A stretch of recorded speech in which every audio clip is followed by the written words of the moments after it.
With just a few days for the grand inauguration ceremony of the Ayodhya Ram Temple in Ayodhya, several measures are being taken to ensure maximum safety. The Union Home Ministry sanctioned more than 150 personnel of CISF anti-terrorist cover for the Ayodhya airport.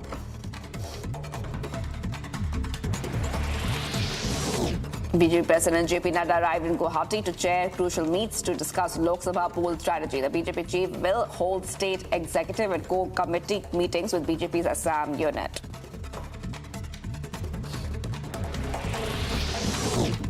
As the ED bloc struggles to deal with the seat-sharing issue, Union Minister Anurag Thakur took a jibe at the opposition alliance, stating that the internal differences indicate a lack of leadership capable of uniting everybody.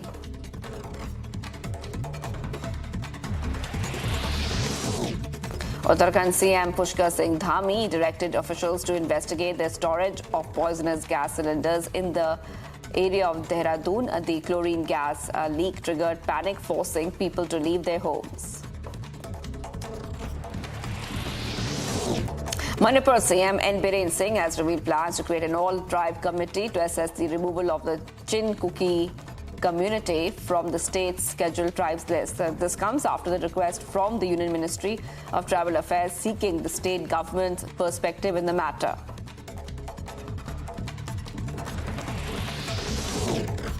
As India sees surge in the COVID cases, 6 new deaths have been reported in the last 24 hours, with Karnataka recording 3 fatalities. The total number of new cases recorded in the past 24 hours stands at 475.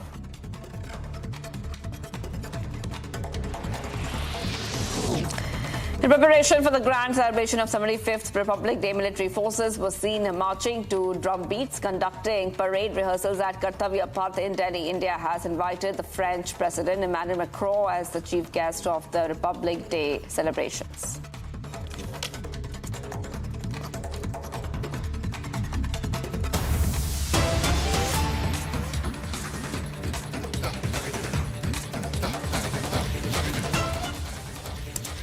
All right, getting some big breaking update coming on Republic TV. Former Deputy CM Manish Sisodia, accused of the Delhi liquor scam case, was produced in the Rouse Avenue court. Aam Aadmi Party leader Sanjay Singh, accused of the Delhi liquor scam case, was also produced in Rouse Avenue court. So we're getting a big update coming on Republic TV as we keep getting you more updates. Let's tell you what's been happening right now. More updates coming in on the liquor probe. So what we see is that earlier as well, Delhi's Rouse Avenue court had denied bail to Manish Sisodia and ED's money laundering case. At the same time, another lead coming in on this case, where we are learning former Deputy CM Manish Sisodia, accused in the Delhi liquor scam case, was produced in Rouse Avenue court. Aam Aadmi Party leader Sanjay Singh, accused in the Delhi liquor case scam, was also produced in the Rouse Avenue court today. So we are getting the top updates coming here, Republic TV. And this is in connection with what has been happening, where the CBI and ED have arrested Sisodia for alleged corruption in the formulation and execution of the now scrapped Delhi excise policy and for laundering the money as well. Let's go to Piyush Ohri, who's joining us. Piyush, Sanjay Singh Sisodia produced in the court, and we see that a short while back, the bail to Manish Sisodia was denied a short while back. What can we expect today? How will the proceedings go on today, Piyush? So yes, Shivangi, today is a very significant day as far as the probe in the Delhi liquor gate is concerned, because 2 of the prominent leaders of Aam Aadmi Party, namely Manish Sisodia and Sanjay Singh, today have been produced at Rouse Avenue Court. And from here, it would be interesting to see that will their custody, how long will their custody would be further extended. It is also important to note that the Enforcement Directorate that had already arrested Sanjay Singh earlier had submitted a charge sheet in a sealed cover to the magistrate, in which there have been some very scathing allegations that have been leveled against Sanjay Singh in how he also was involved in this alleged liquor gate scam. The presence of these 2 leaders and the subsequent investigation is also very important, taking into consideration that Enforcement Directorate is all set to send the 4th summon to Arvind Kejriwal, the Delhi Chief Minister, in order to question him regarding his alleged involvement in this case. So yes, today is a significant day. two of the prominent leaders of Aam Aadmi Party, namely Sanjay Singh, Manish Sisodia, have been produced in the court. Very interesting to see that from how long their custody is going to be further extended from here. And now, on what grounds will Enforcement Directorate go ahead and prepare its questions as it gets all set to send forth summons to Delhi Chief Minister Arvind Kejriwal, and subsequently, hopefully, it will also get a chance to question him eventually. Back to the studio. Right, Piyush is joining us for all the details coming in right now. And Piyush, if we could take our viewers back to what has been happening in this case, because the liquor probe has been a story on Republic that we also have been talking about. We know that Arvind Kejriwal has got summons, multiple summons on this liquor probe policy. He has been called in for questioning. But if you could take our viewers through the liquor probe, where it stands right now, what is the court really looking at, and why is bail being denied to Manish Sisodia in this case? Because Manish Sisodia has approached the courts multiple times for bail, but every time bail has been denied to Manish Sisodia in ED's money laundering case. So, Shivangi, it all started in August 2022 when the Central Bureau of Investigation first committed raids on the official residence of Manish Sisodia, who was then the excise minister of the Delhi government. And it was alleged that under his know-how, this new policy was formulated in which there were certain liquor manufacturers and distributors that were benefited. Subsequently, following the raids, the Enforcement Directorate also stepped in, and there were multiple arrests of the liquor manufacturers and distributors who were involved in this case. Not only this, there were prominent leaders of Aam Aadmi Party and the associates, namely Vijay Nair, that were also arrested subsequently by the Central Bureau of Investigation and Enforcement Directorate. Now, what this Irish liquor policy says is that there was a quid pro quo that was maintained in which certain liquor manufacturers and distributors were benefited, which not only included liquor manufacturers and distributors from North India, but also a substantial lobby from South India.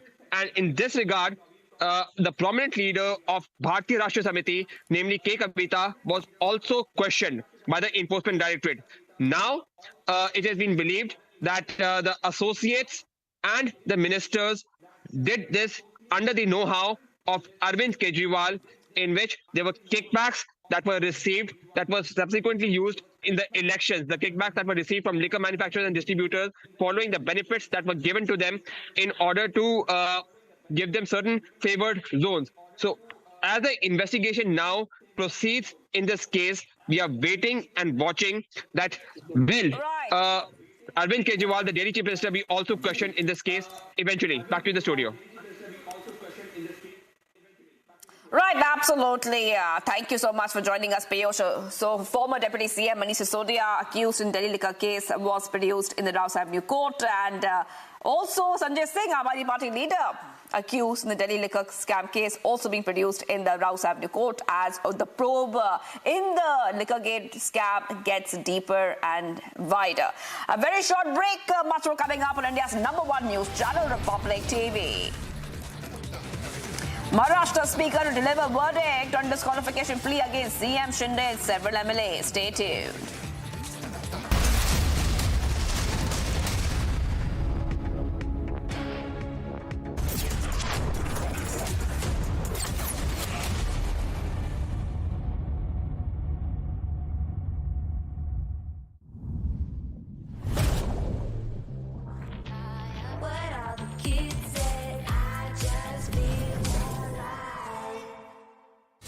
बारह बजने वाली है।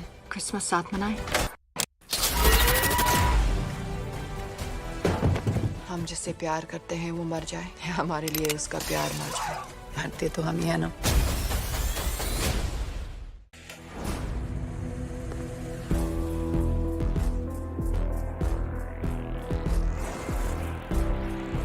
इस दुनिया में बस हम दो हैं, दुनिया जिनकी दीवानी है। आ रहे हैं हम दोनों।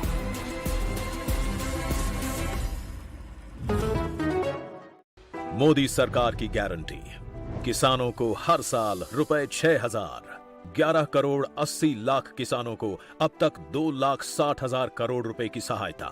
हमारा संकल्प विकसित Bharat.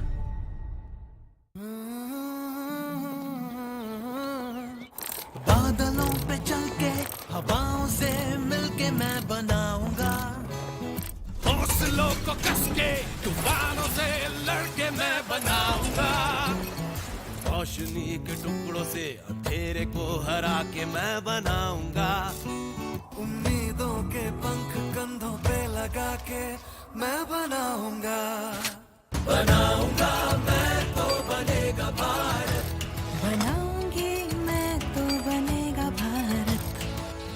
The vertical velocity is now being constantly reduced. India is on the mode. बनाऊंगा मैं तो बनेगा भारत, बनाऊंगा मैं तो बनेगा भारत, बनाऊंगा मैं तो। स्किल, स्टील और दिल से बन रहा है Bharat.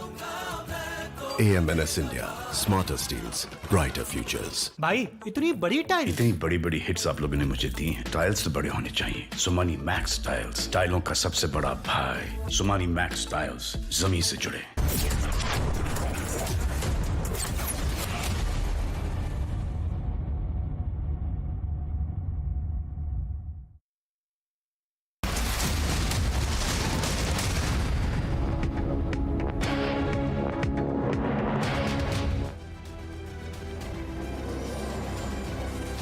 Several Jewish worshippers were arrested during a disagreement over a secret tunnel built beneath the historic Brooklyn synagogue. The incident escalated into a brawl between law enforcement and individuals attempting to protect the makeshift passageway.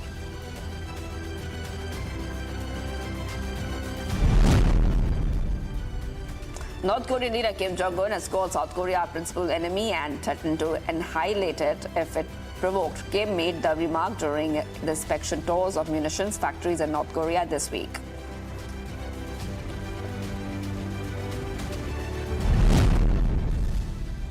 One person died and a few others are critically injured after a suspected tornado struck in North Carolina. Now the county has also been dealing with trees and flooding. North Carolina governor has declared a state of emergency.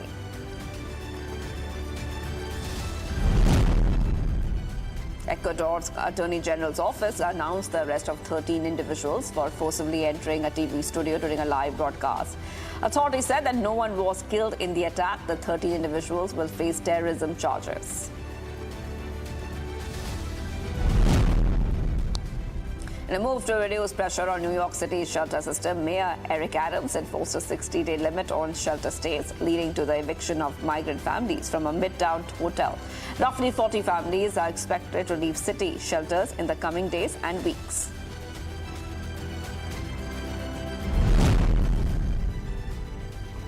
Family members of 18 protesters killed by police a year ago marched to mark a year of political instability in Peru, calling for justice. Anti-government protests that demanded an end to the government of President left 67 people dead and 1,956 injured between December 2022 and January 2023.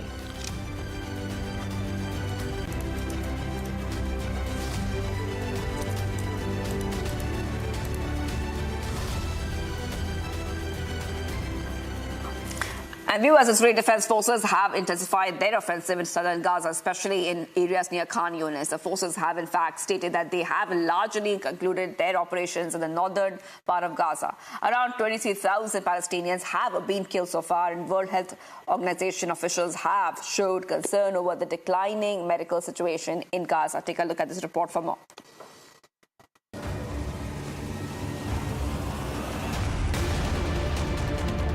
As each day passes, Israel only seems to be intensifying its offensives in Gaza. Israeli military has released a video showing troops dismantling Hamas terror infrastructures in Khan Yunis. The troops uncovered tunnel shafts and combat equipment among civilian residential areas. Israel says that it has largely concluded its operations in northern Gaza and is now focusing on the central and southern region. The Israeli Defense Forces confirmed that the troops have intensified operations in southern city of Khan Yunis. A top World Health Organization official in Gaza Strip said he's not seeing lessening of intensity of the conflict and that the humanitarian space is shrinking in Gaza. Based on the latest figures from the Ministry of Health, so we're currently talking about more than 23,000 fatalities, of which 70% women and children. So that is actually 1%. You talk about 1% of the population in Gaza. We also talk about almost 59,000 people injured, which is close to 2.7% of the total population. So then you're talking about 3.5% of the population very much affected, directly affected. Around 23,000 Palestinians have been killed so far. Refugee shelters are flooded with people. And as Israel intensifies its operations every day, the number of people seeking shelters is only increasing. Over the escalating war, health officials have showed concern over the declining health system in Gaza. We're seeing this humanitarian catastrophe unfold before our eyes. We're seeing the health system collapse at a very rapid pace. Hospitals closing, patients lacking access to health facilities, health workers being forced to flee, as Rick alluded to. And I've been here for the last 5 weeks, go to hospitals frequently. And just 2 days ago, I was at Al-Aqsa Hospital in the middle area. When I arrived there, the hospital director told us that just in the 3 or 4 days before our arrival, he had lost 70% of his staff. They had fled with their families because they were afraid. There were evacuation orders in the area, intensification of hostilities in the area.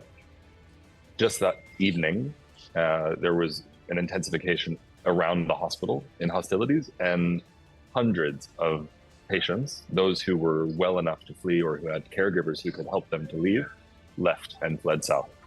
And many of the staff also left. Israeli Prime Minister says that the offensive won't stop until security is restored. But only time will tell when will these operations conclude. Agency report, Republic TV. Viewers, much for coming up. Maharashtra Speaker to deliver verdict on disqualification plea against CM Shinde and several MLAs. Stay tuned.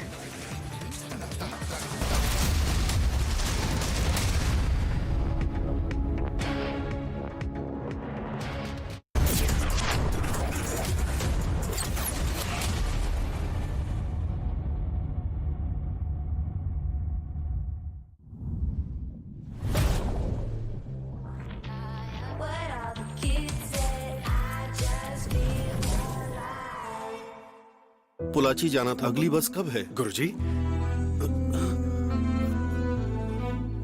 सालों के बाद देख रहा हूँ तुमको। आप पोलाची जा रहे हो ना? चलिए, आपको ट्रक से छोड़ देंगे। अब ट्रक में सफर करना मुश्किल है। हमारा नया टाटा सिग्ना घर जैसा आरामदायक है। टाटा मोटर्स ने बड़ी लगन और समझ से बनाया है एक नया सिग्ना कैबिन जो आपके सेफ्टी, स्टोरेज और कंफर्ट की जरूरतों को पूरा करे। अब ड्राइवर प्रोडक्टिविटी होगी और भी ज्यादा। टाटा ट्रक्स, देश के trucks. Whenever I had ice cream or cold water, I would experience a sharp shooting sensation. So I just kept ignoring it. Even my hot chai was giving me the same amount of discomfort. My dentist recommended Sensodyne. So now I can be completely carefree and sip my hot cup of tea. It really works. I want to soar above the skies and fulfill my responsibilities. With LIC. Paid your LIC premium? On time. दिल की सुनो, LIC चुनो। LIC हर पल आपके साथ। Retirement पे कोई सोचता ही नहीं है, सोचता कभी 50 की उम्र में आकर। और एक ऐसा तबका जो रिटायरमेंट के बारे में आज भी बिल्कुल नहीं सोचता, वो है औरतें। औरतें कमा के भी वल्नरेबल हैं, पैसा कमाती हैं, घर पे दे देती हैं और एक एक रुपए को मांगती हैं। सो एनपीएस एक इक्वालिटी ला रहा है कि भाई चाहे वो आदमी है, चाहे वो औरत है, चाहे वो ट्रांसजेंडर है, चाहे वो अदर जेंडर है, हम सब एक बराबर प्लेटफॉर्म पे हैं। अपने बेहतर कल को सुनिश्चित करने के लिए एनपीएस जरूरी है। आपने सोमानी का नया रोल देखा? वही स्टाइल और रेंज सोमानी बाथवेयर में भी। Somani bathware.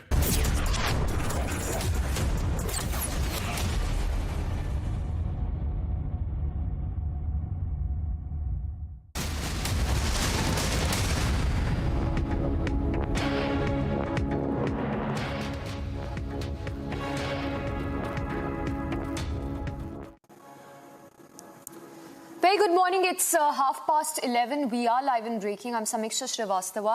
One of the big stories we are tracking is from the state of Karnataka, where rumblings are out in the open and a big political churn that is also taking place. Tracking that very closely. First, the top headlines at 11:30.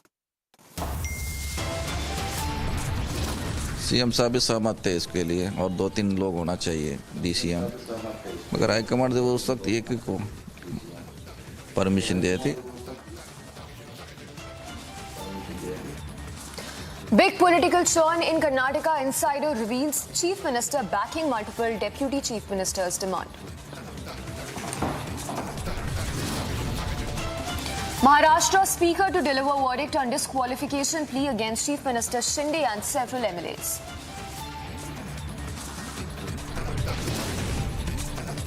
Prime Minister Modi set to inaugurate 10th edition of Vibrant Gujarat Summit today. UAE's president to attend the event.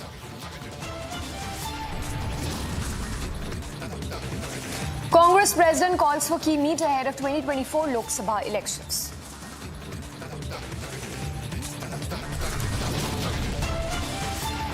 BJP to hold meet today on arrangements for the Ram Mandir inauguration on the 22nd.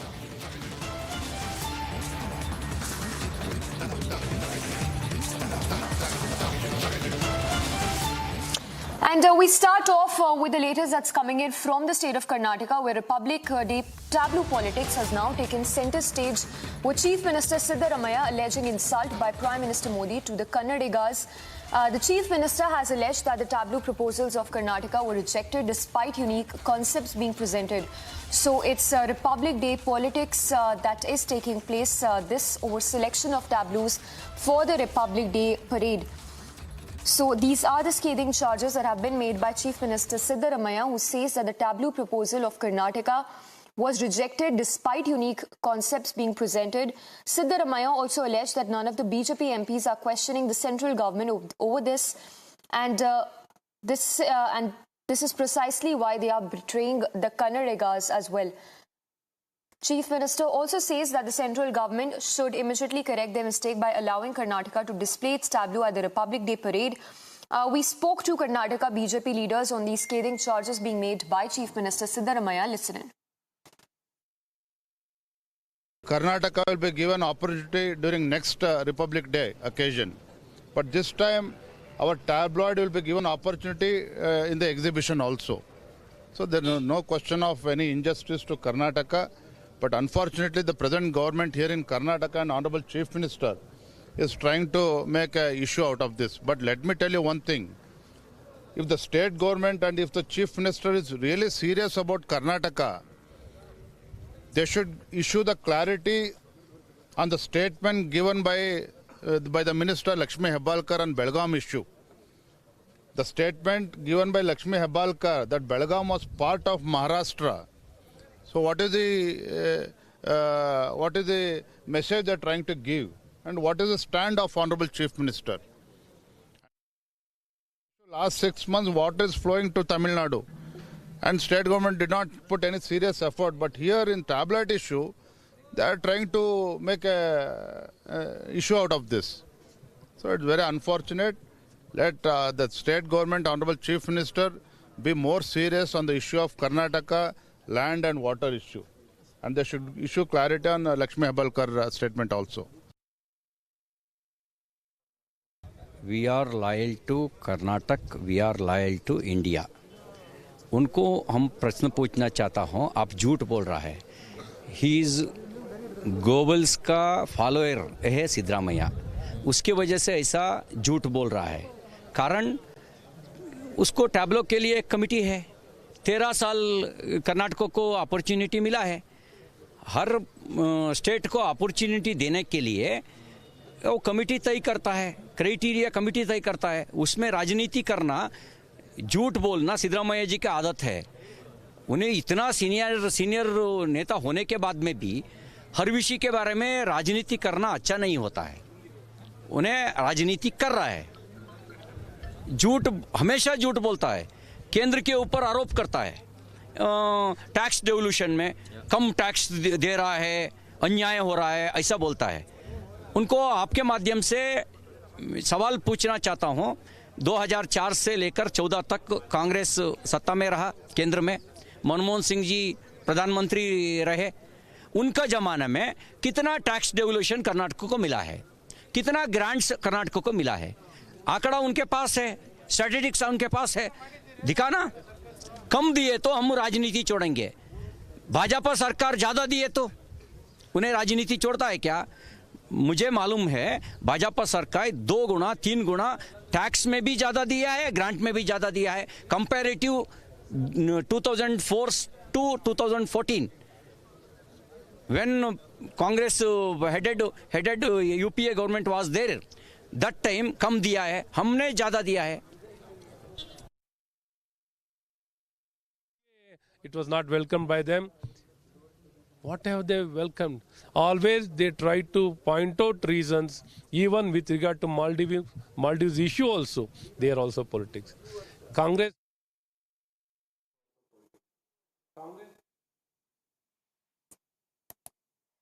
All right, so there you heard a lot of reactions coming in. This is the Republic Day tableau politics that is only snowballing in the state of Karnataka after the Chief Minister Siddaramaiah alleged that tableau proposals of Karnataka were rejected despite unique concepts that were presented. So that's a big charge that's been made by the Karnataka government. Meanwhile, the BJP in the state has hit out at the Karnataka government, saying that these claims have no basis whatsoever. So in another opposition ruled state, a similar charge being made with respect to tableau selection. This even as a note that there is a clear protocol that is followed when it comes to tableau selection for Republic Day parade. Siddaramaiah has alleged that Karnataka tableau was rejected despite a unique concept that was presented, something which has only been snowballing in the state, and several reactions of the Karnataka BJP leaders also coming in, saying that these charges have no basis whatsoever. Now note that a similar charge was made by Punjab government as well, saying that there was prejudice there was prejudice in the selection of tableaus for Republic Day parade, to which the Defence Ministry had earlier set the record straight, stating in clear terms that there is a particular protocol that is followed when it comes to tableau selection for Republic Day each year. So not the first time, of course, that this tableau politics is taking place, but this time it's in the state of Karnataka, with Chief Minister Siddaramaiah making a similar charge as Arvind Kejriwal and Bhagwant Mann, that there was prejudice in that the tableau selection of Karnataka did not happen on purpose.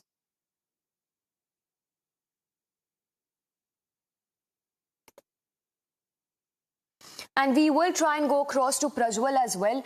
But just a quick recap of the facts known so far. Note that this controversy has hit the Karnataka government now, with the government making those scathing charges that there was prejudice that was exercised during tableau selection, a similar charge that was earlier made by Punjab as well as Delhi government.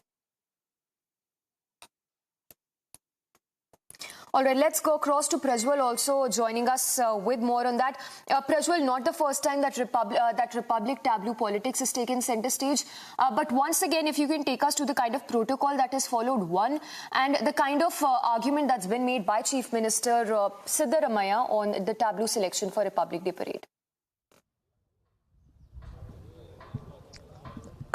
First and foremost, now basically Karnataka had sent in 4 entries. One was building brand Bengaluru. The second was going ahead and portraying the richness, culture and heritage of the Vadayar dynasty in Mysuru, apart from which 2 other ideas were also given in. But all the 4 of them have been rejected. Now this particular committee comes under the Defence Ministry. There is a head appointed by the Defence Ministry. Along with that, there are also people from various fields of arts, culture, engineering, social engineering, and many other fields as well, who will be taking all of this into retrospective, and only after they go ahead and give the green signal with the total number of committee members and the votes that is cast for it and against it, it will be selected. That is the normal procedure which is followed for selecting any tableau for Republic Day. Now, the Chief Minister of Karnataka, Siddaramaiah, has made some major allegations. First and foremost, he states that the Karnataka's tableau has been represented in the Republic Day for a record 14 times, which no other state holds in the entire nation, which is agreed as well. But what he's also failed to mention over here is that out of the 14 times that Karnataka has represented in the Republic Day, 8 of them was during the NDA regime, which has been done, and 6 of them was during the UPA regime, which Chief Minister Siddaramaiah has conveniently forgotten to. Secondly, now what is also being mentioned is that last time around too, he's raked up the 2023 Republic Day politics, stating that the Karnataka government, which was then existing in the state of Karnataka, had to intervene at the last moment and had to force the central government to put the theme of Nari Shakti in the Republic Day celebrations, because elections were coming and they could not go ahead and anger the Kannadigas, so it was done at the last moment. He also speaks about the tax devolution and says that the central has already gone ahead and cheated the people of Karnataka while relaying out and giving out the money which is being expected from them. But at the same point of time, now they are also meting out a stepmotherly attitude during tax politics too, to which the BJP has now gone ahead and slammed Siddaramaiah, stating that they should be concentrating on far more important issues and such trivial issues should not be politicized. Right, Prajwal, thank you for the moment. So we will be watching out for more in that. But for now, remains to be seen any kind of response that comes in from the Defence Ministry as well. But note that the Defence Ministry has already put out a statement before saying that there is a clear protocol that's followed when it comes to tableau selection. For now, a quick roundup of news and brief. Prime Minister Modi held a meet with UAE President and other global leaders at the vibrant Gujarat Global Summit in Gandhinagar that featured discussions on global partnership and cooperation.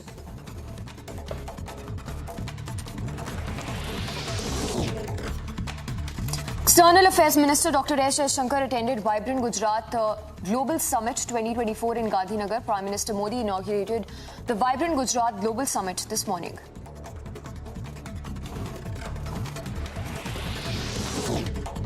Meanwhile, the Indian Army thwarted a narcotics smuggling attempt by Pakistan at the line of control in Poonch, recovering approximately 2.5 kg of suspected heroin with a market value of 12.5 crore in an overnight operation. The seized drugs are believed to be smuggled for financial terror activities in Poonch and Rajouri.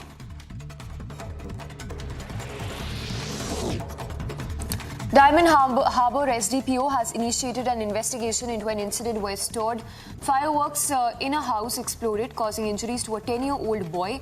The police is currently investigating the matter.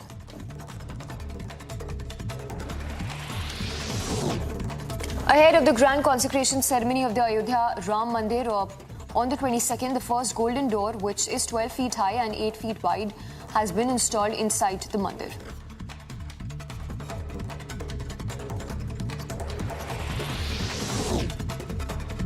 Body of a 4-year-old boy reportedly murdered by his mother. Suchna Seth, the CEO of an artificial intelligence startup, has been sent to his father's residence in Bengaluru's Rajajinagar area.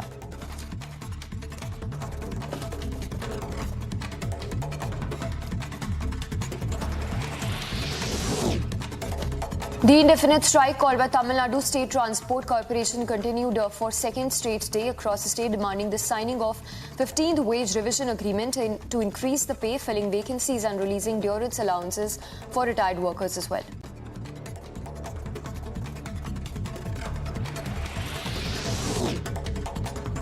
Addressing the Viksit Bharat Sankalp Yatra in Telangana, former Madhya Pradesh Chief Minister Shivraj Singh Chauhan said that BJP is prioritizing the welfare of women, poor and the youth.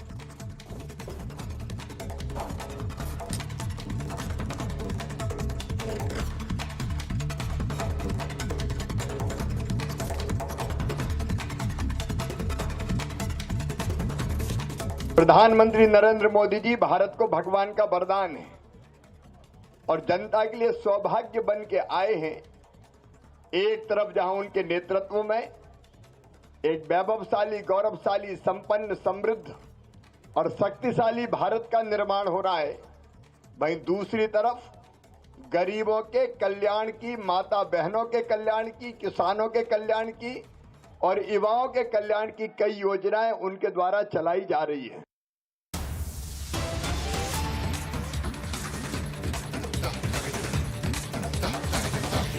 Alright, cutting across to the news break that's coming in, the Enforcement Directorate has moved court in Bengal attack case. This is for seeking protection, so a big move coming in there. The Enforcement Directorate moving court in Bengal attack case. Note that this incident happened last Friday when ED officials' team was attacked by TMC-linked goons in South 24 Parganas district village. So the latest move that's coming in on part of the Enforcement Directorate, the officials, the central agency has moved court in the Bengal attack case seeking protection. Now note this, while the key accused in this case, Shah Jahan, remains at large, while officials have gone all out, issued a lookout circular as well against the accused in this case. The move that's now coming in on part of the Enforcement Directorate is that the central agency has moved the court. Let's go across to Kishle, who's joining us from the Bangla newsroom. Kishle, how do you see this panning out? The Enforcement Directorate has moved court in Bengal attack case. Put this all into context. Anything known so far about the whereabouts of Shah Jahan as well, who remains at large? Speculations also being made at this juncture that he could have very well switched, rather crossed the border when we talk about this particular case specifically. Samiksha, as we know, till now there is no news of Shah Jahan getting apprehended or the police arresting Sheikh Shah Jahan, but the big news is what you're breaking right now. ED has filed a case in the High Court, in the Calcutta High Court, and they have clearly stated that while investigating they were attacked, and this is also to seek protection. Now I'll just tell you the conversation that was happening inside the courtroom. What was the ED lawyer speaking? The ED lawyer was saying that we have specifically asked the police, the Boshirat police as well, in the Boshirat court as well. We did not get any FIR copy. We have heard that FIR has been lodged on our officers as well, not only on the attackers but the investigators as well.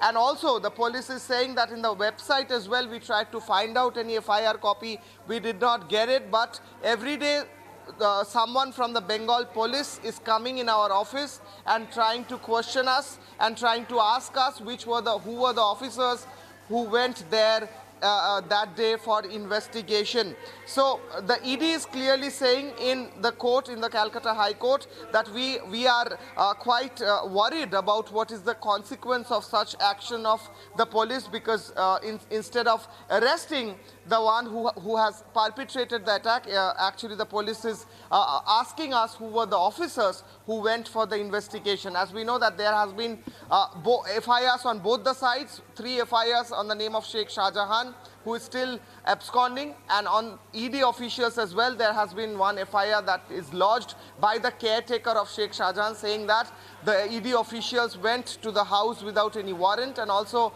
created disturbance. So the ED officials, the ED has now moved to the Calcutta High Court seeking protection, and also they have argued that the police actually is trying to question them about who were the officers instead of arresting the ones who has perpetrated the attack. The case has been lodged in Calcutta High Court, and we are hearing that the next hearing is tomorrow morning. Samiksha.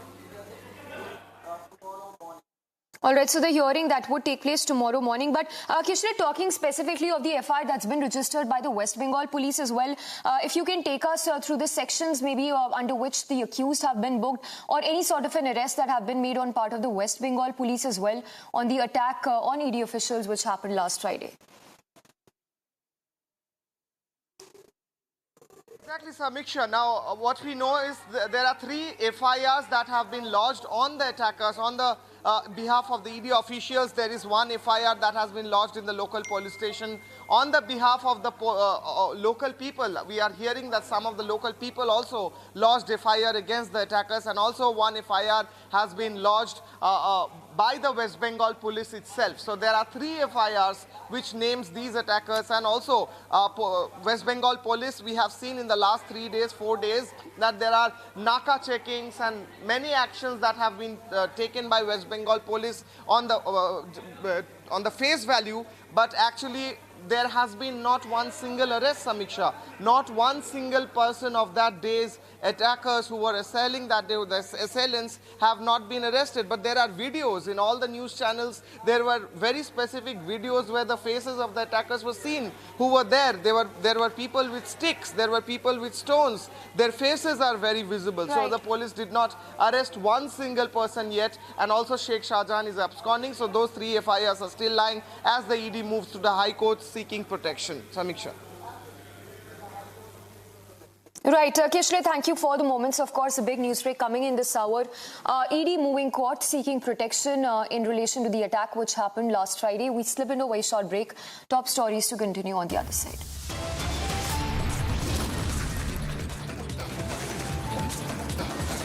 BJP to hold meet today on arrangements for the Ram Mandir inauguration on the 22nd.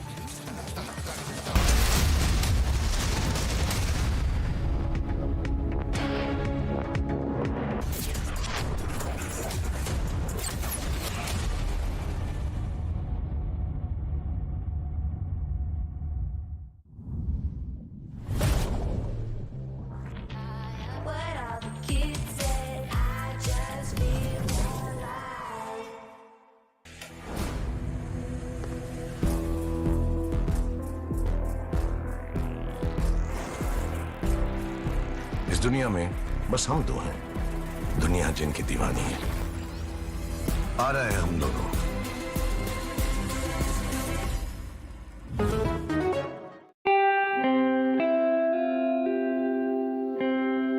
RP Sanjeev Goenka Group, growing legacies over 200 years.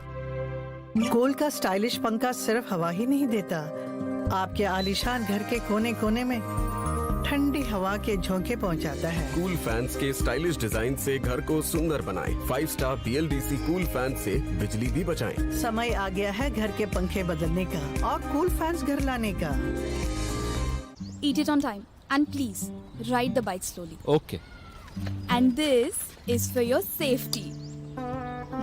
Arey, I almost forgot. LIC. This is for our safety. दिल की सुनो, LIC चुनो। LIC हर पल आपके साथ।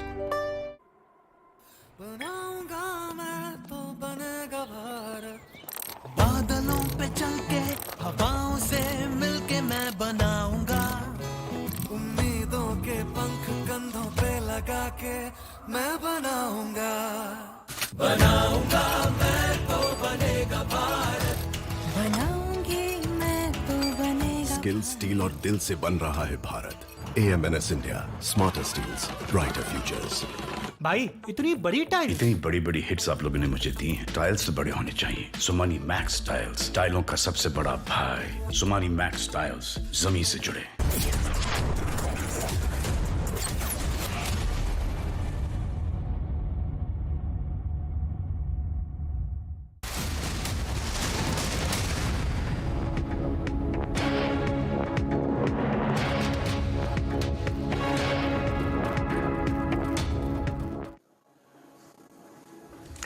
Now, at the UNGA, permanent representative to India to the United Nations, Ruchira Kamboj, conveyed India's message regarding the ongoing Israel-Hamas conflict. The Indian envoy said that not only the only way to restore peace and stability in the region across Israel is through dialogue and diplomacy.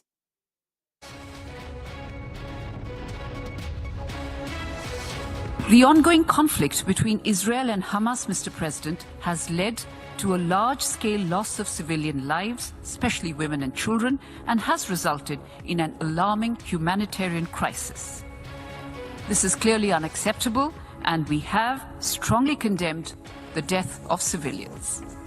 At the same time, Mr. President, we are aware that the immediate trigger were the terror attacks in Israel on 7th October, which were shocking and deserve our unequivocal condemnation. India has a zero-tolerance approach to terrorism. There can be no justification for terrorism and hostage-taking. Our thoughts are with those who have been taken as hostage, and we demand their immediate and unconditional release. We've also voiced our views in multilateral fora such as the G20, the BRICS, and at the Voice of the Global South Summit in November 2023, and have reiterated our long-standing and principled position on the issue. We have also called for continued humanitarian aid for the affected population, and in this regard, we hope that Security Council Resolution 2720 would aid in enhancing humanitarian assistance. I will also remind this Assembly that India has so far provided 70 tons of humanitarian aid, including 16.5 tons of medicine and medical supplies in 2 tranches to the people of Palestine. We've also provided $5 million, including the $2.5 million we provided in end December 2023 to the United Nations Relief and Works Agency for Palestine refugees in the Near East, which will go to support the agency's core programs and services, including education, healthcare, relief and social services provided to Palestinian refugees.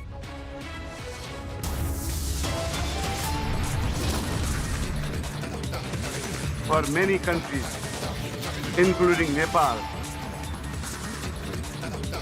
is now managing financial resources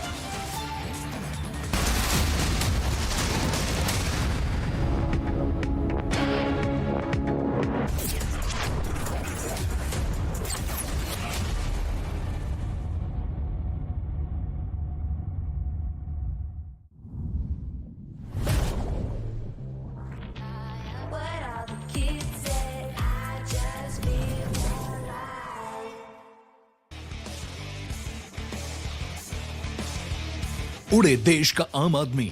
यशस्वी प्रधानमंत्री श्री नरेंद्र मोदी जी के इस vision ने regional and international air connectivity को दिए हैं नए आयाम। नए भारत का नया उत्तर प्रदेश बनकर उभरा है सर्वाधिक इंटरनेशनल एयरपोर्ट वाला राज्य। भगवान बुद्ध की तपोभूमि कुशीनगर में इंटरनेशनल एयरपोर्ट शुरू होने के 25 महीने में ही मर्यादा पुरुषोत्तम प्रभु श्री राम की जन्मभूमि अयोध्या में प्रारंभ हुआ है। महर्षि वाल्मीकि अंतर्राष्ट्रीय हवाई अड्डा अयोध्या धाम का संचालन। जब नियत नेक हो तो इसी तरह से काम होता है, इसी तरह के नतीजे मिलते हैं। ये अयोध्या नगरी भी तो इसकी साक्षी है। माननीय मुख्यमंत्री योगी आदित्यनाथ के नेतृत्व में देश के एविएशन मैप के शीर्ष पर है उत्तर प्रदेश। एयरपोर्ट से ऊंची उड़ान, कनेक्टिविटी को नई पहचान।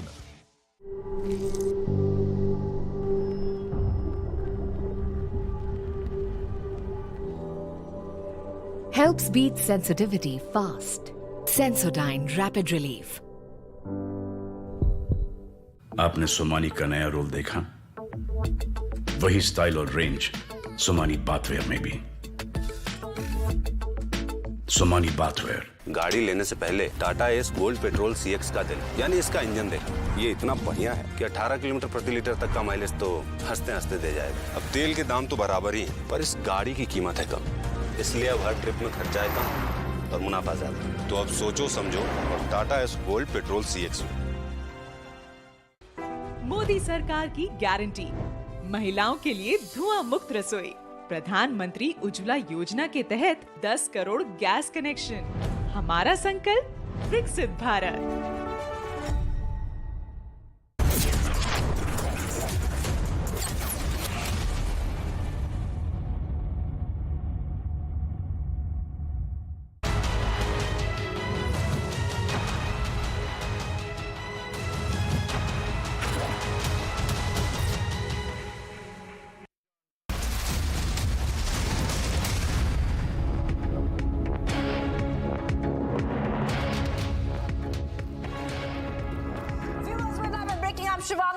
Getting you the latest and what we see right now are multiple updates coming in. The Sena versus Sena fight is escalating. The Maharashtra speaker will give his verdict this evening on the disqualification petitions. That's one of our top stories. We'll get to you on the details of that. But now the headlines we are tracking at this moment. Big political churn in Karnataka. Insider reveals CM backing. Multiple deputy CM demand. Maharashtra Speaker to deliver verdict on a disqualification plea against CM Shinde and several MLAs. PM Modi inaugurates 10th edition of Vibrant Gujarat Summit.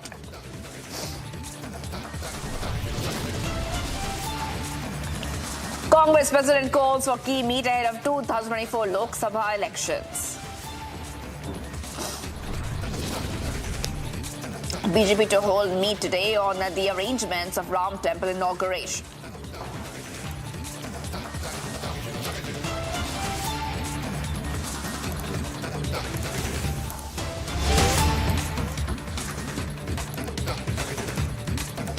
All right, viewers, major security breach in Jammu Central Jail and a smartphone recovered from Lashkar terrorists inside Jammu Jail. Now, this is the big update coming in where a security breach has been reported in Jammu Central Jail. Lashkar terrorist Habib, lost inside Jammu Jail, was using a smartphone. Jammu and Kashmir police has been taking cognizance of the matter. Teams are rushed to Central Jail. So, big update coming on Republic TV viewers about what has really happened. Smartphone recovered. I repeat, smartphone recovered from Lashkar terrorist after a security breach in Jammu Central Jail. And what we know is that this terrorist called from Lashkar terrorist Habib was lodged inside the jail. And he was using a smartphone. Jammu and Kashmir police have taken cognizance of the matter. The teams are rushed to Central Jail. That's a big update we're getting for you on Republic TV. Let's go, in fact, to Gursuman will be joining with us in just a moment. But you can see the visual of that cell phone, that mobile phone which has been recovered on your screen. The terrorist was operating a phone from inside the jail. That is a shocking bit. The terrorist was operating a phone. The terrorist was using a phone inside the central jail, inside the Jammu Central Jail. That's what we have learned about right now on this breaking update coming in. It's a major security breach in Jammu Central Jail where smartphone recovered from Lashkar terrorists inside Jammu Jail. Lashkar terrorist Habib, lost inside Jammu Jail, was using a smartphone. And Jammu and Kashmir police has taken cognizance of the matter. Teams have been rushed to Central Jail after finding out that one of the lodged terrorists was inside the jail and was also using this smartphone. So this is an exclusive news break by Republic TV. We are the only ones getting you this story right now. No one else has this big breaking update that we are getting for you right now, where we are learning that there has been a big security breach in the Jammu Central Jail. And one of these terrorists, Lashkar terrorists, was using a mobile phone. That is right. And we have seen such incidents in the past as well. We have seen such incidents in the past as well, viewers, where we have seen, in fact, a few days ago that a mobile phone was recovered from a central jail in Jammu as well. Now, we're getting some more information coming in at this point of time. Let's go ahead and play out the more information coming in at this point of time on this story, where we keep getting you exclusive Republic news break of what is really been happening. Okay, so we are getting to learn that a China-made phone has been seized. A China-made phone has been seized. That is the top update coming here. Central agencies take cognizance of the matter. It's exclusive Republic news break. So what we see right now, viewers, is that the central agencies have taken cognizance of this matter, the entire matter. Top cops are at Central Jail. The top cops have reached a Central Jail. Exclusive Republic news break. And this is a big security breach that we are telling you about. This is the information that we've got here, which only Republic TV has had. Nobody else has a story right now, so you're watching it first here. Now, on your screen, the smartphone recovered from Lashkar terrorists. This is the smartphone recovered from Lashkar terrorists that you can see. And that is it's a China-made phone. Smartphone recovered is of Chinese manufacturer, Poco. Central intelligence agencies took cognizance of this matter. Jammu and Kashmir police will initiate legal action. Top officers of JKP to visit Central Jail to review security soon. So, So we're seeing that some top cops are rushing to the spot to really understand what is happening there. But let's go to Gursimran, who's joining us live right now. Gursimran, coming to you. And Gursimran, what we see at this point of time is that a mobile phone has been recovered. And if you could take our viewers through what really has transpired. How did this Lashkar terrorist even get the smartphone inside? I mean, of course, that's a big question which is being raised right now, Gursimran. See, this is a major security breach happening in the topmost secure zone jail in Jammu. This is the central jail of Kot Balwal, where the mobile phone has been recovered from the Lashkar terrorist who was arrested by the Jammu and Kashmir police in a case pertaining to the dropping of weapons from across the border. He is a close associate of the Lashkar commander Sajjad Gul, who is instrumental in radicalizing youth and also carrying out act of terror. And as we speak, right now we are outside the Kot Balwal jail in Jammu, which is the central jail. And if I'll request Sarjeevan, if we can zoom in, the Jammu and Kashmir police has placed the additional barricades and the security has been beefed up because there have been regular threats from the multiple intelligence agencies that the terrorists who are inside the jails might be having access to the smartphones through which they can make calls or get in touch with the handlers across the border. Now you will see that the Jammu and Kashmir police has been deployed outside the security periphery of this jail. The jail security is with the CISF, but the recovery of the smartphone, the Chinese manufactured smartphone from the Lashkar terrorist inside the jail in Jammu, is somewhat that has concerned the central agencies. And what we are getting to know that the team of central agencies as well as the Jammu and Kashmir police, they will also be visiting the jail. Jammu and Kashmir police at many times has flagged the security concerns about the jail and have sought for the security audit, the joint security audit that was not conducted over a time. And now the recovery of the smartphone from a dreaded terrorist who was instrumental in bringing the sticky bombs, the magnetic IDs, the grenades and pistols into the Indian territory from across the border using the drones and the coordinates by their Pakistani handlers, now is the one who is inside this jail. And from Habib's possession, the recovery of this smartphone is something really very concerning. And I'll request Sarjeevan to keep showing you the visuals of the outside security beef up that has been done by the Jammu and Kashmir police.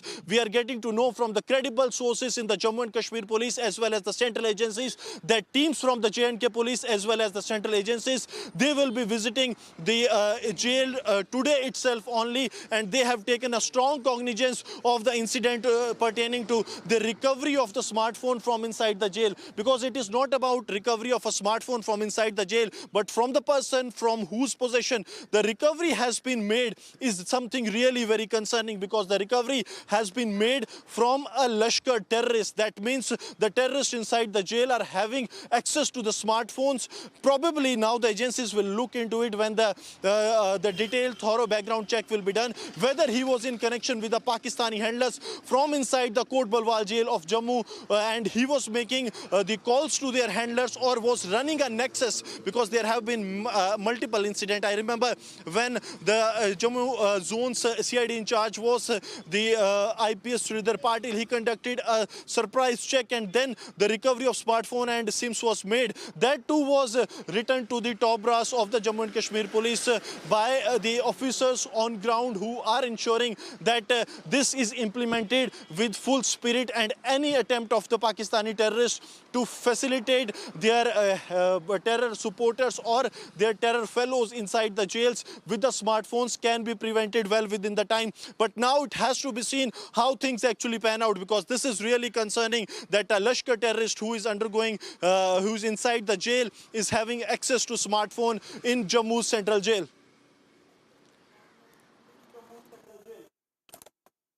Right, so we're getting these details coming in right now from Gursimran. Gursimran, you know, what we see right now is that this is the first time that such an incident has happened. Just a few days ago, a mobile phone was recovered from the central jail in Jammu, and not just a mobile, an earphone, an adapter has been recovered just a few days ago. So what does this really mean? I mean, how are these lodged prisoners even attempting to carry out such kind of acts, Gursimran? Yes, that's very true. It was a couple of days ago when taking the advantage of this. ये बुरा बोलना, असंवैधानिक बोलना, ये उनकी आदत है. उनको आप निग्लेक्ट करें तो ही अच्छा है, ऐसे मुझे लगता है. सर, आज आमदारांना बाळासाहेब भवनामध्ये येण्यासाठी काही मुख्यमंत्र्यांनी सूचना केल्यात का दुपारी 3 वाजता आणि तिथून सर्व आमदार विधान भवनात तुम्ही सुनावणीच्या निकालासाठी जाणार आहात? बघा, मी 4:30ला जी प्रेस कॉन्फरन्स होईल निकालानंतर, त्या प्रेस कॉन्फरन्सला मी पक्षाचा प्रवक्ता म्हणून उपस्थित असणार आहे. निकाल काय होणार आहे आज कोणीच सांगू शकत नाही. निकालाचं ज्यावेळेला वाचन होईल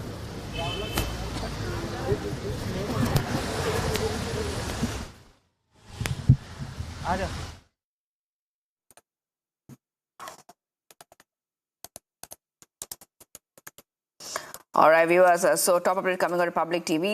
We can see that Shinde, Fadnavis, Ajit Pawar are all holding a meet right now, and today is a very big day. A very important decision expected on Shiv Sena's disqualification pleas, and that will come around 4 p.m. today. So that's going to be a very important key point in Maharashtra politics, where we are seeing that Uddhav Thackeray already has approached the Supreme Court raising objections. Now, the key meet between Shinde and Fadnavis has ended. Now, this is coming in just ahead of that key verdict we can expect.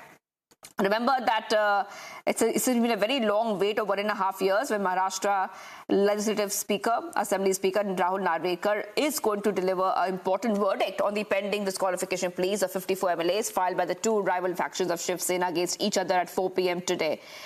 Let's go ahead, viewers, and play out exactly what the Maharashtra Speaker has to say before that important verdict.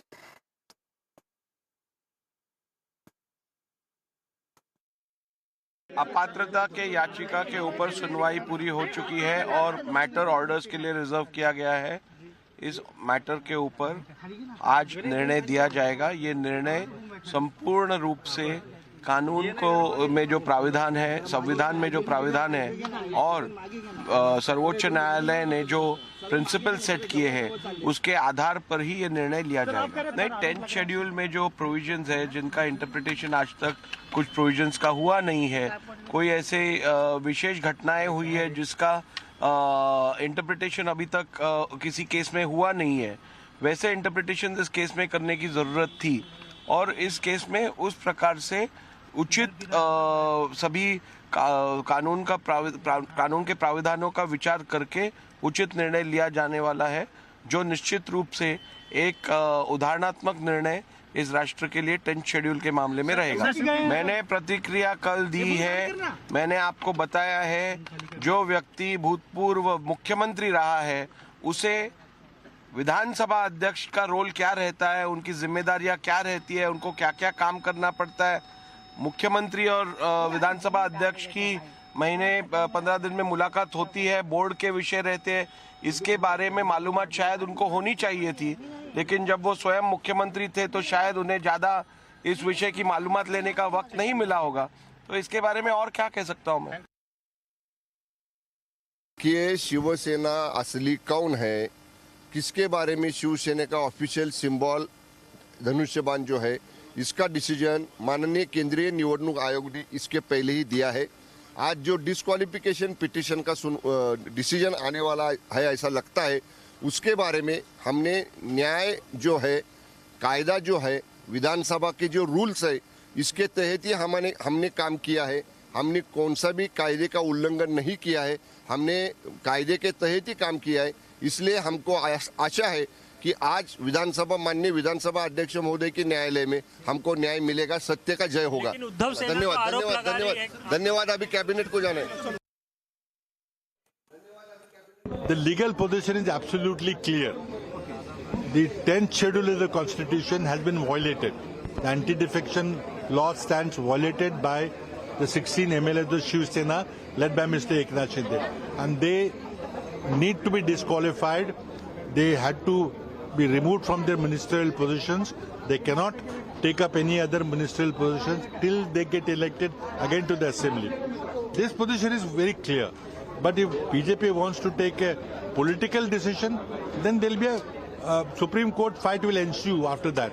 If the decision comes on an unexpected line, which we think violates the Constitution, violates the spirit of the anti-defection law, letter of the anti-defection law, If that happens, if a political decision comes to help the BJP, then of course the legal proceedings will follow.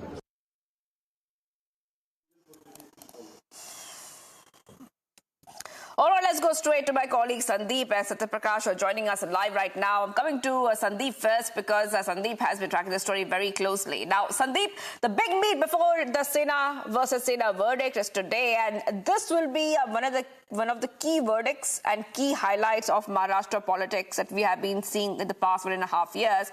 If you could take our viewers through what has happened right now, we know that the Maharashtra CM, Deputy CM's meet has just ended, and where do things stand at this point of time? Is there some strategy which is being chalked up? Because we know that both the factions said that if the verdict is not favorable, they might even go to the apex court. See, definitely, Shivangi, as you rightly mentioned, we have been speaking with several MLAs from Uddhav faction as well, and they are firm on the fact that if at all the decision does not comes into their favor, then definitely they will, in fact, will be moving to the Supreme Court. Apart from that, as far as Maharashtra is concerned, definitely the cabinet meeting was also held. Definitely things related to today's order might have been discussed in closed doors. Remember, yesterday at the late night, there was a closed door meeting with the Deputy Chief Minister Devendra Fadnavis and the Chief Minister Eknath Shinde, and also Ajit Pawar was also present out there. All eyes are on Rahul Navekar. In fact, he will be pronouncing the verdict today. But at this point of time, there are war of words between both of faction. Before we go ahead, I'm joined by Mr. Deepak Kesarkar, the cabinet minister. The decision is going to come today. What are your expectations? There are war of words between Uddhav Sena and Shinde Sena right now. One thing I'll have to make very clear, that we will prefer to wait till the decision is made. Whatever is being said is all premature. So those who are always afraid that they have done something wrong and everything will go against them, they always take out excuses to justify what they have done. They have done all wrong things. They have gone before the public or the voter with a different agenda. And if you go through the various decisions taken by Supreme Courts earlier, they have clearly mentioned that MLAs or MPs are elected by the people. What?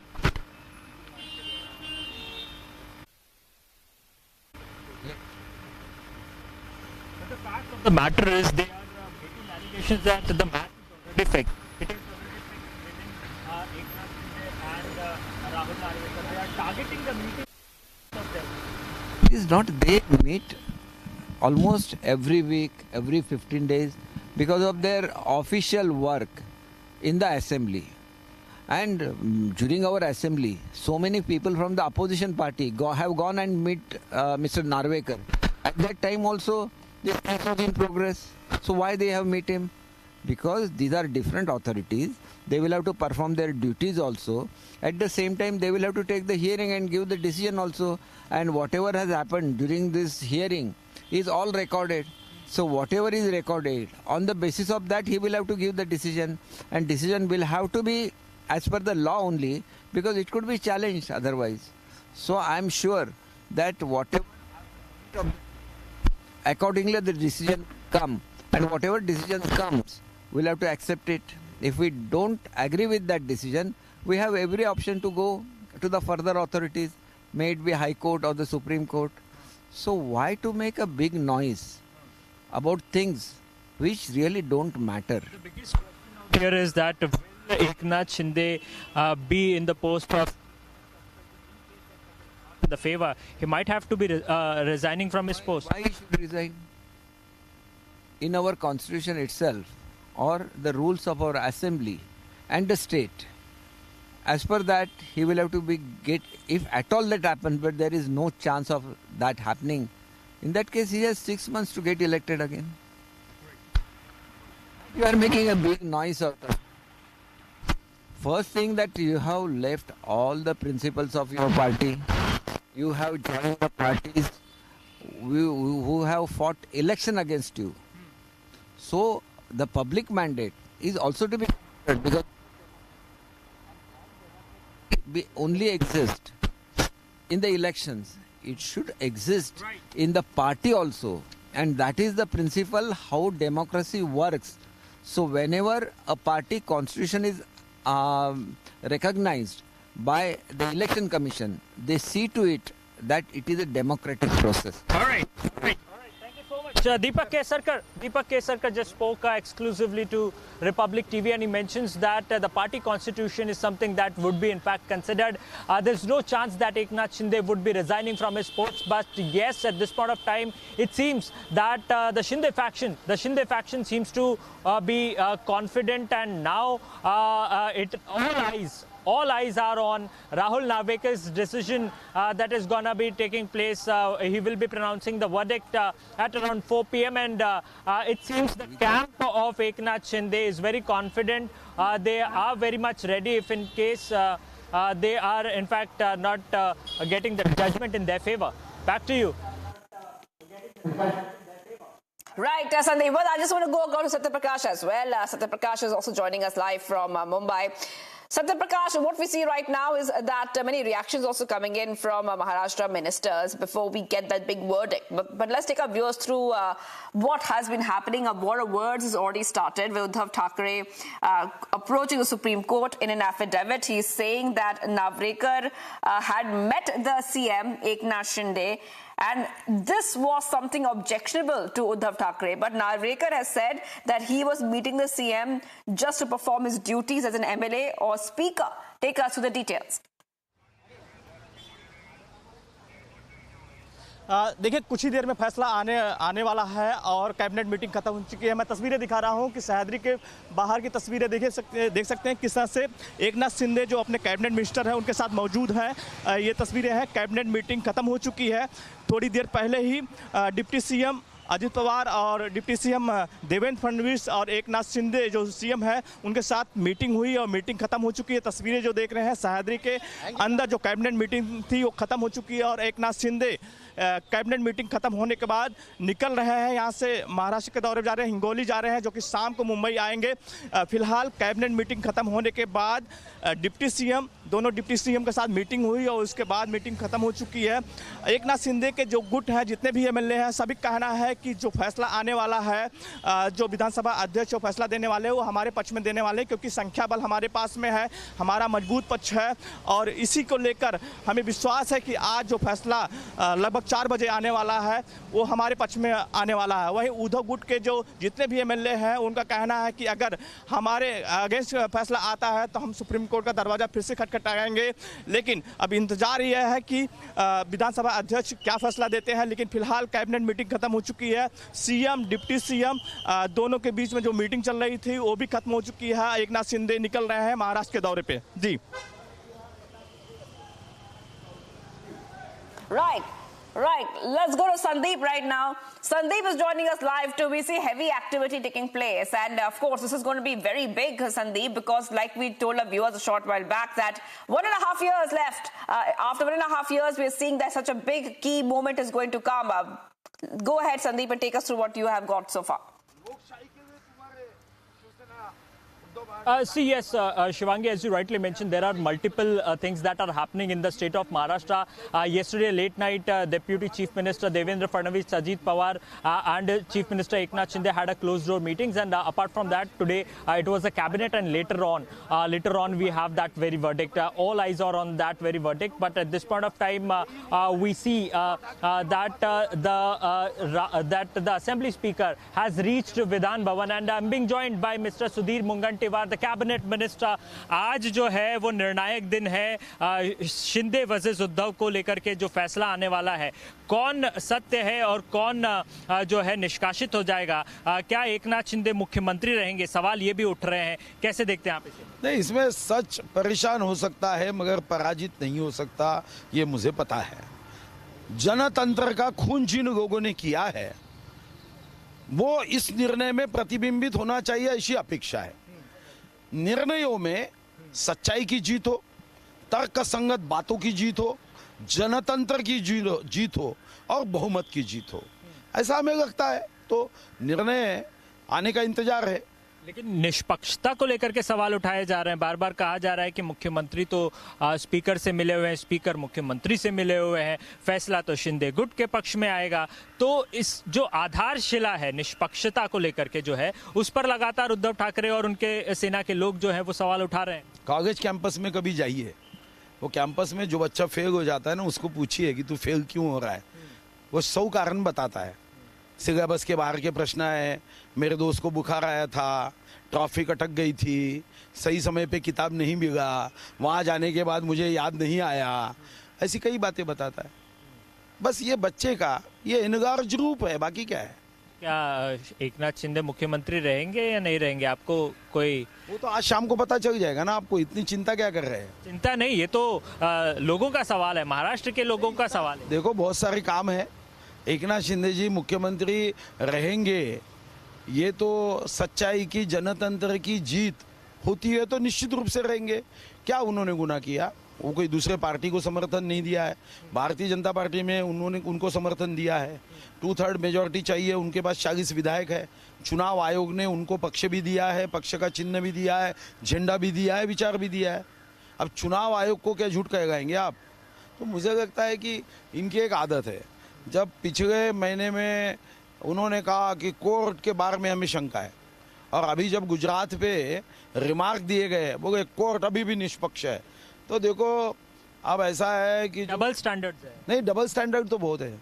ये मैं समझता हूँ कि कभी उधर side में जाके देखना पड़ेगा। उनके ऑफिस के सामने बहुत बड़े पैमाने पे जो सरड़े होते हैं ना, वो आत्महत्या कर रहे होंगे कि ये तो रिश्ते में हमारे बाप लगते, इतनी जल्दी रंग बदलते हैं, विचार बदलते हैं, वाक्य बदलते हैं। तो ऐसा मुझे लगता है कोई इनमें रहा नहीं। और मुझे एक बात की खुशी है कि स्वर्गीय हिंदुहृदय सम्राट बाला साहब ठाकरे, जिनके बारे में हमको भी गर्व है, वो हमेशा कहते थे कि कांग्रेस के साथ जाने के बाद मैं अपनी दुकान बंद करूंगा। अब 75% बंद हुई है, 25% बची है। तो भगवान से यही प्रार्थना है कि स्वर्गीय हिंदुहृदय सम्राट बाला साहब ठाकरे का विचार जीते, यही मेरी अपेक्षा है। You just heard Cabinet Minister Sudhir Mungantiwar. He is in fact attacking the Uddhav Sena, and in fact has said those who in fact disowned Bala Saheb Thackeray and met and joined hand with the Congress party, definitely they are not left in Maharashtra, and today's decision will clear rest of the things in the state of Maharashtra. Shivangi, back to you. Right, thank you Sandeep and thank you Satya Prakash. Big decision expected today on Shiv Sena's disqualification, please. And after 1.5 years, we are waiting for that verdict to come out. Taking a very short break, much more coming up as we keep getting you top updates.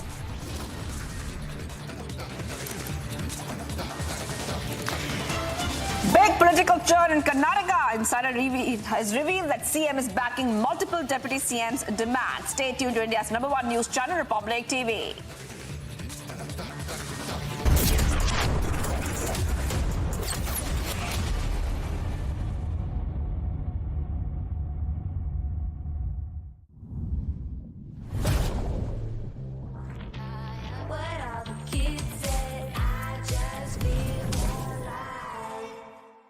$15,000 placements in 2022-23.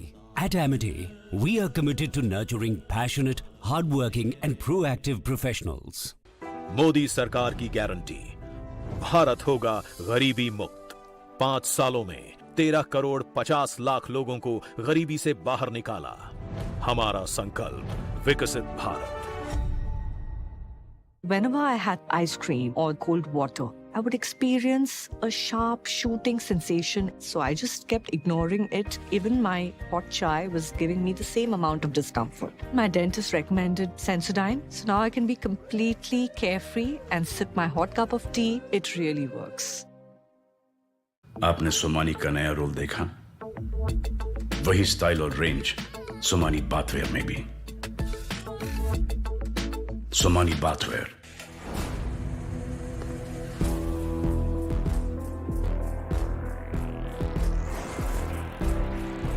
इस दुनिया में बस हम दो हैं, दुनिया जिनकी दीवानी है।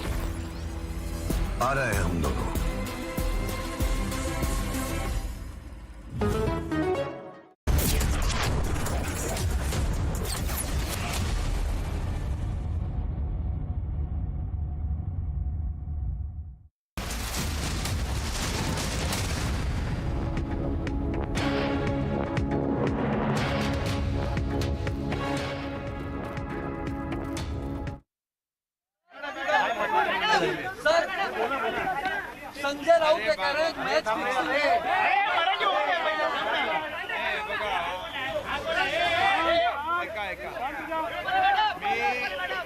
आता 4 वाजेनंतर अध्यक्षांचा निर्णय आल्यानंतर, अधिकृत निर्णय आल्यानंतर मी आपल्याला समोर भाष्य करेन आणि आपल्याला आमची भूमिका आम्ही सांगू. परंतु मी एवढंच सांगतो की शिवसेना पक्ष म्हणून आम्हाला अधिकृत मान्यता या ठिकाणी निवडणूक आयोगाने दिली. धनुष्यबाणा सिम्बॉल निवडणूक आयोगाने आम्हाला दिला आणि शिवसेना अधिकृत पक्ष हा आम्हाला निवडणूक आयोगाने दिलेला आहे. बहुमताच्या जोरावर मेजॉरिटी असल्यामुळे म्हणजे विधानसभेमध्ये 67% बहुमत आमच्याकडे आहे आणि लोकसभेमध्ये 75% बहुमत आमच्याकडे असल्यामुळे निवडणूक आयोगाने पूर्णपणे आम्हाला अधिकृत शिवसेना पक्ष म्हणून रेकग्नाइज केलंय. सिम्बॉलही आम्हाला दिलेलं आहे. त्यामुळे मला वाटतं त्याचबरोबर काही लोक यामध्ये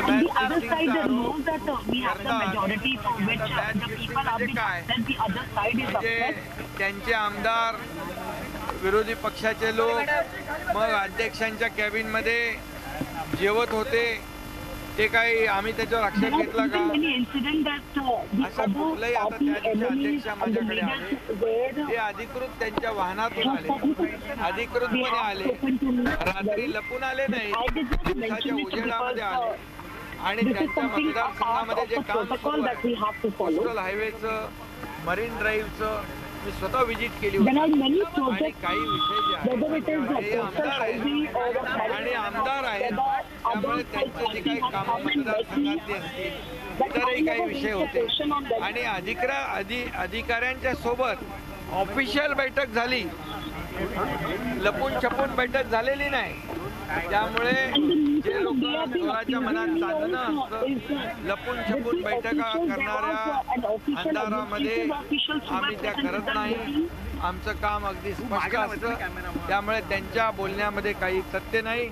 जेव्हा त्यांच्या बाजूने निकाल लागतो ती संस्था चांगली असते, जेव्हा त्यांच्या विरोधात निकाल लागतो त्या संस्थेवर मग निवडणूक आयोग असेल, हायकोर्ट असेल, सुप्रीम कोर्ट असेल यांच्यावर टीका करण्याचा प्रयत्न किंवा टीका करण्याचे प्रकार अनेक वेळा त्यांनी केलेले आहेत. म्हणून मी एवढंच सांगतो, मेरिटवर या सर्व मेरिटवर अध्यक्ष महोदयांनी आमच्या बाजूने निकाल दिला पाहिजे, मेरिटवर निकाल दिला पाहिजे. कारण पक्ष आम्ही आहोत, धनुष्यबाण आमच्याकडे आहे आणि सुप्रीम कोर्टाने देखील या सरकारला जेव्हा राज्यपाल महोदयांनी बोलावलं ते जे घटनाबाह्य सरकार म्हणतात त्यांना मी सांगू इच्छितो, घटनाबाह्य ते लोक आहेत. कारण सुप्रीम कोर्टाने देखील आपल्या निकालामध्ये, निवडणूक आयोगाने देखील आपल्या निकालामध्ये म्हटलेलं आहे की त्यावेळेस पूर्व मुख्यमंत्र्यांनी राजीनामा दिल्यामुळे या सरकार अस्तित्वात नव्हतं आणि आमच्याकडे 40 + 10 50 आणि भारतीय जनता पक्षाचे 106 असे 164 लोक मेजॉरिटी आमच्याकडे होती आणि मुख्यमंत्री म्हणून जेव्हा मतदान झालं तेव्हा 164 विरोधात 99 म्हणजे बहुमताचं सरकार आहे. आणि मग असं बहुमताचं सरकार असताना सुप्रीम कोर्टाने देखील गव्हर्नरने जे आम्हाला आमंत्रित केलं ते जस्टिफाय केलेलं आहे त्यांच्या ऑर्डरमध्ये 204 पॅरा 205 जरा आपले जे तारे हे करतायत, वाजवतायत, ते जे आरोप करतायत त्यांनी जरा हे वाचावं आणि नंतर बोलावं.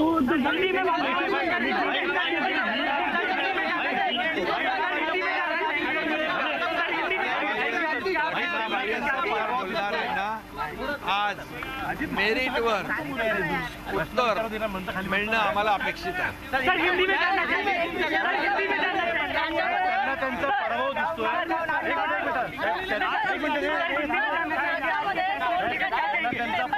अशा पद्धतीची वक्तव्य करतायत? त्यांच्या पायाखालची वाळू सरकलेली आहे, ते त्यांना त्यांचा पराभव दिसू लागलेला आहे आणि त्याचबरोबर म्हणून सरकार स्थापन झाल्यापासून सरकार आज पडणार, सरकार उद्या पडणार, अनेक ज्योतिषी आणले, सरकार काही पडलं नाही, मग मुख्यमंत्री बदलणार, असं सुरू झालं. मुख्यमंत्री काही बदलले नाही, सरकार अधिक मजबूत झालं, सरकार अधिक मजबूतीने या राज्याच्या विकासाचं काम करतंय.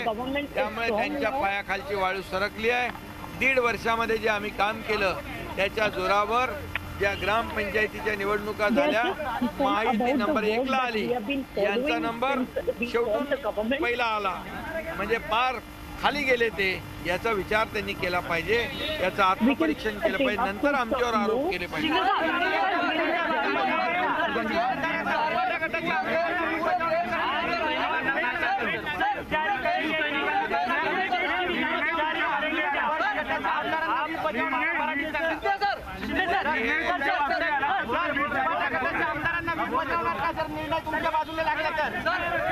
अरे आजही आमचा व्हीप जो आहे त्यांना लागू आहे, आजही व्हीप त्यांना लागू आहे आणि म्हणून तशाच प्रकारचा मेरिटवर आम्हाला निकाल अपेक्षित आहे.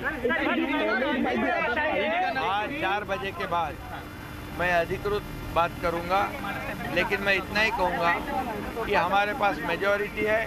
विधानसभा में 67%, लोकसभा में 75%, हमारे पास 13 सांसद है और हमारे पास 50 विधायक है, और इसी के बलबूते पर मेजॉरिटी पर चुनाव आयोग ने हमें ओरिजिनल पार्टी शिवसेना पार्टी करके रिकॉग्नाइज किया है.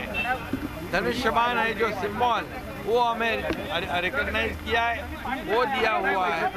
और इसलिए मैं चाहता हूँ कि स्पीकर महोदय जी भी मेरिट पर हमारे को निकाल देंगे. जो रिजल्ट होगा वो मेरिट पे होना चाहिए, और मेरिट पे हम लोग शिवसेना है, हम लोग सिंबल धनुष्यबाण है. और हमारे जो शपथ विधि हुआ था, कुछ लोग हमें घटना बाह्य कहते हैं, घटना बाह्य सरकार कहते हैं, और बोले आज गिरेगा, कल गिरेगा, परसों गिरेगा, ऐसे बोलते बोलते अभी 1.5 साल हो गए हैं. अभी बाद में कहते हैं मुख्यमंत्री बदलेगा, लेकिन ये सरकार हमारी मजबूती से काम कर रही है, इसलिए उनके पैरों तले जमीन खिसक गई है, वो बेचैन हो गए हैं, और अभी उनको सामने दिख रहा है उनकी हार. इसलिए ये गलत सलत आरोप लगाते हैं. जब उनके फेवर में कोई निर्णय होता है तो अच्छा बोलते हैं. जो अरे वो छोड़ो उसको, उसके लिए मेरे पास दूसरे लोग हैं.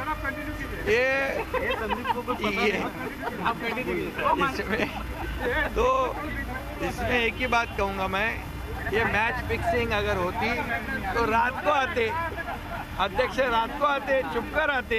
ये दिन दहाड़े आ गए, अपने अधिकृत वाहन में आ गए, और ऑफिशियल बैठक थी. उनके जो चुनाव क्षेत्र में जो कोस्टल हाईवे का काम शुरू है, मरीन ड्राइव में काम शुरू है, कुछ उनके चुनाव क्षेत्र के विषय थे. मैं मुख्यमंत्री हूँ और वो स्पीकर भी है और एमएलए भी है, तो इसलिए वो ऑफिशियल बैठक थी. इसमें अगर कुछ मैच फिक्सिंग करनी तो वो क्यों सामने से आते. ये गलत सलत बयान करते, आरोप करते. वो अभी उनकी हार दिख रही है, इसलिए ये हमें घटना बाह्य कहने वाले ये अनकॉन्स्टिट्यूशनल वही लोग हैं. वो घटना बाह्य लोग वो है जो कि सुप्रीम कोर्ट ने भी जब कहा था उनके ऑर्डर में, जजमेंट में, कि जब पहले मुख्यमंत्री ने इस्तीफा देने के बाद जब हमारे पास मेजॉरिटी थी 104 बीजेपी के, 50 हमारे, मतलब 164 अगेंस्ट 99, मतलब मेजॉरिटी वाला कौन है? मेजॉरिटी वाले हम हैं. और इसीलिए वो भी सुप्रीम कोर्ट ने गवर्नर का निर्णय जस्टिफाइड किया है. ये जरा उनको पढ़ना चाहिए. पैरा 204 पढ़े और फिर बात करें. उनके पास कोई मुद्दे नहीं है.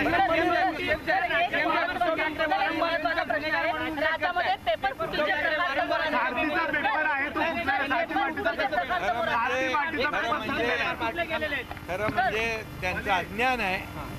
ते मुख्यमंत्री राहिलेला माणूस अशी भाषा वापरू शकतो, हेच तर दुर्दैव आहे महाराष्ट्राचं. अरे बाबा, हे काय क्रिमिनल मॅटर आहे का? हे सुनावणी सुरू आहे, हे सिव्हिल मॅटर आहे आणि याच्यामध्ये कोणी आरोपी नसतो. आता आम्ही म्हणू का हे 14 ते आमदार आरोपी आहेत म्हणून आम्ही म्हटले का? परंतु ते म्हणजे त्याला कुठल्याही प्रकारचा लॉजिक नाही, अशा प्रकारची भाषा ते वापरू लागलेत. याचा अर्थ त्यांना त्यांचा पराभव दिसू लागलेला आहे.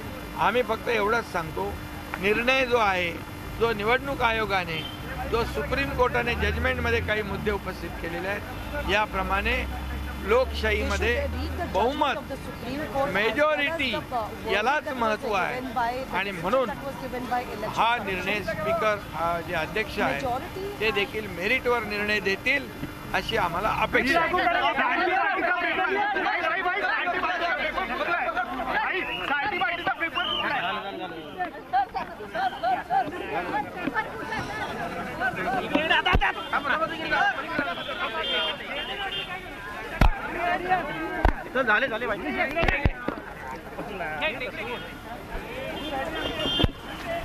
All right, viewers, Eknath Shinde, Maharashtra CM, just speaking there. And remember, all eyes on the verdict, Speaker's key decision today. Now, what Eknath Shinde has said is that those who are commenting should read the court and EC's order first and then comment.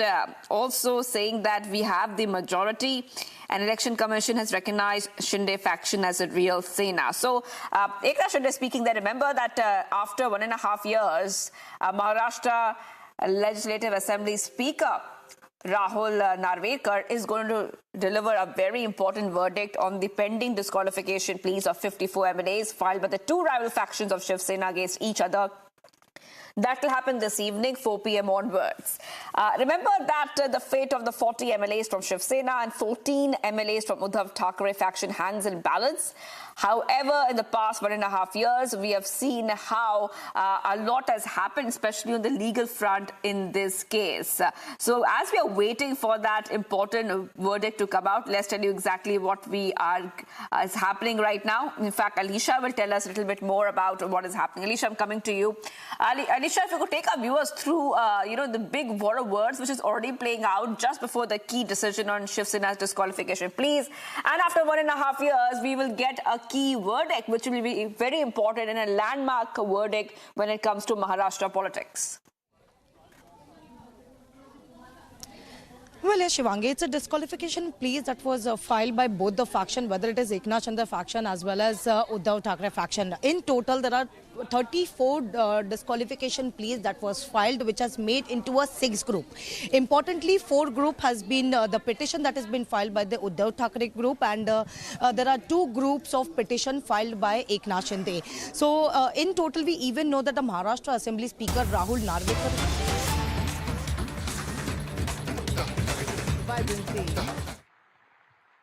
स्वयं की ज्योति से चमकेगा वो तो हीरा लाल है, स्वयं मस्तक पर जिसके दामोदर का हाथ है.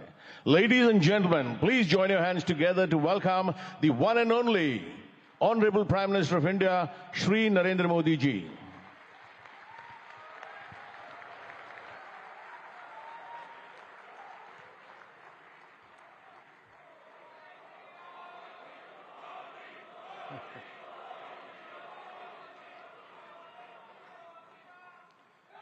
His Excellency Mr. Philip Nyusi, President of Mozambique, His Excellency Mr. Ramos Horat, President of Timor-Leste, His Excellency Mr. Petr Fiala, Prime Minister of Czech Republic, Gujarat के गवर्नर आचार्य देवव्रत जी, यहाँ के लोकप्रिय मुख्यमंत्री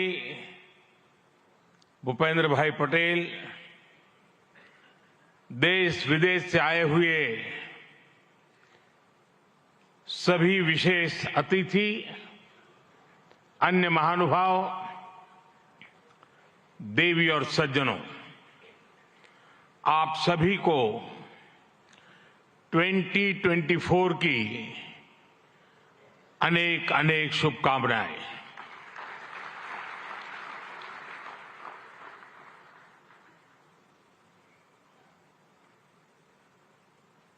निकट भूतकाल में भारत की आजादी के 75 साल पूरे हुए और अब भारत अगले 25 वर्षों के लक्ष्य पर काम कर रहा है। जब भारत अपनी आजादी के 100 वर्ष मनाएगा, तब तक हमने भारत को विकसित बनाने का लक्ष्य रखा है और इसलिए ये 25 साल का कार्यकाल भारत का अमृत काल है। ये नए सपने, नए संकल्प और नित्य नूतन सिद्धियों का कार्यकाल है। इस अमृत काल में ये पहली वाइब्रेंट गुजरात ग्लोबल समिट हो रही है और इसलिए इसका महत्व और बढ़ गया है। इस समिट में आए 100 से ज्यादा देशों के प्रतिनिधि भारत की इस विकास यात्रा के अहम सहयोगी हैं। मैं आप सभी का स्वागत करता हूं, अभिनंदन करता हूं। फ्रेंड्स, यूएई के राष्ट्रपति मेरे brother his highness Sheikh Mohammed bin Zayed का इस आयोजन में शामिल होना हमारे लिए बहुत खुशी की बात है।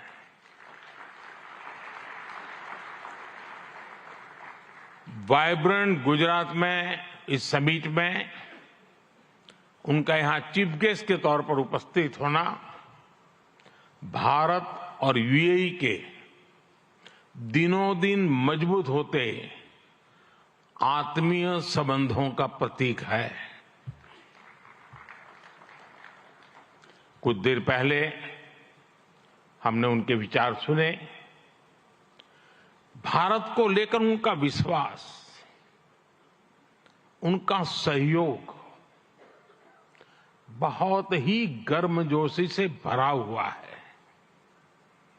जैसा उन्होंने कहा, vibrant Gujarat summit economic development और इन्वेस्टमेंट से जुड़ी जानकारियों और अनुभव साझा करने का ग्लोबल प्लेटफॉर्म बन गई है। इस समिट में भी भारत और यूएई ने फूड पार्क्स के विकास के लिए, रिन्यूएबल एनर्जी के क्षेत्र में सहयोग बढ़ाने के लिए, इनोवेटिव हेल्थ केयर में निवेश के लिए कई महत्वपूर्ण समझौते किए हैं। भारत के पोर्ट इंफ्रास्ट्रक्चर में यूएई की कंपनियों द्वारा कई बिलियन डॉलर के नए निवेश पर सहमति बनी है। यूएई के सॉवरेन वेल्थ फंड द्वारा गिफ्ट सिटी में ऑपरेशन शुरू किए जाएंगे। ट्रांसवर्ल्ड कंपनी यहां एयरक्राफ्ट और शिप लीजिंग एक्टिविटीज भी शुरू करने जा रही है। भारत और यूएई ने जिस तरह अपने रिश्तों को एक नई ऊंचाई दी है, उसका बहुत बड़ा श्रेय मेरे brother his highness Sheikh Mohammed bin Zayed को जाता है। फ्रेंड्स, मोजाम्बिक के प्रेसिडेंट हिज एक्सेलेंसी न्यूसी से कल भी मेरी बहुत विस्तार से बात हुई है। उनके लिए तो गुजरात आना पुरानी यादों को ताजा करने जैसा है। प्रेसिडेंट न्यूसी IIM अहमदाबाद के एल्यूमनाई है।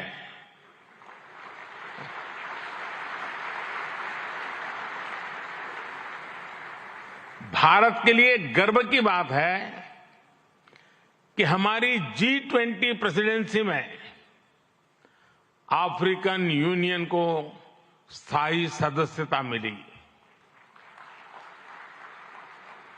प्रेसिडेंट न्यूसी की भारत यात्रा से हमारे संबंधों को तो बल मिला ही है, भारत अफ्रीका के बीच घनिष्ठता और बढ़ी है। साथियों, चेक के प्रधानमंत्री हिज एक्सेलेंसी पैत्र फियाला जी की ये पहली भारत यात्रा इस पद पर है। वैसे वो भारत पहले भी आए हैं। चेक लंबे समय से वाइब्रेंट गुजरात समिट से जुड़ा हुआ है। भारत और चेक के बीच टेक्नोलॉजी, ऑटोमोबाइल्स, मैन्युफैक्चरिंग जैसे सेक्टर्स में सहयोग लगातार बढ़ रहा है। हिज एक्सेलेंसी पैत्र फियाला, मुझे विश्वास है आपकी इस यात्रा से दोनों देशों के संबंध और मजबूत होंगे। हमारे यहां कहा जाता है अतिथि देवो भव, और प्रधानमंत्री के रूप में आपकी तो ये पहली भारत विजिट है। उम्मीद है आप बहुत शानदार यादें लेकर यहां से जाएंगे। फ्रेंड्स, नोबेल लॉरिएट और तिमोर लेस्ते के राष्ट्रपति हिज एक्सेलेंसी रामोस होर्ता का भी मैं भारत में स्वागत करता हूं। हिज एक्सेलेंसी रामोस होर्ता का गांधीनगर आना और विशेष है। आपने महात्मा गांधी के नॉन वायलेंस के सिद्धांत को अपने देश के स्वातंत्र संग्राम से जोड़ा है। आसियान और इंडो पैसिफिक क्षेत्र में तिमोर लेस्ते के साथ हमारा सहयोग बहुत अहम है। फ्रेंड्स, कुछ समय पहले ही वाइब्रेंट गुजरात ग्लोबल समिट को 20 वर्ष पूरे हुए हैं। बीते 20 वर्षों में इस समिट ने नए आइडियाज को प्लेटफॉर्म दिया है। इसने इन्वेस्टमेंट्स और रिटर्न्स के लिए नए गेटवे बनाए हैं। और अब वाइब्रेंट गुजरात ग्लोबल समिट की इस बार की थीम है गेटवे टू द फ्यूचर। 21वीं सदी की दुनिया का फ्यूचर हमारे साझे प्रयासों से ही उज्जवल बनेगा। भारत ने अपनी G20 प्रेसिडेंसी के दौरान भी ग्लोबल फ्यूचर के लिए एक रोड मैप दिया है।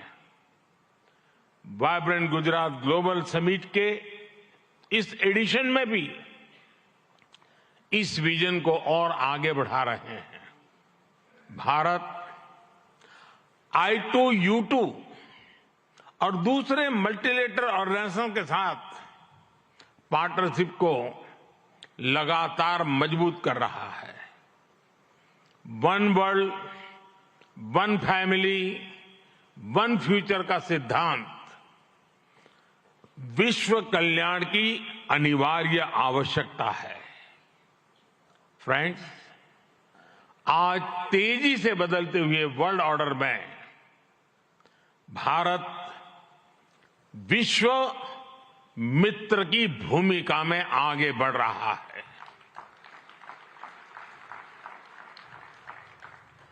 आज भारत ने विश्व को ये भरोसा दिया है कि हम साझा लक्ष्य तय कर सकते हैं, अपने लक्ष्य प्राप्त कर सकते हैं। विश्व कल्याण के लिए भारत की प्रतिबद्धता, भारत की निष्ठा, भारत के प्रयास और भारत का परिश्रम आज की दुनिया को ज्यादा सुरक्षित और समृद्ध बना रहा है। The world looks at India as an important pillar of stability, a friend who can be trusted, a partner who believes in people-centric development, a voice that believes in global good, a voice of the global south, an engine of growth in the global economy, a technology hub for finding solutions, a powerhouse of talented youth, and a democracy that delivers. Friends, Bharat के 1.4 billion लोगों की priorities और aspirations, human centric development पर उनकी आस्था, inclusivity और equality का हमारा commitment, विश्व समृद्धि और विश्व के विकास का बहुत बड़ा आधार है। आज भारत दुनिया की 5th लार्जेस्ट इकोनॉमी है। 10 साल पहले भारत 11th पर था। आज दुनिया की हर प्रमुख रेटिंग एजेंसी का अनुमान है कि भारत अगले कुछ वर्षों में दुनिया की टॉप 3 इकोनॉमी में जाएगा।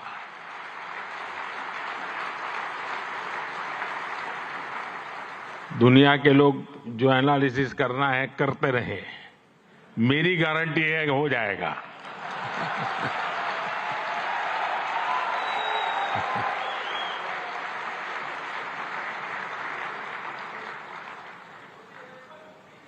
एक ऐसे समय में जब विश्व अनेक अनिश्चितताओं से घिरा हुआ है, तब भारत दुनिया में विश्व की एक नई किरण बनकर के उभरा है।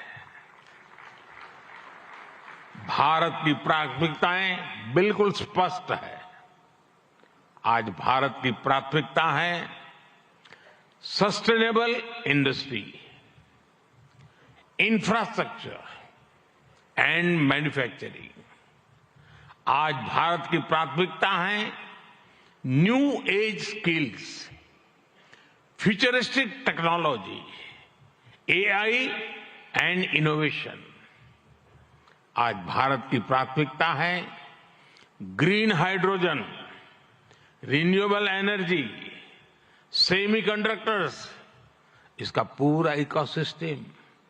इसकी एक झलक हम vibrant Gujarat global trade show में भी देख सकते हैं। और मेरा तो आग्रह है कि ट्रेड शो जरूर देखें। गुजरात के भी स्कूल कॉलेज के विद्यार्थी जरूर जाएं।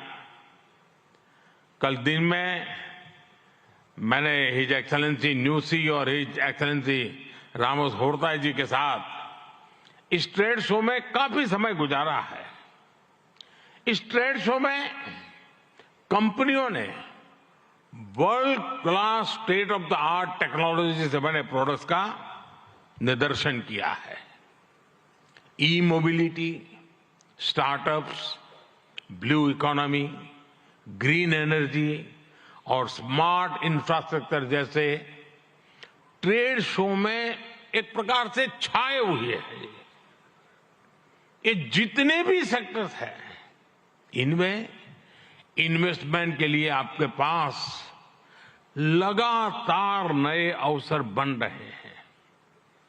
साथियों, आप सभी वैश्विक परिस्थितियों से भली भांति परिचित है। ऐसे में आज अगर भारत की इकोनॉमी में इतना रेजिलियंस दिख रहा है, अगर आज भारत की ग्रोथ में इतना मोमेंटम दिख रहा है, तो इसके पीछे बड़ी वजह है बीते 10 वर्षों में स्ट्रक्चरल रिफॉर्म्स पर हमारा फोकस। इन रिफॉर्म्स ने भारत की इकोनॉमी की कैपेसिटी, कैपेबिलिटी एंड कॉम्पिटिटिवनेस बढ़ाने का बहुत बड़ा काम किया है। रिकैपिटलाइजेशन और आईबीसी से हमने भारत के बैंकिंग सिस्टम को दुनिया के सबसे मजबूत बैंकिंग सिस्टम में से एक बना दिया है। ईज ऑफ डूइंग बिजनेस पर जोर देते हुए हमने 40,000 से ज्यादा कंपनीज को समाप्त कर दिया है, कंप्लायंसेस को समाप्त कर दिया है। जीएसटी ने भारत में टैक्स के अनावश्यक जाल को खत्म किया है। भारत में हमने ग्लोबल सप्लाई चेन के डाइवर्सिफिकेशन के लिए बेहतर माहौल बनाया है। हाल में ही हमने 3 FTA साइन किए ताकि ग्लोबल बिजनेस के लिए भारत और अट्रैक्टिव डेस्टिनेशन बन सके। इनमें से एक FTA तो यूएई के साथ ही हुआ है। हमने अनेक सेक्टर्स को ऑटोमेटिक रूट से FDI के लिए ओपन किया है। आज भारत इंफ्रास्ट्रक्चर पर रिकॉर्ड इन्वेस्ट कर रहा है। पिछले 10 वर्ष में भारत का कैपेक्स 5 गुना अधिक हो चुका है। फ्रेंड्स, भारत आज ग्रीन एनर्जी और ऑल्टरनेटिव एनर्जी सोर्स को लेकर भी अभूतपूर्व गति से काम कर रहा है। भारत की रिन्यूएबल एनर्जी कैपेसिटी 3 गुना बढ़ी है और सोलर एनर्जी कैपेसिटी में 20 गुना वृद्धि हुई है। डिजिटल इंडिया मिशन ने भारत में लाइफ और बिजनेस दोनों को ट्रांसफॉर्म कर दिया है। 10 वर्षों में सस्ते फोन और सस्ते डेटा से डिजिटल इंक्लूजन की नई क्रांति आई है। हर गांव तक ऑप्टिकल फाइबर पहुंचाने का अभियान, 5G का तेजी से विस्तार आम भारतीयों का जीवन बदल रहा है। आज हम दुनिया में तीसरे बड़े स्टार्टअप इकोसिस्टम है। 10 वर्ष पहले तक भारत में कुछ 100 स्टार्टअप थे। आज भारत में 1,15,000 रजिस्टर्ड स्टार्टअप्स है। भारत के ओवरऑल एक्सपोर्ट में भी रिकॉर्ड बढ़ोतरी हुई है। फ्रेंड्स, भारत में जो ये बदलाव आ रहा है, वो भारत के नागरिकों की ईज ऑफ लिविंग भी बढ़ा रहा है, उन्हें एम्पावर कर रहा है। हमारी सरकार के 5 वर्षों में 13.5 करोड़ से ज्यादा लोग गरीबी से बाहर निकले हैं। भारत में मिडिल क्लास की एवरेज इनकम लगातार बढ़ रही है। भारत में फीमेल वर्कफोर्स के पार्टिसिपेशन में भी रिकॉर्ड वृद्धि हुई है। भारत के भविष्य के लिए ये बहुत अच्छी संकेत है और इसलिए मैं आप सभी का आह्वान करूंगा कि भारत की इस विकास यात्रा से जुड़िए, हमारे साथ चलिए।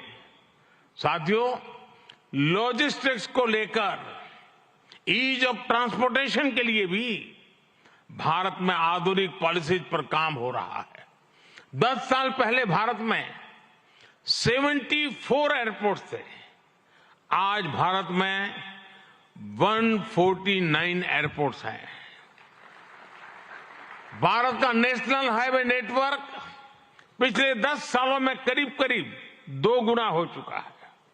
10 सालों में हमारा मेट्रो ट्रेन नेटवर्क 3 गुना से ज्यादा बढ़ चुका है। गुजरात हो, महाराष्ट्र हो या फिर हमारी ईस्टर्न कोस्ट लाइन हो, इनको आज डेडिकेटेड फ्रेट कॉरिडोर से जोड़ा जा रहा है। भारत में आज अनेक नेशनल वाटरवेज पर एक साथ काम चल रहा है। भारतीय पोर्ट्स का टर्न अराउंड टाइम आज बहुत कॉम्पिटिटिव हो गया है। G20 के दौरान जिस India middle east Europe economic corridor की घोषणा हुई है, वो भी आप सभी इन्वेस्टर्स के लिए बहुत बड़ी बिजनेस अपॉर्चुनिटी है। फ्रेंड्स, भारत के कोने कोने में आपके लिए नई संभावनाएं हैं। वाइब्रेंट गुजरात समिट इसके लिए भी एक गेटवे की तरह है, गेटवे टू द फ्यूचर। और आप भारत में सिर्फ इन्वेस्टमेंट ही नहीं कर रहे, बल्कि यंग क्रिएटर्स और कंज्यूमर्स की एक नई जनरेशन को भी शेप कर रहे हैं। भारत के एस्पिरेशन से भरी यंग जनरेशन के साथ आपकी पार्टनरशिप को वो रिजल्ट लाकर दिखा सकती है जिसकी आपने कभी कल्पना भी नहीं की होगी। और इसी विश्वास के साथ एक बार फिर आप सभी का वाइब्रेंट गुजरात समिट से जुड़ने के लिए मैं हृदय से बहुत बहुत आभार व्यक्त करता हूं। और मैं आपको विश्वास दिलाना चाहता हूं कि आपके सपने ये मोदी का संकल्प है।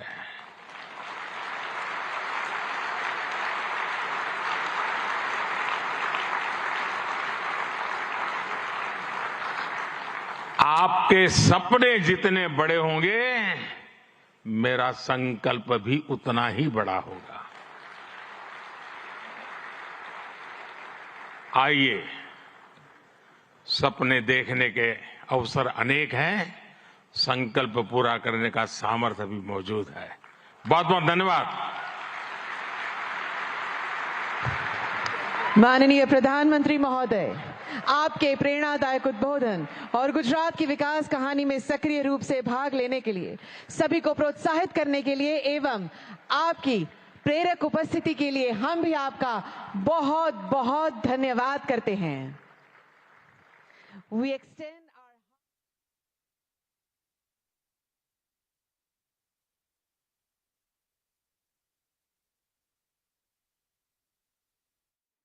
All right, so Prime Minister's address there at the global summit, which is happening in Gujarat. The Prime Minister saying that India is going to be very soon among the 3 largest democracies in the world. He's spoken about the FDI inflows that have been on the rise lately, further talking about the kind of investment plans in the country. So a host of issues that have been spoken about by Prime Minister in his address.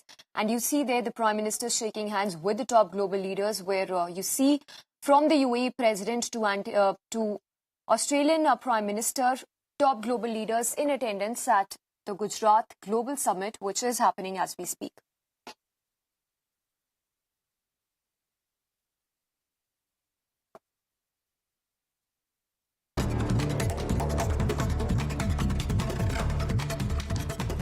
And here's a quick look at news in brief. Prime Minister Modi held meet with UAE President and other global leaders at the Vibrant Gujarat Global Summit this morning. The Prime Minister, a lot of bilaterals to be held in the 2-day summit as well.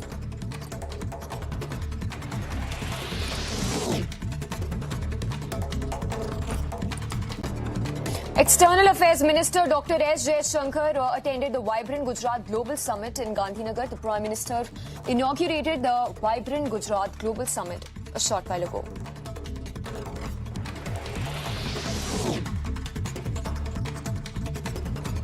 The Indian Army thwarted a narcotics smuggling attempt by Pakistan at the line of control in Poonch. Recovered approximately 2.5 kg of suspected heroin with a market value of 12.5 crores. In an overnight operation, the seized drugs are believed to be smuggled for financing terror activities in Poonch and Rajouri.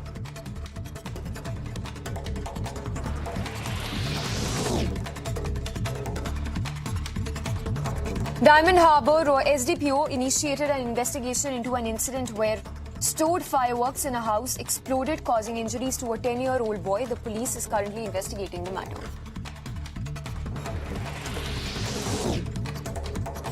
Ahead of the grand consecration ceremony of the Ram Mandir was scheduled on 2nd of January, the first golden door, which is 12 feet high and 8 feet wide, has been installed inside the mandir.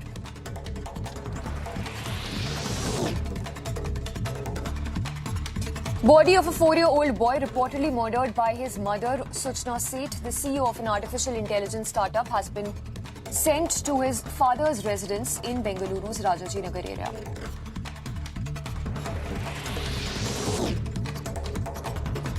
Indefinite strike has been called by Tamil Nadu State Transport Corporation that continues for second straight day across the state, demanding the signing of 15th wage revision agreement to increase the pay, filling vacancies and releasing durance allowances as well for the retired workers.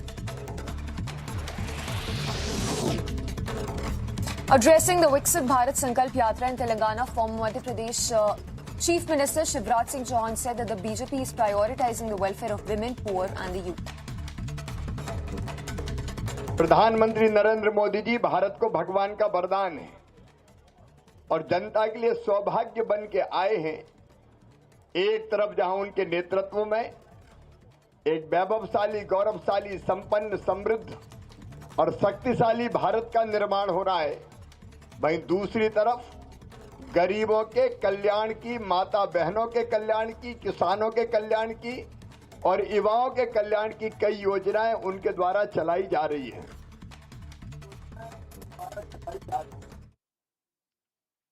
Now, the Indian Navy Chief Admiral R. Hari Kumar unveiled Drishti 10 Starliner drones manufactured by Adani Defence. The Drishti 10 Starliner drones have been designed for naval operations with extended endurance and payload capacity as well. Here's a quick report. Indian Navy Chief Admiral R. Hari Kumar unveiled Drishti 10 Starliner drones in Hyderabad.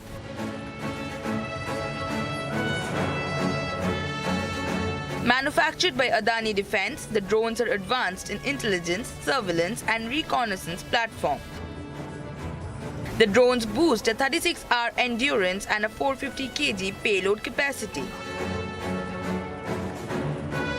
The Adani Defence claims it is the only all-weather military platform capable of flying in segregated and unsegregated airspace. The UAV is set to fly from Hyderabad to Porbandar before being inducted into Naval Maritime Operation. The unveiling marks a significant advancement in military surveillance capabilities. Bureau Report, Republic TV.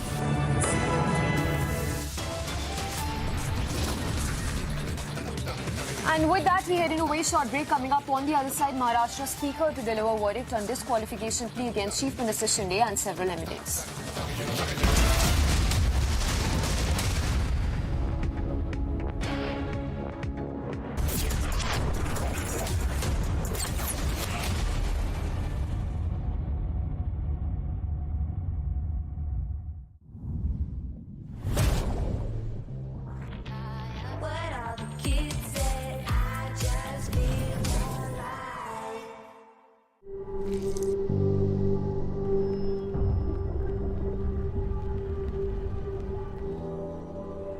Helps beat sensitivity fast. Sensodyne Rapid Relief. बनाऊंगा मैं तो बनेगा भारत, बादलों पे चल के हवाओं से मिलके मैं बनाऊंगा, उम्मीदों के पंख कंधों पे लगा के मैं बनाऊंगा, बनाऊंगा मैं तो बनेगा भारत, बनाऊंगी मैं तो बनेगा। स्किल, स्टील और दिल से बन रहा है Bharat. AMNS India, smarter steels, brighter futures. 3 से 4 व्हीलर में अपग्रेड तो करना है, पर इसमें से क्या खास बात है? इसमें एक खासियत हो तो बताएं। टाटा इस गोल्ड पेट्रोल CX में है दमदार इंजन जो दे बढ़िया पिकअप, बड़ी और स्ट्रॉन्ग लोड बॉडी और मेंटेनेंस एकदम कम। तो अब सोचो, समझो और टाटा इस गोल्ड पेट्रोल CX लो। भाई इतनी बड़ी टाइल, इतनी बड़ी बड़ी हिट्स आप लोगों ने मुझे दी हैं। टाइल्स तो बड़े होने चाहिए। सुमानी मैक्स टाइल्स, टाइलों का सबसे बड़ा भाई। सुमानी मैक्स टाइल्स, जमीन से जुड़े।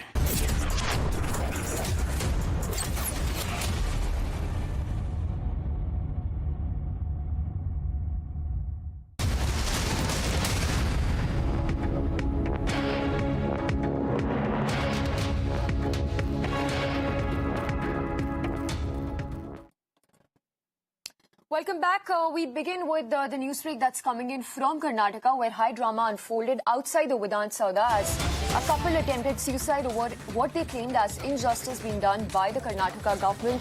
In fact, they've gone on to blame the Minority Affairs Minister Zamir Ahmed for not helping them out. So these were the scenes outside the Vidhan Sauda as a couple attempted suicide over what they claimed as injustice being meted out by the Karnataka government.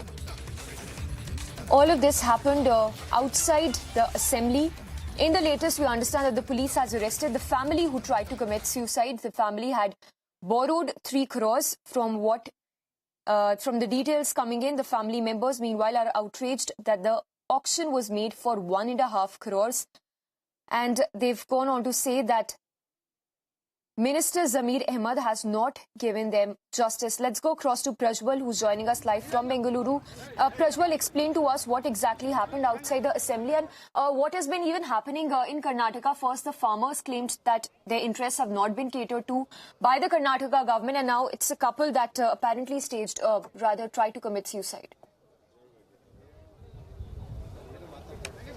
Samiksha, in fact, this is outside the premises of the Vidhan Sauda. It is not even inside the Vidhan Sauda as well. So we need to understand that this has happened in the north gate of the Vidhan Sauda, facing the High Court as well, where a Muslim couple tried to pour a can of kerosene. They did, in fact, pour a can of kerosene on themselves and try to set themselves on fire. But the timely intervention of the police was also seen there, because the Hoysala patrolling van, the patrolling unit which was there, came in immediately and made sure that they did not set themselves alight too. And from what we get to understand, this particular family had taken a debt of over 3 crore rupees as well, and therefore the bank had sent them repeated reminders saying that they will have to pay the money too, because they had mainly taken this loan to repay, mainly taken the loan to go ahead and construct the house as well. So therefore the family has also gone ahead and approached the Minorities Welfare Affair Minister Zamir Ahmed Khan too, but there seems to have been no responses. What the family is now going ahead and alleging, and therefore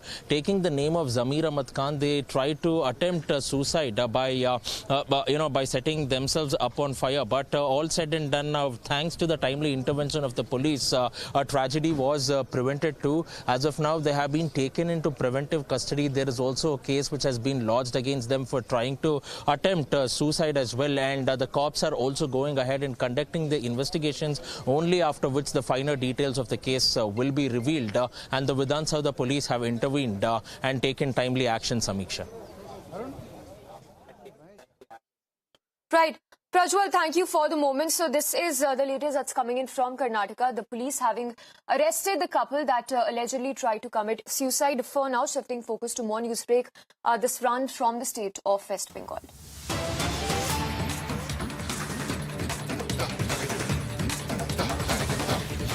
And in news that's coming in, the West Bengal governor has sought a report on the ration scam probe, calling for senior officials as well to brief him on the probe so far in the attack which happened on the ED officials last week. The West Bengal governor has asked senior state government officers, including Chief Secretary BP Gopalika, to brief him about the ration scam. Besides Gopalika, Home Secretary Nandini Chakraborty and DGP have also been summoned by the governor for this meeting. So the governor calling for a report on the ration scam probe. Let's go across to Kishle, who's joining us from the Bangla newsroom. Kishle, we understand that the West Bengal has called for a report in the ration scam, but tell us how, while we understand that the central agency is probing the scam, the kind of action that's been initiated on part of the West Bengal police as well, when we talk about the ration scam, which also runs into crores of rupees. Yes, Samiksha, yesterday we saw the ED director who came to the state, especially after the attack on ED officials. Now, there was a long meeting between the West Bengal governor and the ED director himself, and there was discussion about the attack on the ED officials, number 2, the development of the ration scam, number 3, development on other scams that the ED is probing in West Bengal. These 3 discussions were held according to sources. Now, just after the meeting was held, the governor has again sought a report from the state government about the ration scam and what is the status of Sheikh Shahjahan's arrest as of yet. These 2 information the governor has sought from the government, especially he has called upon the senior officials of the government, especially BP Gopalika has been contacted. He's the chief secretary right now of the state of West Bengal. Now, the governor has not only asked about the particular attack that happened on the ED officials, but also the whole scam that has unfolded in the name of ration scam, and what is the status of the state in terms of its investigation. ED is already investigating in the matter. What is the state doing about it? How will the state prevent such scams in future? And what is the ration scam? According to what is the state's version in this scam? All these information has been sought by the governor in that report according to sources. But also the governor has sought detailed information about what is the status of Sheikh Shahjahan's arrest, the main mastermind behind the attack, as allegedly as the opposition parties and the ED is also saying that he was the person who instigated the attack on the ED officials. So the governor has sought both the reports from the state government. On the other hand, today again there were police officials from the state police who went to ED office, and they had tried to take a recording of their statement, but they were unable to do so, as the officials who went there on that day of attack were not available today. So these are the latest developments from West Bengal in this case. Samiksha. All right, Kishle, thank you for the moment. So the latest that is coming in from West Bengal is that the governor has sought a report on the ration scam from the West Bengal police and top-level officials. We slip in a very short break. Top stories coming up on the other side of this break.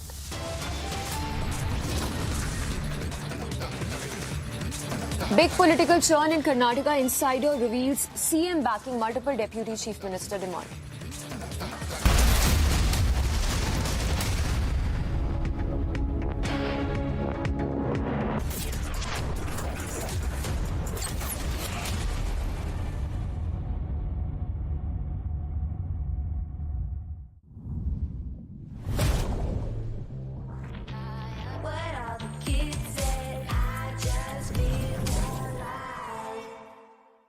Modi सरकार की guarantee, सस्ती दवाई, अच्छी दवाई, कम से कम 75% discount. अब तक जरूरतमंदों के 23,000 करोड़ रुपए बचे।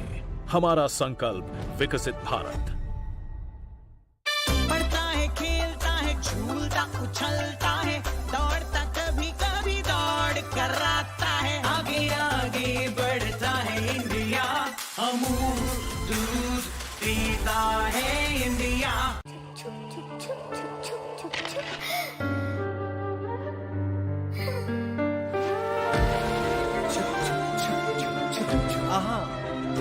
Yes, Papa.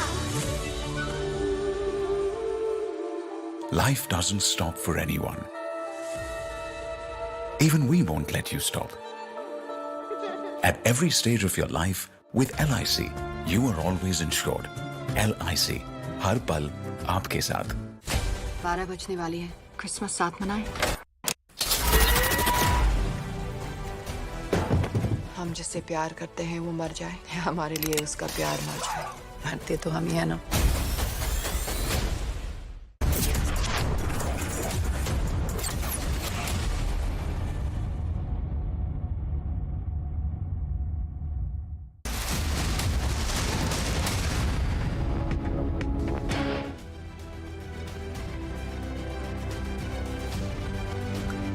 And here's a look at top stories from across the globe. Several Jewish worshippers were arrested during a disagreement over a secret tunnel that was built beneath a historic Brooklyn synagogue. The incident escalated into a brawl between law enforcement and individuals attempting to protect makeshift passageway.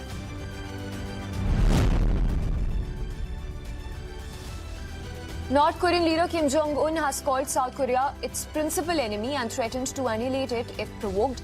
Kim Jong-un made the remarks during inspection tours of munitions factories in North Korea this week.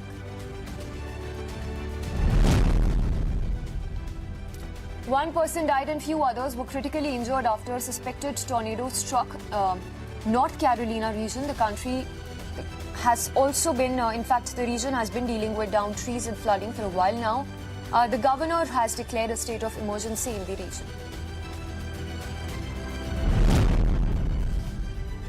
UK's Attorney General's office announced the arrest of 13 individuals for forcibly entering a TV studio during a live TV broadcast. The authorities said that no one was killed in the attack and that the 13 individuals will face terror charges.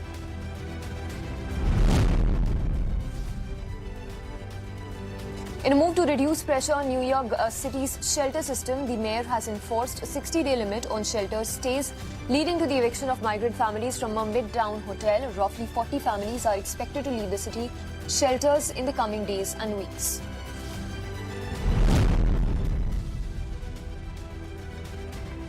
Family members of 18 protesters killed by police a year ago marched to mark a year of political instability in Peru, calling for justice. Anti-government protests protesters demanded an end to the government of President Dina left 67 people dead and more than 1,900 injured between December 2022 and January 2023.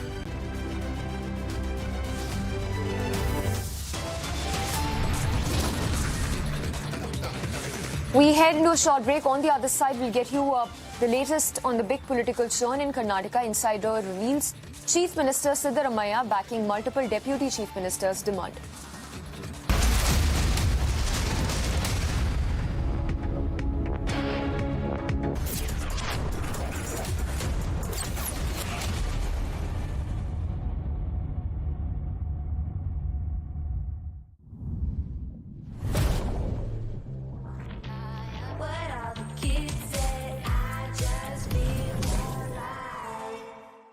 $15,000 placements in 2022-23. At Amity, we are committed to nurturing passionate, hardworking and proactive professionals.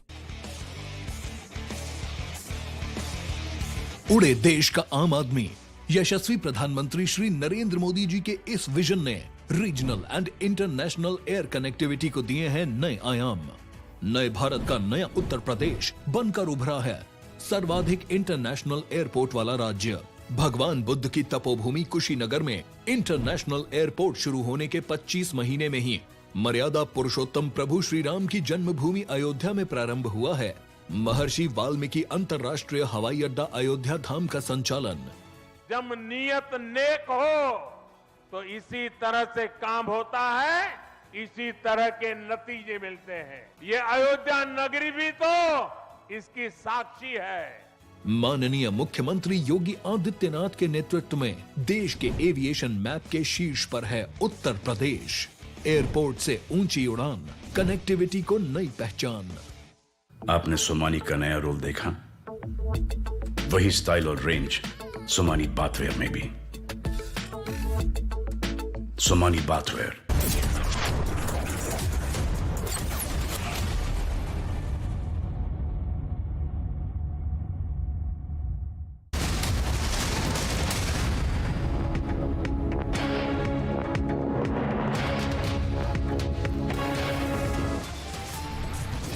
संविधान में जो प्राविधान है और सर्वोच्च न्यायालय ने जो principal set किए हैं उसके आधार पर ही ये निर्णय लिया जाएगा।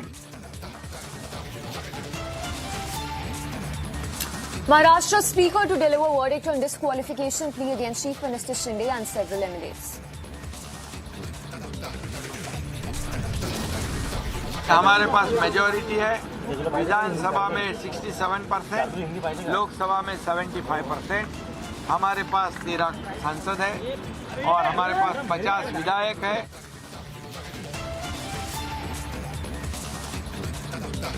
Shinde says majority with us after meet with Fadnavis ends. All eyes now on Speaker's decision at 4 p.m. High drama outside Vidhan Sauda as couple attempts suicide, blame a minority affairs minister.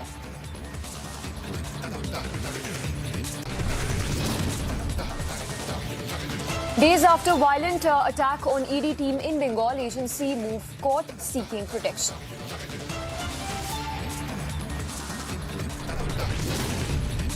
अभी सहमत थे इसके लिए और 2-3 लोग होना चाहिए DCM, मगर हाईकमांड वो उस वक्त एक को परमिशन दी थी.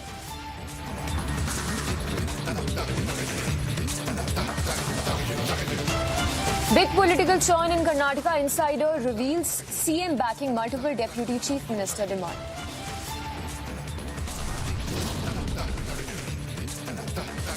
Prime Minister Modi inaugurates 10th edition of the Vibrant Gujarat Summit.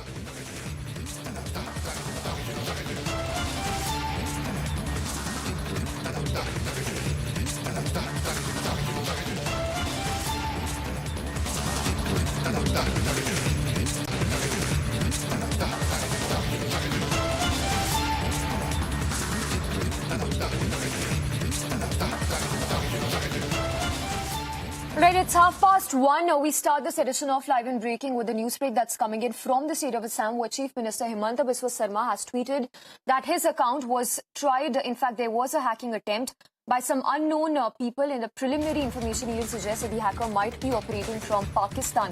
The investigation is set to be underway to identify the perpetrators. So a hacking attempt that was made, a claim that's coming in from Assam Chief Minister himself, Himanta Biswa Sarma, who says that there was a hacking attempt.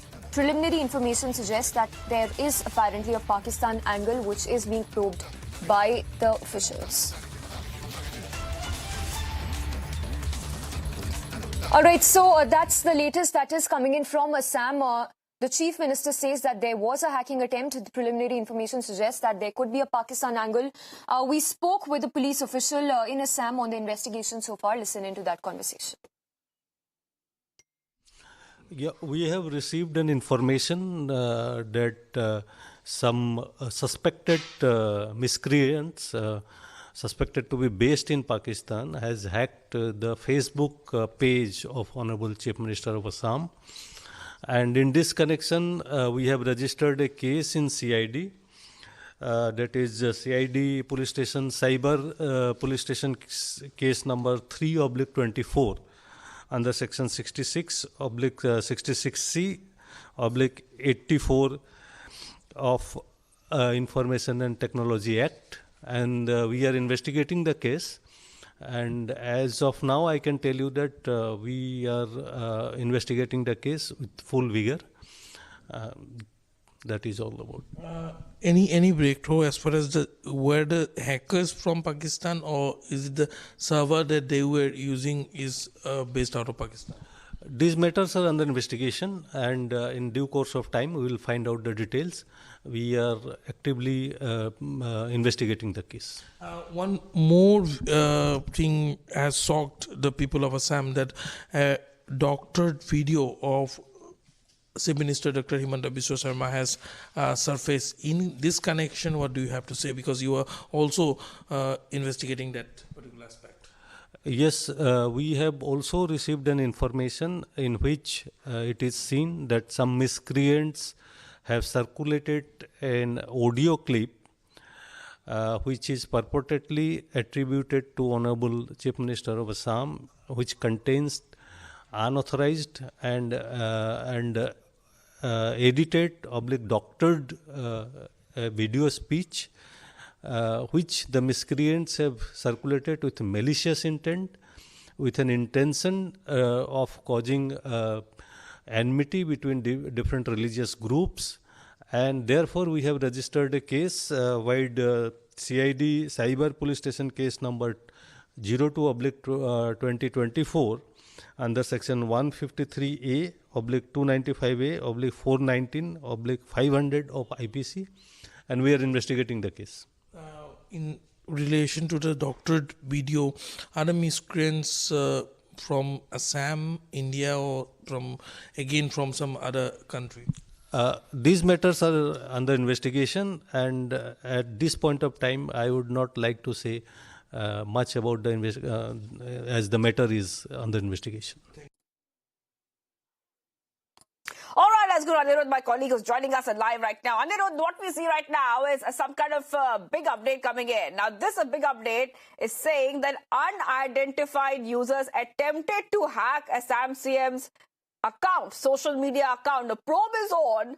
Do we have any details about who is this person / who is behind this kind of hacking attempt, Anirudh? Yes, Ivangi, it is very clear that the attempts were made by hackers who were based out of Pakistan, and the Chief Minister himself had pointed this out yesterday in the post he had made on X. Today, we exclusively spoke to ADCP of CID MP Gupta, and MP Gupta given more insight into the details of the investigation. The matter is still being investigated, and two separate cases have been registered. One is related to the hacking attempt on the Facebook page of the Assam Chief Minister. And it has been seen that not a single attempt was made, but in fact, there were multiple attempts made at a different point in time yesterday afternoon to hack the Facebook page of the Assam Chief Minister.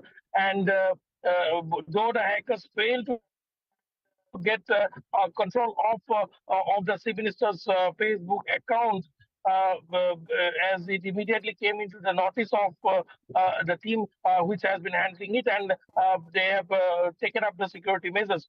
Now the Assam police is investigating it, and it is believed that they have eventually made some breakthrough into the case. However, for the official secrecy, and as the investigation is still underway, for the sake of the investigation, not much details are being shared. Yes, but we can confirm that the Assam Police, Cyber Police, CID have made a breakthrough in both the case. One is related to the doctored video where the Chief Minister's speech was doctored to give it a communal angle. And that case has been registered separately, and the case pertaining to the attempt to hack the Chief Minister's Facebook account has is being investigated separately in both these cases. Shivangi. Right. Well, Anirudh getting us all the top details coming in right now. What we see is that unidentified users have attempted to hack Assam CM's account. Probe is underway in this matter. Anirudh getting us all the top details. Let's move ahead, viewers, to the other story we're tracking right now. And what we see is that a big update has come in the Delhi excise policy money laundering case. That is what we're learning of right now. And as we keep getting our viewers more updates, let's tell you the Rouse Avenue Court in Delhi has extended the judicial custody of Aam Aadmi Party MP Sanjay Singh and former Delhi Deputy CM Manish Sisodia till January 20th. That is right. We're getting a big update coming in liquor gate policy. And as we see what is happening is that we are seeing that there has been a big update coming in. Now, what we see is in connection with the liquor gate policy, which in this case, a probe is on. We are seeing multiple questioning happening as well simultaneously. But the Rouse Avenue Court in Delhi has extended the judicial custody of Aam Aadmi Party MP Sanjay Singh and former Delhi Deputy CM Manish Sisodia till January 20th. So Manish Sisodia will be staying in jail. That is what we are learning of right now. I remember in the past, Manish Sisodia has gone ahead and also been denied bail. Let's go to Piyush, who's joining us live right now. Piyush, I'm coming to you. If you could take our viewers through what has happened so far, because we are seeing Manish Sisodia has tried to come out of jail, has tried for bail a couple of times, but in this case, once more, it looks like that their judicial custody has been extended. That means that they will be in jail for quite a while now, till January 20th. Now, we're talking about both Aam Aadmi Party MP Sanjay Singh and Manish Sisodia.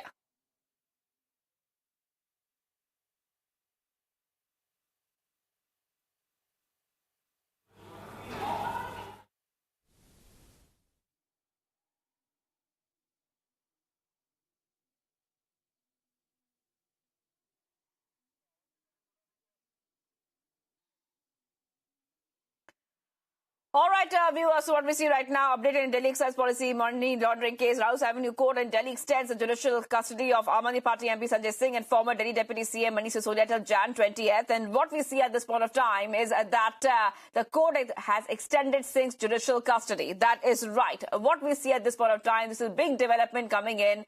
And the Liquorgate probe is continuing for a longest time now. Ever since we got you all the details of this probe, we can also tell you simultaneously a lot of summons have already been sent to various leaders.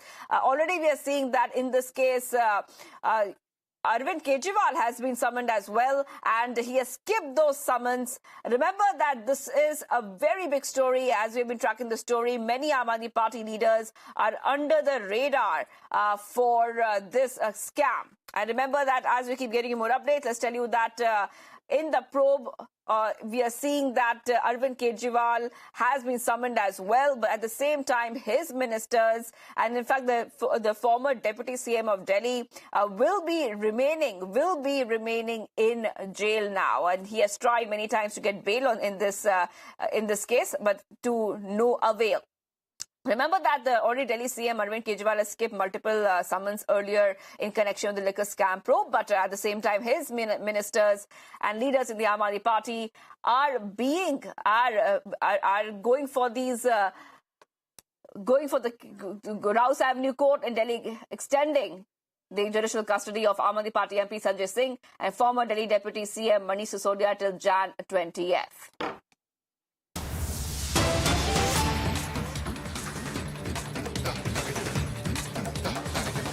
All right, viewers, let's go ahead to the other breaking update we're getting for you. Ram Temple invite. Kejriwal has received the invite. That's what we are learning right now on this story. All national party chiefs will receive the invite, not regional parties to get the invite. In fact, we're getting some more details coming in right now where ahead of Ram Temple inauguration, Kejriwal has received the invite.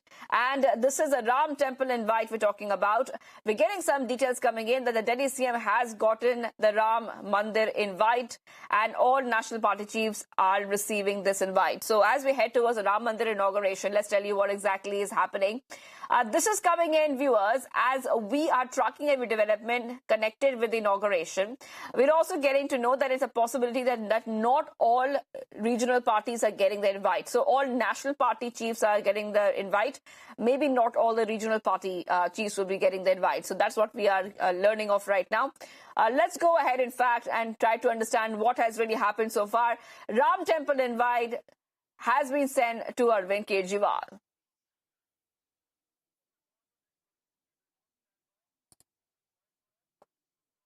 All right, let's move ahead now. 64-year-old man, Srinivas Shastri from Hyderabad, embarked on a 7,200-kilometer Padyatra to Ayodhya, carrying something called a golden slippers with him ahead of the Pran Pratishtha ceremony of the Ram Temple. Here is a full report.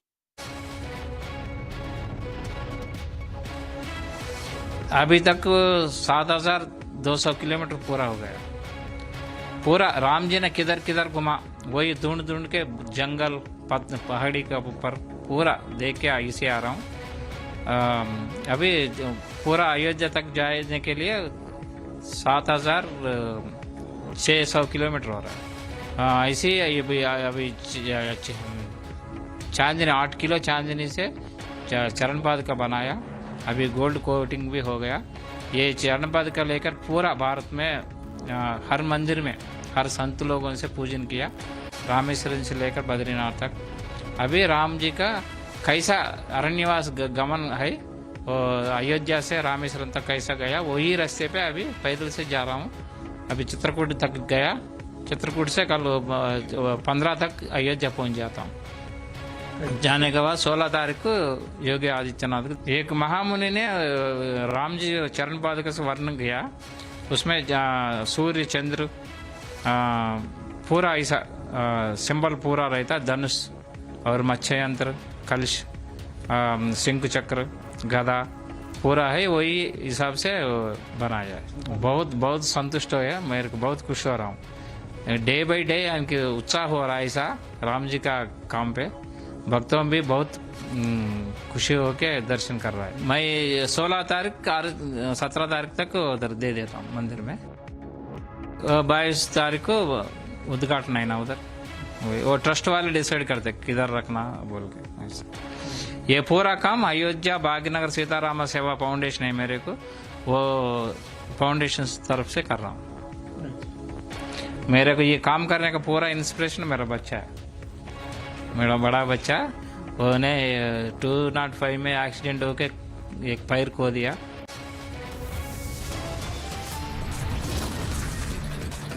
Much more coming up. High drama outside Vidhan Sabha as couple attempts suicide. Blame the Minority Affairs Minister.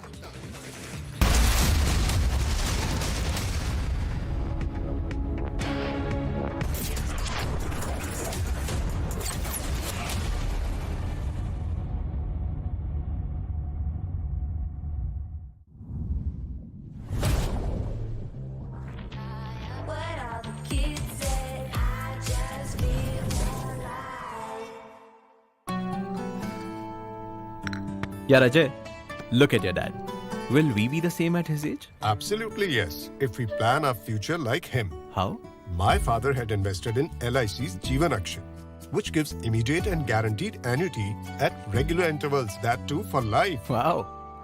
But do we have to wait until his age? Absolutely not. We recently invested in LIC's new Jeevan Shanti, which gives deferred annuity, which means regular income after some years. I see.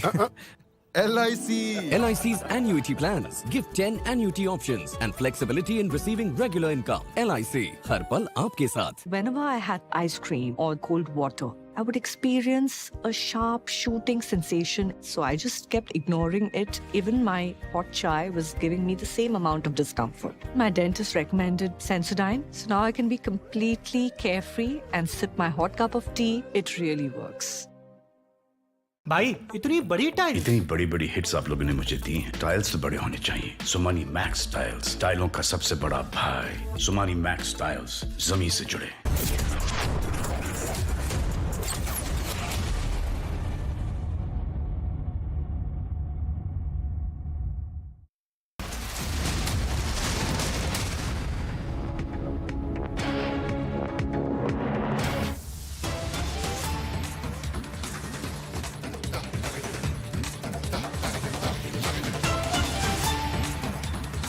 Youth Congress protests against arrest of the state president Rahul. Manu Thartil turns violent outside Secretariat. Police are using water cannons against the protesters. So we're getting that big update coming in right now where Youth Congress is protesting against the arrest of the state president. And that has turned completely violent outside the Secretariat. Police use water cannons against the protesters. That's what we're learning of right now. Soon we'll be joined by my colleague Ashwin. But those visuals coming in right now, Youth Congress protests happening in Kerala.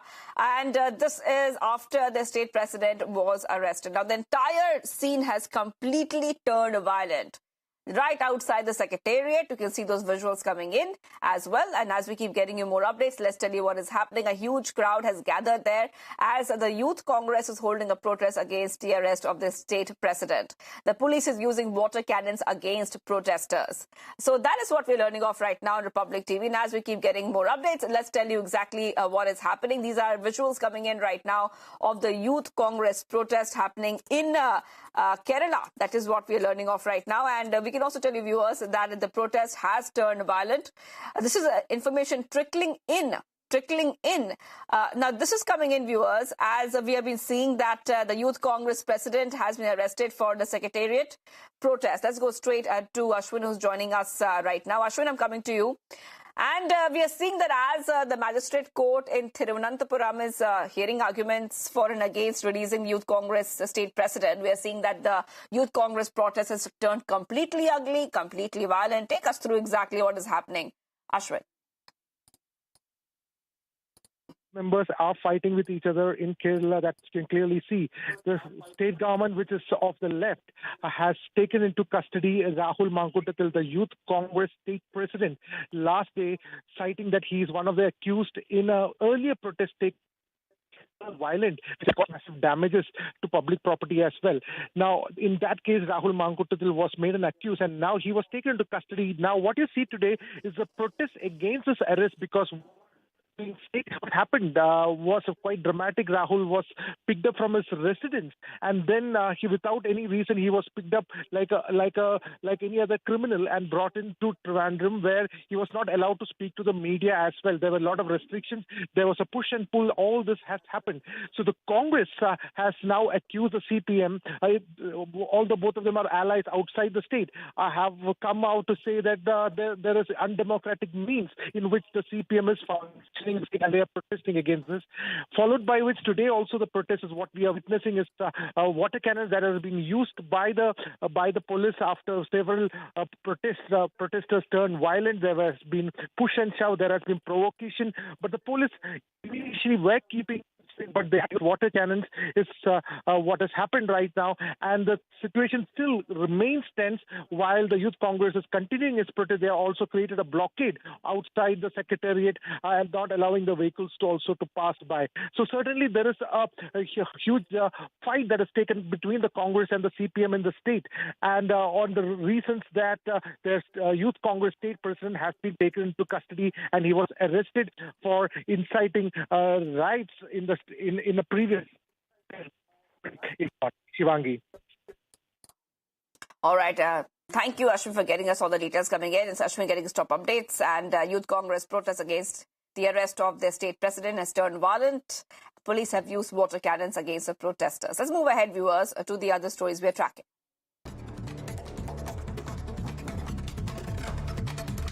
In Hyderabad, 5 people have been injured after 3 coaches derailed. And this happened at the Nampally railway station. The incident occurred today morning after the train overshot the terminal station where it was supposed to stop before the end. Speaking on the murder of a 4-year-old child allegedly by own mother in the state, Goa CM Pramod Sawant said that investigation is going on and police will reach the very end of the case.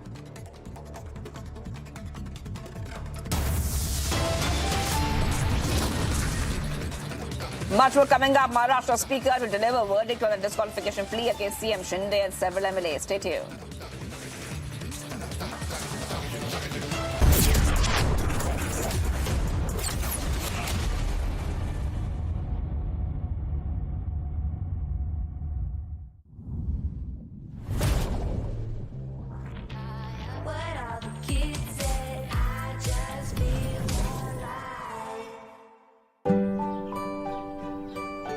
I want to soar above the skies and fulfill my responsibilities. With LIC. Paid your LIC premium? On time. दिल के सुनो, LIC चुनो. LIC, हर पल आपके साथ. मोदी सरकार की guarantee, हर घर पहुंचेगा नल से जल. अब तक 13.5 करोड़ से अधिक नल कनेक्शन. हमारा संकल्प विकसित भारत.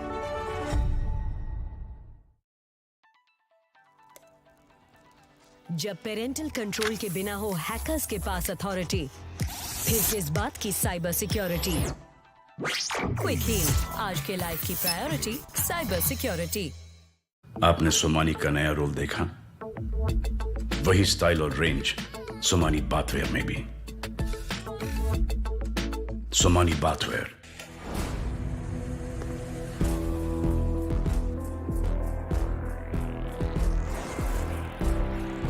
इस दुनिया में बस हम 2 हैं, दुनिया जिनकी दीवानी है.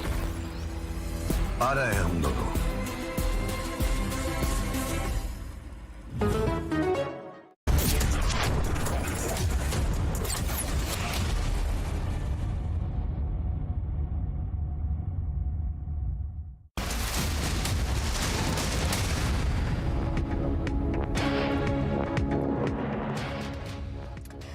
Let's move ahead to the other story we're tracking right now. Ecuador's Attorney General's office announced the arrest of 13 individuals for forcibly entering a TV studio during a live broadcast. Authorities said there was no one killed in the attack, but the 13 individuals will face terrorism charges.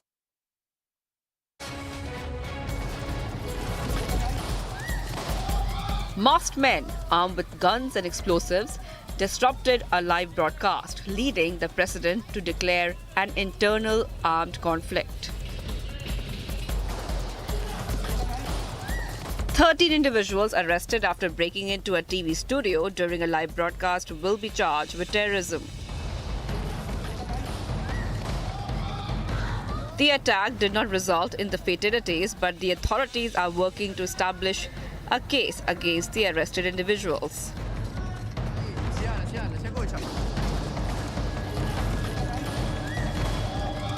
Law prescribes a penalty of up to 13 years in prison for those convicted of terrorism.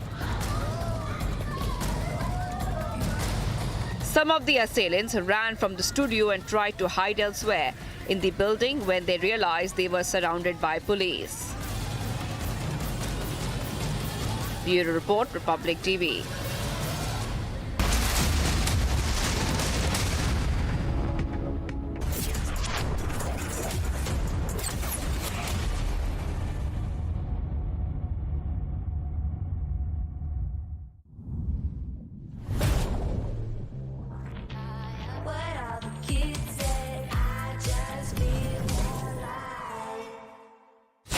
बारह बजने वाली है। Christmas साथ मनाएं। हम जिससे प्यार करते हैं वो मर जाए, हमारे लिए उसका प्यार मर जाए, मरते तो हम ही है ना। मोदी सरकार की गारंटी, हर गरीब का मुफ्त इलाज। 55 करोड़ लोगों को दी हर साल 5 लाख रुपए तक के मुफ्त इलाज की निश्चिंतता। हमारा संकल्प विकसित Bharat. Eat it on time and please ride the bike slowly. Okay. And this is for your safety. Arey, I almost forgot. LIC. This is for our safety. दिल की सुनो। LIC चुनो। LIC हर पल आपके साथ। भाई इतनी बड़ी टाइल। इतनी बड़ी बड़ी हिट्स आप लोगों ने मुझे दी हैं। टाइल्स तो बड़े होने चाहिए। सुमानी मैक्स टाइल्स, टाइलों का सबसे बड़ा भाई। सुमानी मैक्स टाइल्स, जमीन से जुड़े।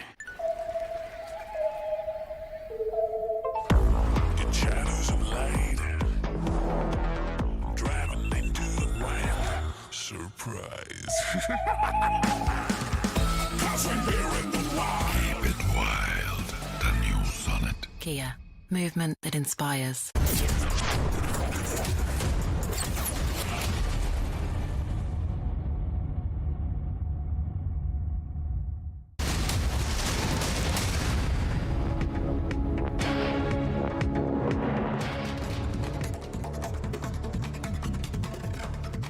In Hyderabad, 5 people have been injured after 3 coaches have derailed at Nampally railway station. Now, the incident occurred today morning after the train overshot the terminal station where it was supposed to stop before the end.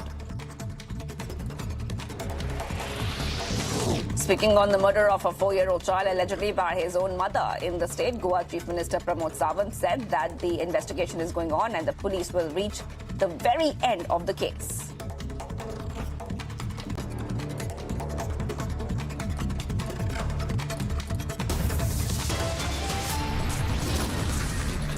Much more coming up, viewers. Maharashtra Speaker to deliver verdict on disqualification plea against CM Shinde and several MLAs. Stay tuned.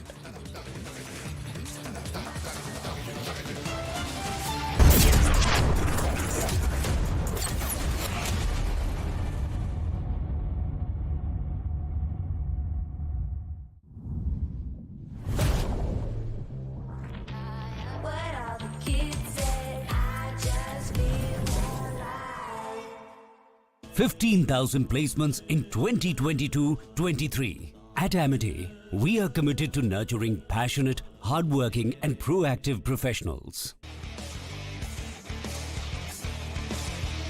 उड़े देश का आम आदमी, यशस्वी प्रधानमंत्री श्री नरेंद्र मोदी जी के इस vision ने regional and international air connectivity को दिए हैं नए आयाम। नए भारत का नया उत्तर प्रदेश बनकर उभरा है सर्वाधिक इंटरनेशनल एयरपोर्ट वाला राज्य। भगवान बुद्ध की तपोभूमि कुशीनगर में इंटरनेशनल एयरपोर्ट शुरू होने के 25 महीने में ही मर्यादा पुरुषोत्तम प्रभु श्री राम की जन्मभूमि अयोध्या में प्रारंभ हुआ है। महर्षि वाल्मीकि अंतर्राष्ट्रीय हवाई अड्डा अयोध्या धाम का संचालन। जब नियत नेक हो तो इसी तरह से काम होता है। इसी तरह के नतीजे मिलते हैं। ये अयोध्या नगरी भी तो इसकी साक्षी है। माननीय मुख्यमंत्री योगी आदित्यनाथ के नेतृत्व में देश के एविएशन मैप के शीर्ष पर है Uttar Pradesh.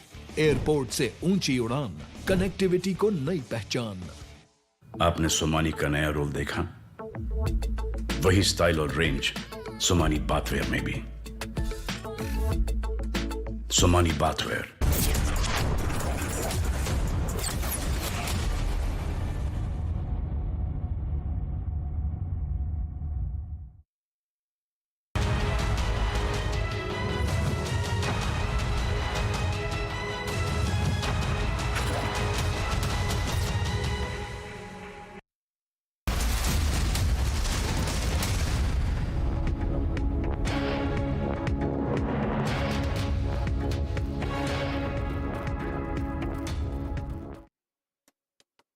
Very good afternoon and thank you for tuning in. You're watching live and breaking at 2 p.m. I'm Suesha Samant. We get you all the top stories we're tracking for you this afternoon. First, a quick check of the headlines.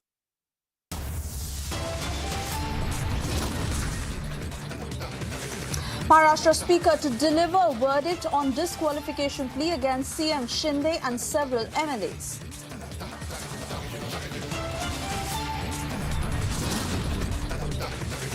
Eknath Shinde says majority is with us after meet with Fadnavis ends.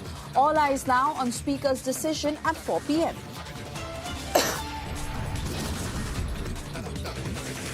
High drama outside Vidhan Sauda as couple attempts suicide, blame the Minority Affairs Minister.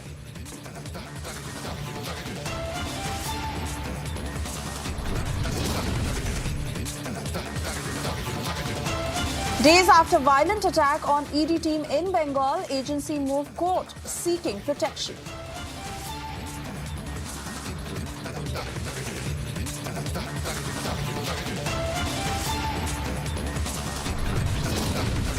CM साहब भी सहमत थे इसके लिए और 2-3 लोग होना चाहिए डीसीएम, मगर हाईकमांड ने उस वक्त एक को परमिशन दी थी।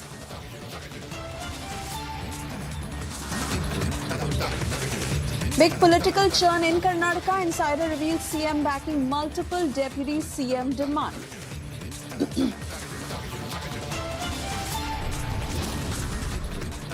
PM Modi inaugurates 10th edition of the vibrant Gujarat Summit.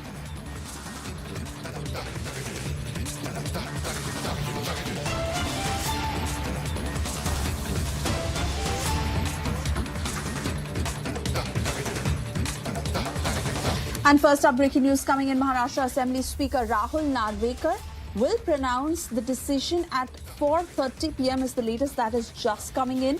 In the Sena disqualification row, he will finally put out his final decision. He will read the objective part of the order. Shiv Sena MLAs are to be present in Vidhan Sauda during the verdict on the MLA's disqualification pleas that have been filed by both the factions. Today is D-Day for the Uddhav faction and the Shinde faction, where, remember, Eknath Shinde has expressed that the majority are on their side. This is the final for where and who is the real Shiv Sena. And while both the factions are fighting it neck to neck, it is at 4:30 p.m. today is when we will know what the speaker decides. Alisha is joining us from the newsroom to give us further details on the same. Alisha, about 2.5 hours from now, the picture will be clear. It has been a long-drawn battle, not just for the Uddhav faction, but even for the Shinde faction, as they have been claiming that they have the majority on their side, and Uddhav faction claiming that they are the original Shiv Sena. 4:30 p.m., Rahul Narvekar to put out the verdict. What can we expect? Well, yes, Suesha, it's Rahul Narvekar, who is the Maharashtra Assembly Speaker, who is going to pronounce his verdict at around 4:30. And there are the preparations that has also been made for the live telecast, is what we know. And according to sources, there will be 2 hours long session because it's an objective part where Rahul Narvekar is going to read the objective part of the order. But importantly, if we talk about the case, because it's a disqualification plea that was first filed by Uddhav Thackeray faction in June 2022 when Eknath Shinde, along with the several MLAs who rebelled against the then Chief Minister Uddhav Thackeray, which lead to the split into Shiv Sena and also the fall of Mahavikas Aghadi. So, but till then and now, where there are in total 34 petitions has been filed, whether from the Uddhav Thackeray faction as well as from the Eknath Shinde faction, which has also been clubbed into 6 groups, out of which there are 4 groups of petition that has been filed by Uddhav faction, whereas 2 group petitions has been filed by Eknath Shinde faction. So as of now, we know that there are around 20 hearings, a detailed and lengthy hearing which has been commenced and conducted by Rahul Narvekar in Vidhan Bhavan, whether it is in Mumbai or whether it is in Nagpur. But there are 20 hearings that has been conducted by Rahul Narvekar, and now when Rahul Narvekar speaking to the media clearly mentioned that the hearing has been concluded and he will give the verdict as per the law, because it is as per the direction that has been given by the Supreme Court. We know last year when Supreme Court has clearly mentioned that the disqualification plea that was filed before the Supreme Court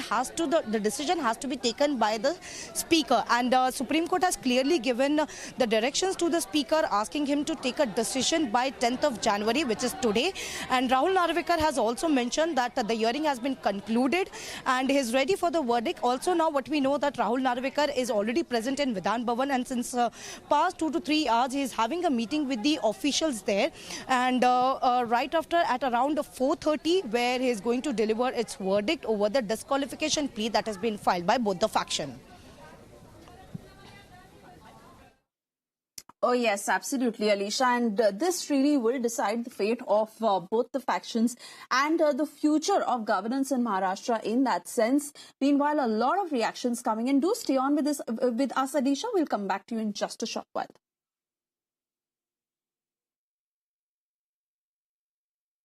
मैं अधिकृत बात करूंगा, लेकिन मैं इतना ही कहूंगा कि हमारे पास मेजॉरिटी है विधानसभा में 67%, लोकसभा में 75%, हमारे पास 13 सांसद है और हमारे पास 50 विधायक है, और इसी के बलबूते पर मेजॉरिटी पर चुनाव आयोग ने हमें ओरिजिनल पार्टी शिवसेना पार्टी करके रिकॉग्नाइज किया है। धनुष्यबाण है जो सिंबल, वो हमें रिकॉग्नाइज किया है, वो दिया हुआ है। और इसलिए मैं चाहता हूं कि स्पीकर महोदय जी भी मेरिट पर हमारे को निकाल देंगे। जो रिजल्ट होगा वो मेरिट पे होना चाहिए, और मेरिट पे हम लोग शिवसेना है, हम लोग सिंबल धनुष्यबाण है। और हमारे जो शपथ विधि हुआ था, कुछ लोग हमें घटना बाह्य कहते हैं, घटना बाह्य सरकार कहते हैं, और बोले आज गिरेगा, कल गिरेगा, परसों गिरेगा, ऐसे बोलते बोलते अभी 1.5 साल हो गए हैं। अभी बाद में कहते हैं मुख्यमंत्री बदलेगा, लेकिन ये सरकार हमारे मजबूती से काम कर रही है, इसलिए उनके पैरों तले जमीन खिसक गई है, वो बेचैन हो गए हैं, और अभी उनको सामने दिख रहा है उनकी हार। इसलिए ये गलत सलत आरोप लगाते हैं। जब उनके फेवर में कोई निर्णय होता है तो अच्छा बोलते हैं। इसमें एक ही बात कहूंगा मैं, ये मैच फिक्सिंग अगर होती तो रात को आते, अध्यक्ष रात को आते, चुपकर आते, ये दिन दहाड़े आ गए, अपने अधिकृत वाहन में आ गए, और ऑफिशियल बैठक थी उनके जो चुनाव क्षेत्र में जो कोस्टल हाईवे का काम शुरू है, मरीन ड्राइव में काम शुरू है, कुछ उनके चुनाव क्षेत्र के विषय थे। मैं मुख्यमंत्री हूँ और वो स्पीकर भी है और एमएलए भी है, तो इसलिए वो ऑफिशियल बैठक थी। इसमें अगर कुछ मैच फिक्सिंग करनी तो वो क्यों सामने से आते? ये गलत सलत बयान करते, आरोप करते, वो अभी उनकी हार दिख रही है। इसलिए ये हमें घटना बाह्य कहने वाले अनकॉन्स्टिट्यूशनल वही लोग हैं, वो घटना बाह्य लोग वो है, क्योंकि सुप्रीम कोर्ट ने भी जब कहा था उनके ऑर्डर में, जजमेंट में, कि जब पहले मुख्यमंत्री ने इस्तीफा देने के बाद जब हमारे पास मेजॉरिटी थी 104 बीजेपी के, 50 हमारे, मतलब 164 अगेंस्ट 99, मतलब मेजोरिटी वाला कौन है? मेजोरिटी वाले हम हैं, और इसीलिए वो भी सुप्रीम कोर्ट ने गवर्नर का निर्णय जस्टिफाइड किया है। ये जरा उनको पढ़ना चाहिए, प्यारा 204 पढ़े और फिर बात करें। अपात्रता के याचिका के ऊपर सुनवाई पूरी हो चुकी है और मैटर ऑर्डर्स के लिए रिजर्व किया गया है। इस मैटर के ऊपर आज निर्णय दिया जाएगा। ये निर्णय संपूर्ण रूप से कानून को में जो प्राविधान है, संविधान में जो प्राविधान है और सर्वोच्च न्यायालय ने जो प्रिंसिपल सेट किए हैं उसके आधार पर ही ये निर्णय लिया जाएगा। नहीं, 10th शेड्यूल में जो प्रोविजंस है जिनका इंटरप्रिटेशन आज तक कुछ प्रोविजंस का हुआ नहीं है, कोई ऐसे विशेष घटनाएं हुई है जिसका इंटरप्रिटेशन अभी तक किसी केस में हुआ नहीं है, वैसे इंटरप्रिटेशन इस केस में करने की ज़रूरत थी और इस केस में उस प्रकार से उचित सभी कानून के प्राविधानों का विचार करके उचित निर्णय लिया जाने वाला है, जो निश्चित रूप से एक उदाहरणात्मक निर्णय इस राष्ट्र के लिए 10th शेड्यूल के मामले में रहेगा। मैंने प्रतिक्रिया कल दी है, मैंने आपको बताया है जो व्यक्ति भूतपूर्व मुख्यमंत्री रहा है उसे विधानसभा अध्यक्ष का रोल क्या रहता है, उनकी जिम्मेदारियां क्या रहती है, उनको क्या क्या काम करना पड़ता है। मुख्यमंत्री और विधानसभा अध्यक्ष की महीने 15 दिन में मुलाकात होती है, बोर्ड के विषय रहते हैं, इसके बारे में मालूमात शायद उनको होनी चाहिए थी, लेकिन जब वो स्वयं मुख्यमंत्री थे तो शायद उन्हें ज़्यादा इस विषय की मालूमात लेने का वक्त नहीं मिला होगा। तो इसके बारे में और क्या कह सकता हूँ मैं। One thing I'll have to make very clear that we will prefer to wait till the decision is made. Whatever is being said is all premature. So those who are always afraid that they have done something wrong and everything will go against them, they always take out excuses to justify what they have done. They have done all wrong things. They have gone before the public or the voter with a different agenda.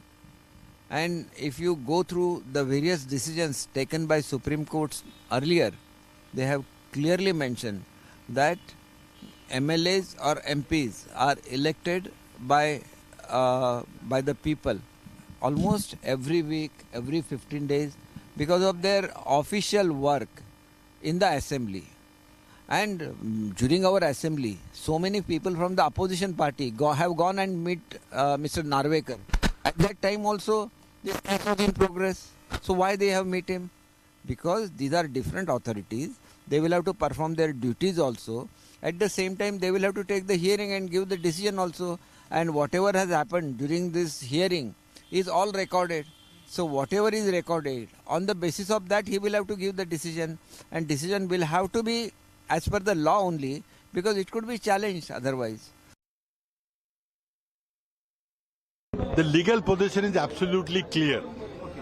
The 10th schedule of the Constitution has been violated. The anti-defection law stands violated by the 16 MLAs of the Shiv Sena led by Mr. Eknath Shinde. And they need to be disqualified. They had to be removed from their ministerial positions. They cannot take up any other ministerial positions till they get elected again to the assembly. This position is very clear. But if BJP wants to take a political decision, then there will be a Supreme Court fight will ensue after that.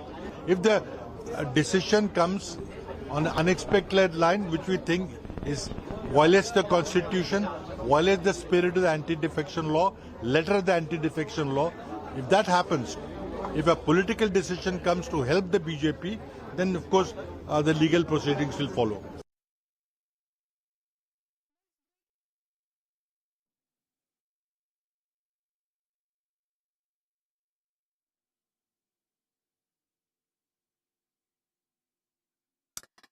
And those are the reactions that have come in as we understand that the Uddhav camp meanwhile is alleging favoritism and said that if Narvekar wants to meet the Chief Minister, then he should resign as the Speaker and then meet with the Chief Minister. I'd like to go back to Alicia as she's been tracking the story right from the time this tiff broke out. Alicia, Now, the Uddhav faction has tried everything possible in their might to overturn this decision, from issuing threats to shedding tears to avoiding the split to finally when the power did go out of their hands and the current coalition that is in ruling in Maharashtra.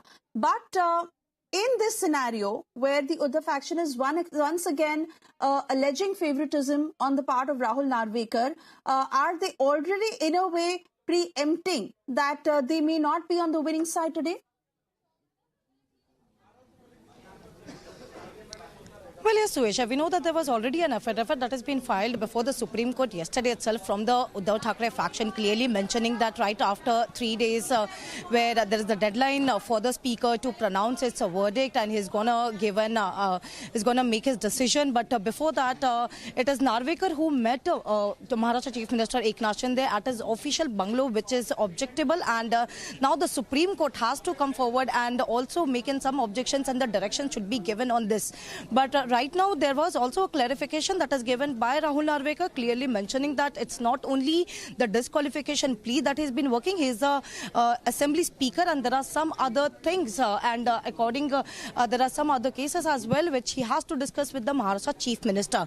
But what we know on this case, because it was in June 30th, June 2022, when Eknath Shinde, along with other MLAs who rebelled against the then Chief Minister Uddhav Thackeray, and he left for Surat first and later to Guwahati, and which led to the fall of Mahavikas Aghadi. Also, Uddhav Thackeray, who stepped down as the Chief Minister, but later there was petition first filed before the Speaker, clearly asking the disqualification that all these MLAs, including Eknath Shinde, should be disqualified according to the 10th schedule of the Constitution law. So he should be disqualified. Not only this, but right after there was no decision that was given by the Speaker Rahul Narvekar. It's been 18 months now, but the same application, the same petition that was filed before the Supreme Court asking the directions and for the disqualification plea, where Uddhav faction has requested Supreme Court to take a decision over the disqualification plea. But Supreme Court made it very much clear it does not come under the Supreme Court jurisdiction. And if we read out some of the pointers which has been also mentioned by the Chief Justice of India, D.Y. Chandrachud, who clearly mentioned that there are no extraordinary circumstances in the instant case that warrant the exercise of jurisdiction by this court to adjudicate disqualification process, and the Speaker must decide disqualification petition within a reasonable period. So this was the direction that was given by the Supreme Court, and he clearly asked Speaker to give a reasonable, he should give a verdict, he should give a decision over the disqualification plea that has been filed by Uddhav Thackeray faction at a reasonable period. But still there were no action or there was no decision that was taken by the Speaker, after which there was again a petition that was filed before the court, clearly asking requesting court to give a directions to the Speaker, after which it was last year in the month of December where the Supreme Court has given a deadline to the Speaker asking to take a decision on a disqualification plea on 10th of January. But and today, where at around 4:30, where Rahul Narvekar is gonna pronounce his verdict, it will be a live telecast where from the Vidhan Bhavan, and all the Shiv Sena MLAs has been asked to appear. We'll also listening to some of the reactions that has been coming in from the Uddhav faction. We'll first listen in, and again we'll speak about what exactly will be the verdict that is going to be, where 16 MLAs fate to be decided. देखो, चिंता विंता कुछ नहीं। उद्धव जी ठाकरे जी का जो नेतृत्व है वो कुछ चिंता विंता करने वाला नेतृत्व नहीं है। जनता ने एक्सेप्ट किया हुआ नेतृत्व है, शिवसेना प्रमुख बाला साहब ठाकरे जी ने दिए हुआ नेतृत्व है, और उसको जनता ने एक्सेप्ट किया हुआ नेतृत्व है। इसलिए चिंता उद्धव जी नहीं करते। उद्धव जी की सीएम पद की कुर्सी गई, उन्होंने एक मिनट में रिज़ाइन किए, नहीं तो उनको अगर कुर्सी से प्रेम रहता तो लास्ट तक रहते थे। लोग तो जाने तक सहन करते बैठते हैं। इनका तो ऐसा कोई उदाहरण नहीं है, कोई मिसाल नहीं है ऐसी। इसलिए चिंता विंता कुछ नहीं, न्याय मिलना चाहिए, अपेक्षा है। लेकिन बार बार आप लोग सुप्रीम कोर्ट जाते हैं, बार बार दबाव बनाने का प्रयास करते हैं। राहुल नार्वेकर तो आरोप लगा रहे हैं कि प्रेशर पॉलिटिक्स किया जा रहा है। क्या प्रेशर पॉलिटिक्स कर रहे हैं? आप कौन सी पॉलिटिक्स कर रहे हैं? आप किसको लोनी लगाने की पॉलिटिक्स कर रहे हैं? आप कौन सी पॉलिटिक्स कर रहे हैं? आप जिसके खिलाफ हियरिंग ले रहे हैं, जिसके खिलाफ आरोप है, उससे मिल रहे हैं, वो कौन सी पॉलिटिक्स है? हाँ, ये कौन सी पॉलिटिक्स है? उसका भी खुलासा राहुल नार्वेकर जी ने करना चाहिए। आप 6-6, 8-8, 10-10 महीने लगाते हियरिंग को, उसका भी खुलासा, ये कौन सी पॉलिटिक्स है? ये पॉलिटिक्स कौन सी? इसका भी खुलासा राहुल जी ने करना चाहिए। वो कह रहे हैं वो तो विधायक है ना, वो तो मुख्यमंत्री से मिल सकते हैं, सबको अधिकार है। विधायक है तो विधानसभा अध्यक्ष का पद छोड़ दे, विधायक बोल के मिले किससे भी, हमको क्या लेना देना है? विधानसभा अध्यक्ष ये बड़ा प्रोटोकॉल की जगह है, उनका काम, विधानसभा अध्यक्ष काम कोई रुक नहीं सकता है महाराष्ट्र में। एक हर टाइम सीएम का काम रुक सकता है, लेकिन विधानसभा अध्यक्ष का ही काम नहीं रुक सकता है।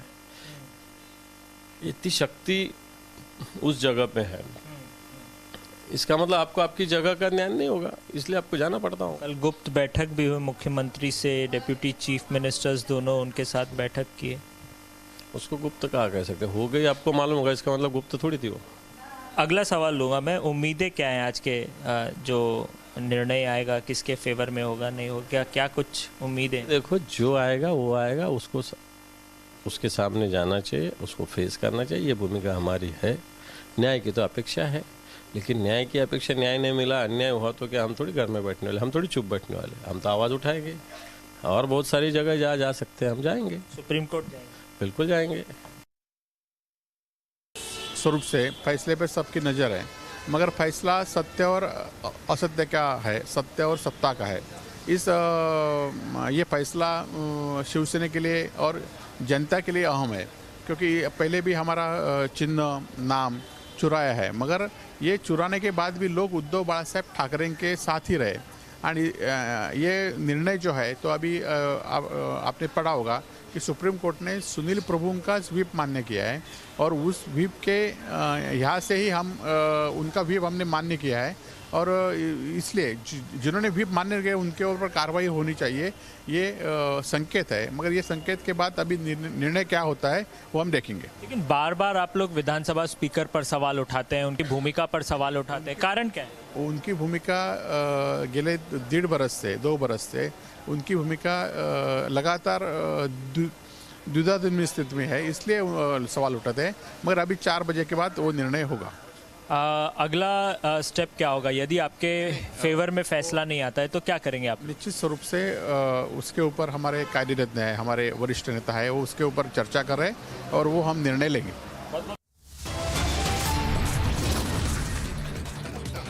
Time now for a short commercial break. On the other side, high drama outside Vidhan Soda as couple attempts suicide, blames the Minority Affairs Minister in Karnataka.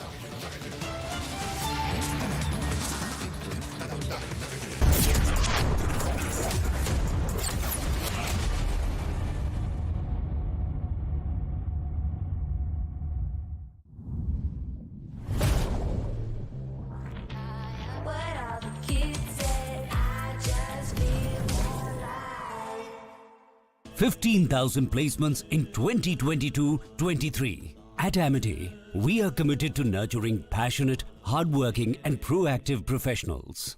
Pooja, you left the job and still so cool? Bro, new challenges bring new opportunities. Oh, really? Seriously, Rahul, my entire house, now it's an online retail store. Look. Wow. But money? Few years back, I'd invested my Diwali bonus. And now you have LIC's ULIP plan Nivesh Plus. Invest once, get the benefit of both life insurance and maximized returns based on market trends. One sec, Rahul. Madam, you are double cool. Modi सरकार की guarantee, किसानों को हर साल रुपए 6,000। 11 करोड़ 80 लाख किसानों को अब तक 2,60,000 करोड़ रुपए की सहायता। हमारा संकल्प विकसित भारत। बढ़ता है, खेलता है, झूलता उछलता है, दौड़ता कभी कभी दौड़ कराता है, आगे आगे बढ़ता है इंडिया, अमूल दूध पीता है इंडिया। आपने सोमानी का नया रोल देखा? वही स्टाइल और रेंज सोमानी बाथवेयर में भी। Somani bathware,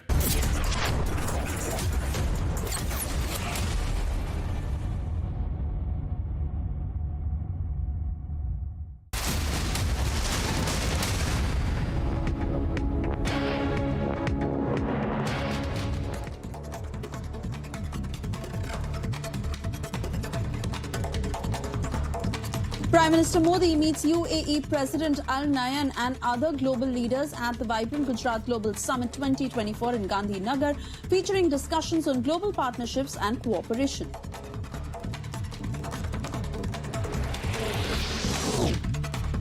External Affairs Minister Dr. S. Jaishankar attended Vibrant Gujarat Global Summit 2024 in Gandhinagar. Prime Minister Modi inaugurated the Vibrant Gujarat Global Summit today.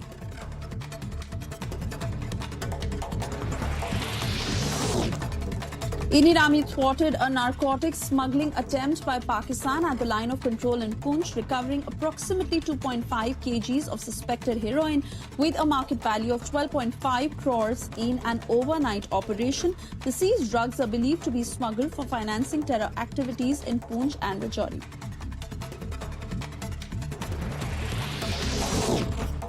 Diamond Harbour SDPO has initiated an investigation into an incident where stored fireworks in a house exploded, causing injuries to a 10-year-old boy. The police is currently investigating the matter.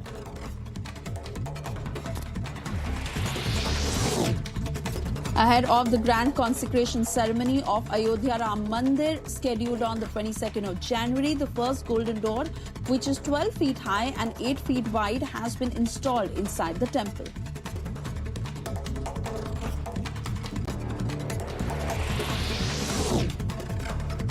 The body of a 4-year-old reportedly murdered by his mother, Suchna Seth, CEO of an artificial intelligence startup, has been delivered to his father's residence in Bengaluru's Rajaji Nagar.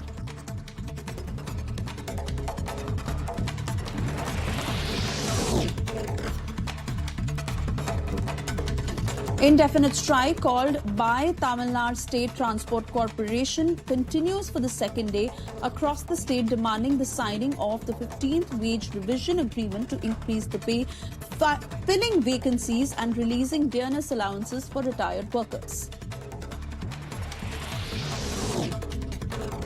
Addressing the Viksit Bharat Sankalp Yatra in Telangana, former Madhya Pradesh Chief Minister Shivraj Singh Chauhan said that BJP is prioritizing the welfare of women, poor and the youth.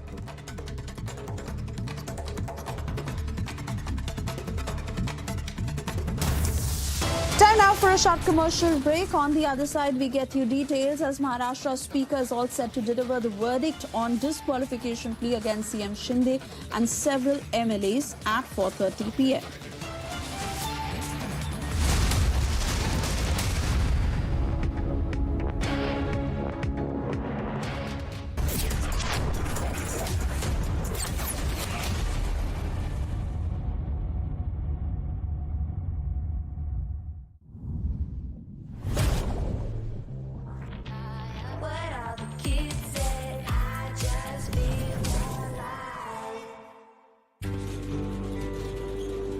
इस पल को मुमकिन करने के लिए अबीर ने पहले से ही शुरुआत कर दी थी।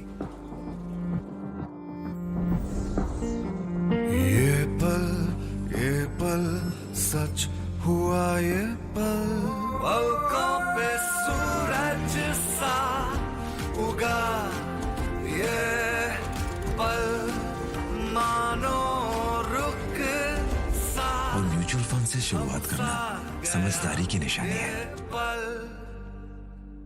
म्यूचुअल फंड निवेश बाजार जोखिमों के अधीन है। योजना से जुड़े सभी दस्तावेजों को ध्यान से पढ़ें।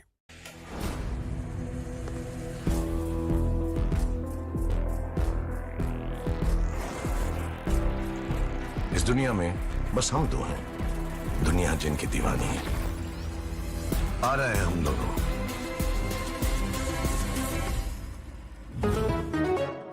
गोल्ड का स्टाइलिश पंखा सिर्फ हवा ही नहीं देता, आपके आलीशान घर के कोने कोने में ठंडी हवा के झोंके पहुंचाता है। कूल फैंस के स्टाइलिश डिजाइन से घर को सुंदर बनाएं। 5 स्टार BLDC कूल फैन से बिजली भी बचाएं। समय आ गया है घर के पंखे बदलने का और कूल फैंस घर लाने का।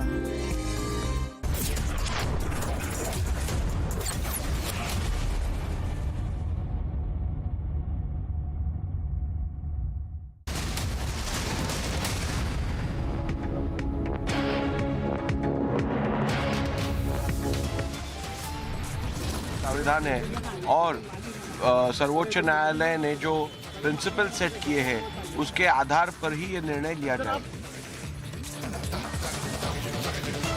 Maharashtra Speaker is all set to deliver a verdict on disqualification plea against CM Shinde and several MLAs.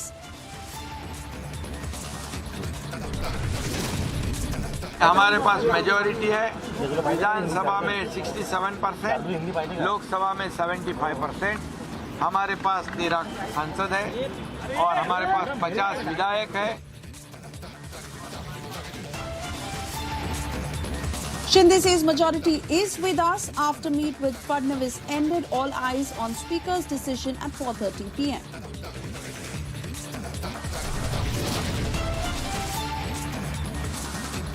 High drama outside Vidhan Sauda as couple attempts suicide, blames Minority Affairs Minister.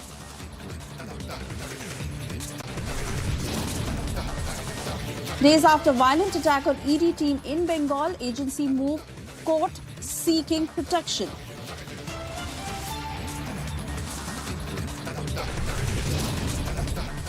CM साहब भी सहमत थे इसके लिए और 2-3 लोग होना चाहिए डीसीएम, मगर हाईकमांड जब उस वक्त एक को परमिशन दिए थे। Big political churn in Karnataka. Insider reveals CM backing multiple deputy CM demand.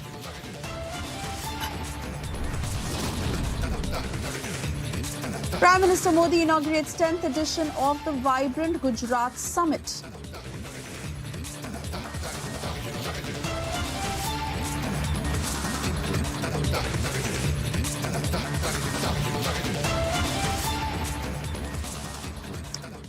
Hey, good afternoon and thank you for staying tuned as we cut across to more breaking news coming in. This is coming in from the Samajwadi Party, where signs of a rift within the party over SP Maurya's comments are very, very evident now.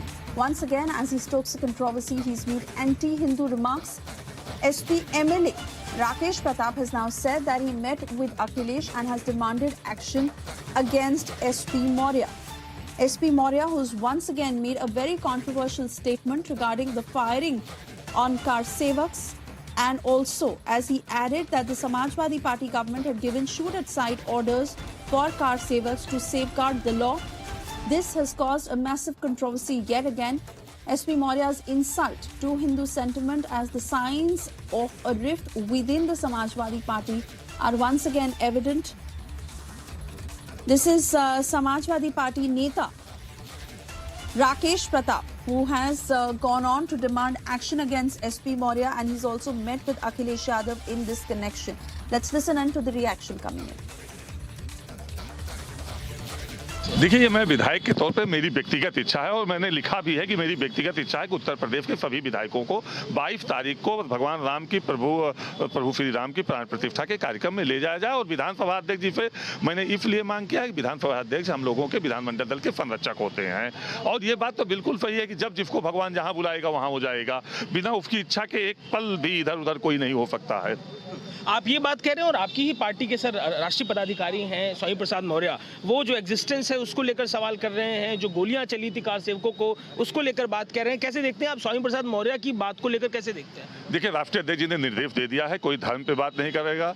कल उन्होंने निर्देश दिया, पहले भी उन्होंने निर्देश दिया। अब समय आ गया है कि अगर इसके बाद भी नहीं मानते हैं तो उनको नोटिस दी जानी चाहिए और उनके खिलाफ कड़ी कार्रवाई करनी चाहिए। चर्चा तो पहले भी हो चुकी है ना सर, जब पहले वो परशुराम को लेकर कह रहे थे, पहले सनातन धर्म को लेकर कह रहे थे, एक इंटरनल बैठक में उनको लेकर कलह भी हुई, विधायक भी आपस में आमने सामने आ गए। आप क्या मांग, आप लोगों को लग रहा है कि वो रुकेंगे, इस बात के बाद भी रुकेंगे? वो उनका व्यक्तिगत मत होगा। मेरा अपना मानना है कि समाजवादी पार्टी में लाखों लाख कार्यकर्ता ऐसे हैं जो हिंदू धर्म को मानते हैं, जो सनातन को मानते हैं, जो भगवान राम को मानते हैं, और अगर कोई बयान देके उनकी भावनाओं को आहत कर रहा है तो उसके खिलाफ कड़ी कार्रवाई होनी चाहिए। स्वामी जी को क्या कहेंगे आप? अपनी तरफ से स्वामी प्रसाद मौर्य मिले तो उनको क्या कहेंगे, क्या समझाएंगे कि सनातन की समझ उनको आए कि ये रुके ना? बड़े लोग हैं, उनको हम क्या समझाएंगे? वो अपनी बेटी को पहले समझा लें, फिर हमसे समझने का काम करेंगे। सर, मायावती जी को लेकर चर्चा हुई है, अखिलेश जी का स्टैंड बदलता हुआ दिखा है, पहले जो चीजें ना होती दिख रही थी उन्होंने कहा कि काफी सम्मान करते। क्या लगता है गठबंधन में आएंगी वो? देखिए, उत्तर प्रदेश की 4 बार की पूर्व मुख्यमंत्री हैं मायावती जी, और हम लोग बुआ रूपी उनको बुआ रूपी उस पे देखते हैं किरदार में। तो And the BJP in the meanwhile has hit out at the anti-Sanatan remarks, also adding that SP Maurya is just doing this to stay in the news. Listen in. India alliance ने एक script लिखी हुई है कि हम south से अनेक तरीके से प्रताड़ित करेंगे, कार सेवकों को जेल में भेजने का भी काम करेंगे, हिंदुओं को गाली बकने का काम करेंगे। साउथ से चालू होगा नॉर्थ तक चलेगा, फिर नॉर्थ से चालू होगा फिर साउथ तक चलेगा। इनको कहीं ना कहीं पहले ऐसा भारत दिखाई दे सकता है जैसे पहले भारत के अंदर गाली बकते रहते थे सनातनी को, हिंदुओं को, और मुसलमानों को वोट साधते रहते थे और जीत जाते थे।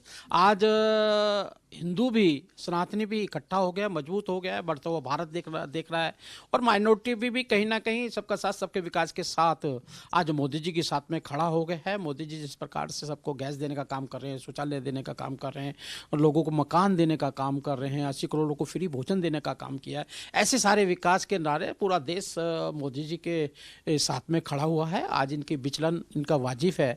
जो लोग अलग अलग बातें किया करते थे आज एक दूसरे को चाहते भी नहीं है, एक जगह इकट्ठा होकर खाली हिंदुओं को गाली देने का काम कर रहे हैं, और एक वर्ग है जो हिंदुओं को साधने का काम कर रहा है। अखिलेश से पूछना चाहता हूं मैं, अखिलेश जी ये गाली देने का काम कर रहे हैं, आपके महामंत्री हैं, या आपका मुंह होता है, मुखौटा होता है, आपकी आवाज़ होता है, आप मंदिर में किस मुंह से जाना चाहते हैं? किस प्रकार से कहते हैं राम मंदिर का मुझे आवेदन आएगा तो मैं जाऊंगा?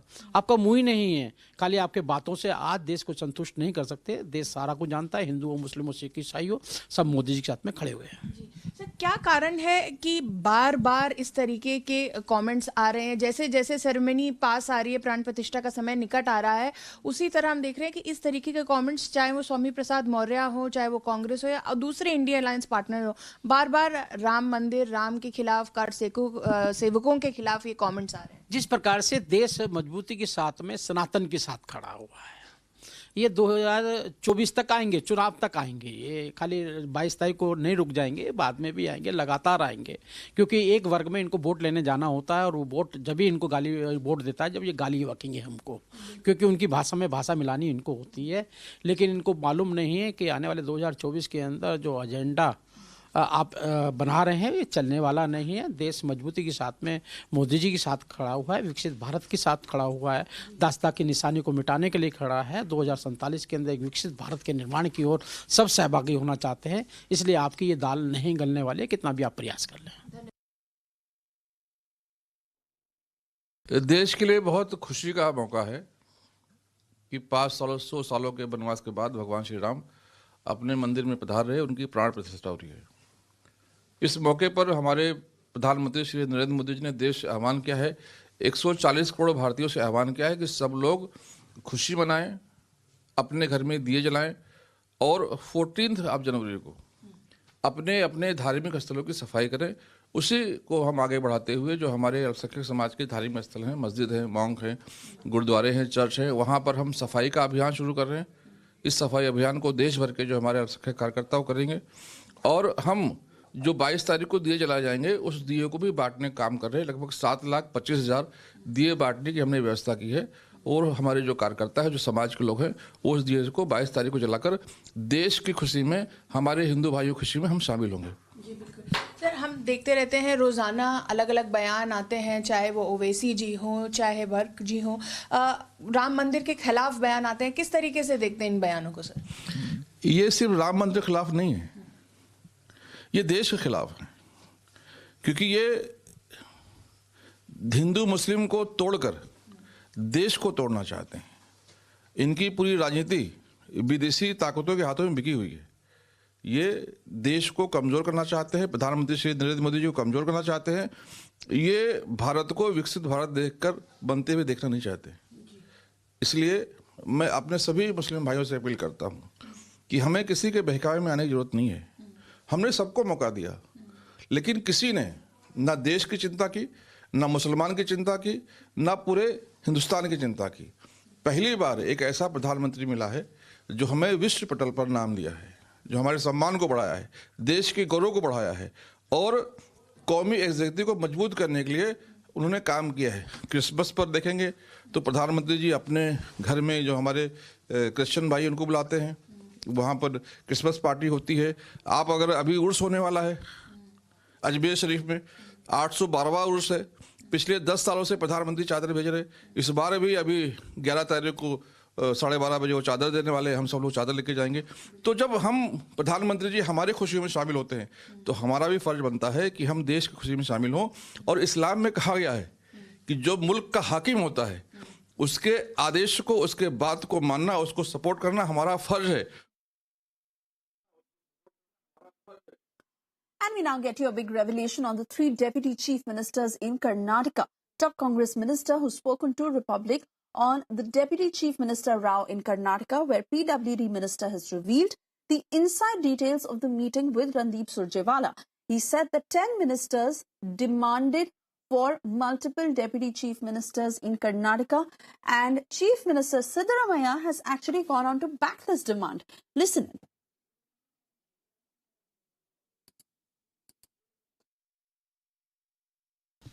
नहीं, हमने सीनियर मंत्री कल मिले थे सुरजेवाला साहब से, और बहुत दिन से चल रहा है कर्नाटक में और कुछ डीसीएम होना चाहिए जाति के आधार पे, एरिया के, प्रांत के आधार पे। सब बहुत दिन से चल रहा था। कल खास करके जनरल सेक्रेटरी साहब ने टाइम दिए थे सबको। 7 लोग मिनिस्टर थे और 3 लोग नहीं आए थे, कहीं बाहर थे। 10 लोगों का हमारा मिलने का एक शेड्यूल था। सो हमारा डिमांड तो रख दिया है जनरल सेक्रेटरी साहब ने। अभी देखेंगे, वो बताया कि कन्वे करेंगे हम राहुल जी से, करगे साहब से और केसी वेणुगोपाल साहब से कन्वे करेंगे। उसके बाद जो भी होगा आपको बताएंगे। ये तो हमें कल एक मैसेज दे दिया है। Why do you think that there is a need for multiple deputy chief ministers? Because in the past 7 months that we have seen, there has been absolutely no problem with a single deputy chief minister headed by the chief minister, of course. Why do you think that there is a feel at this point of time, at this crucial juncture? नहीं, अभी तो ऐसा नहीं है। Day 1 से ही है। उस वक्त सीएम साहब भी सहमत थे इसके लिए, और 2-3 लोग होना चाहिए डीसीएम, मगर हाईकमांड उस वक्त एक को परमिशन दिए थे। अभी तब से भी आज तक की ये तो चर्चा होता रहता है, चल रहा है। तो ऐसा नहीं है, नया है।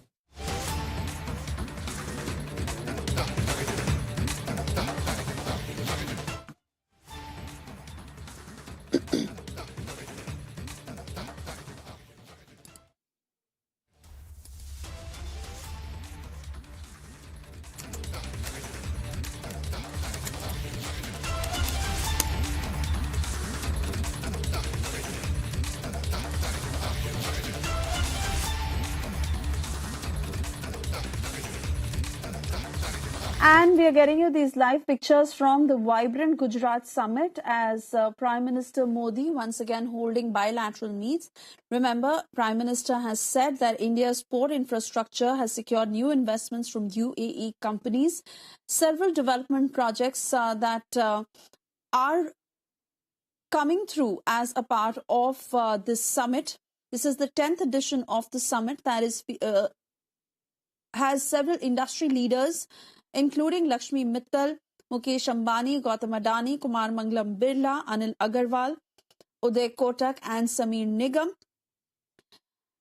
The event that marks a significant rebound for the state of Gujarat as the 2021 edition was cancelled.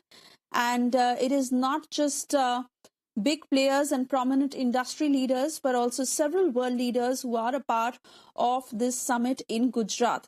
Prime Minister meeting with CEOs from MNCs, also with world leaders and global firms, as several deals are being inked as a part of this summit. Those are the pictures on your screens as Prime Minister sharing a candid moment with the world leaders, CEOs and industry leaders, inking some key deals as a part of this global summit.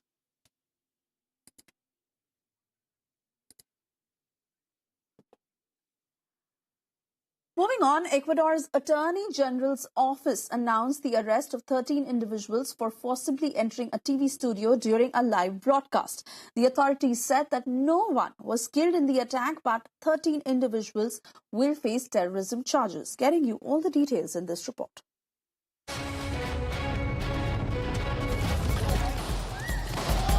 Masked men armed with guns and explosives disrupted a live broadcast, leading the president to declare an internal armed conflict. 13 individuals arrested after breaking into a TV studio during a live broadcast will be charged with terrorism.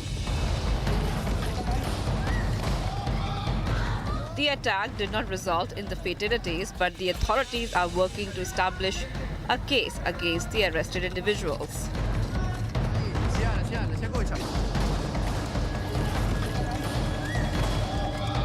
Law prescribes a penalty of up to 13 years in prison for those convicted of terrorism. Some of the assailants ran from the studio and tried to hide elsewhere in the building when they realized they were surrounded by police. Bureau Report, Republic TV.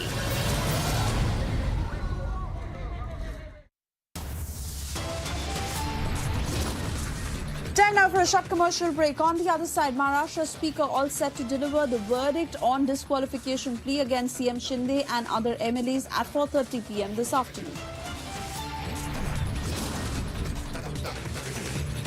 Days after violent attack on ED team in Bengal, agency moved court seeking protection.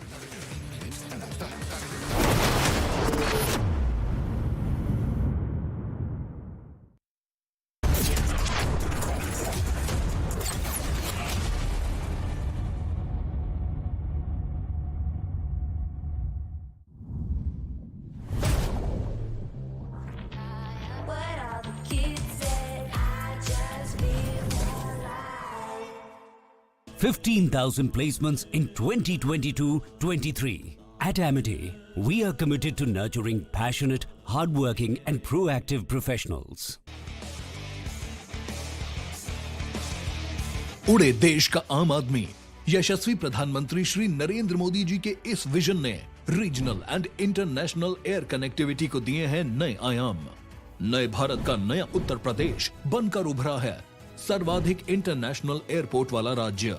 भगवान बुद्ध की तपोभूमि कुशीनगर में international airport शुरू होने के 25 महीने में ही मर्यादा पुरुषोत्तम प्रभु श्री राम की जन्मभूमि अयोध्या में प्रारंभ हुआ है। महर्षि वाल्मीकि अंतर्राष्ट्रीय हवाई अड्डा अयोध्या धाम का संचालन। जब नियत नेक हो तो इसी तरह से काम होता है, इसी तरह के नतीजे मिलते हैं। ये अयोध्या नगरी भी तो इसकी साक्षी है। माननीय मुख्यमंत्री योगी आदित्यनाथ के नेतृत्व में देश के एविएशन मैप के शीर्ष पर है उत्तर प्रदेश। एयरपोर्ट से ऊंची उड़ान, कनेक्टिविटी को नई पहचान। भाई इतनी बड़ी बड़ी हिट्स आप लोगों ने मुझे दी हैं। टाइल्स तो बड़े होने चाहिए। सुमानी मैक्स टाइल्स, टाइलों का सबसे बड़ा भाई। सुमानी मैक्स टाइल्स, जमीन से जुड़े।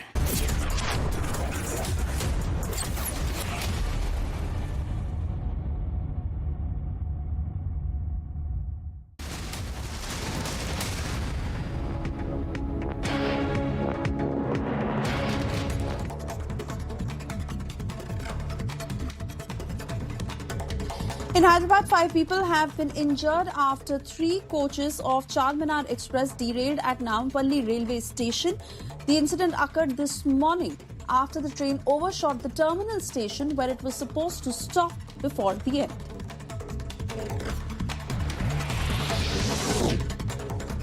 Speaking on the murder of a 4-year-old child allegedly by his own mother in the state, Goa Chief Minister Pramod Sawant said that the investigation is going on and the police will reach the very end of this case.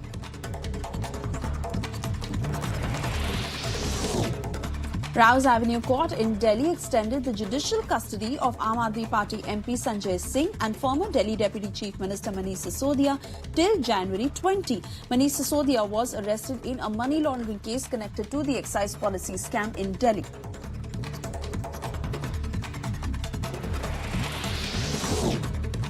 Indian Navy Chief Admiral R. Hari Kumar unveiled Drishti 10 Starliner drones manufactured by Adani Defence.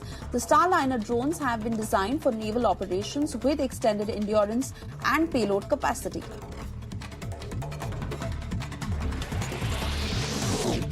On West Bengal, Chief Minister Mamata Banerjee's statement on Ram Temple, Union Minister Nityanand Rai said that not only Mamata Banerjee but the entire arrogant alliance is nervous because their policies are to gather votes by opposing Sanatan through the policy of appeasement.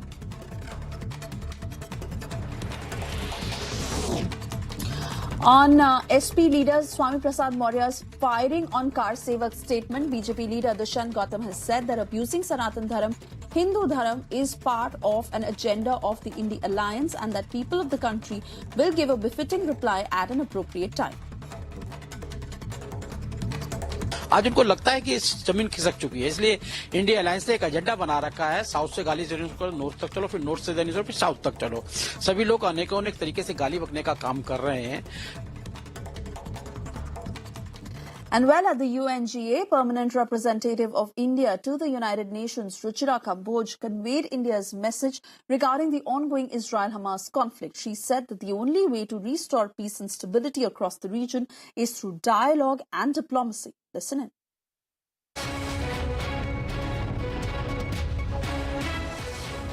The ongoing conflict between Israel and Hamas, Mr. President, has led to a large-scale loss of civilian lives, especially women and children, and has resulted in an alarming humanitarian crisis. This is clearly unacceptable, and we have strongly condemned the death of civilians. At the same time, Mr. President, we are aware that the immediate trigger were the terror attacks in Israel on 7th October, which were shocking and deserve our unequivocal condemnation. India has a zero-tolerance approach to terrorism. There can be no justification for terrorism and hostage-taking. Our thoughts are with those who have been taken as hostage, and we demand their immediate and unconditional release. We've also voiced our views in multilateral fora such as the G20, the BRICS, and at the Voice of the Global South Summit in November 2023, and have reiterated our long-standing and principled position on the issue. We have also called for continued humanitarian aid for the affected population, and in this regard, we hope that Security Council Resolution 2720 would aid in enhancing humanitarian assistance. I will also remind this Assembly that India has so far provided 70 tons of humanitarian aid, including 16.5 tons of medicine and medical supplies in 2 tranches to the people of Palestine. We've also provided $5 million, including the $2.5 million we provided in end December 2023 to the United Nations Relief and Works Agency for Palestine refugees in the Near East, which will go to support the agency's core programs and services, including education, healthcare, relief and social services provided to Palestinian refugees.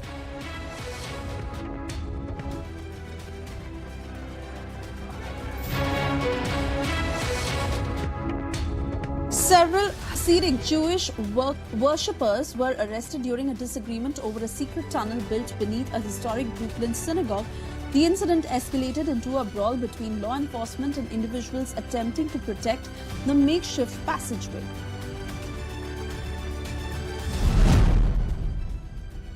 North Korean leader Kim Jong-un has called South Korea our principal enemy and threatened to annihilate if it is provoked. Kim made the remarks during inspection tours of munitions factories in North Korea this week.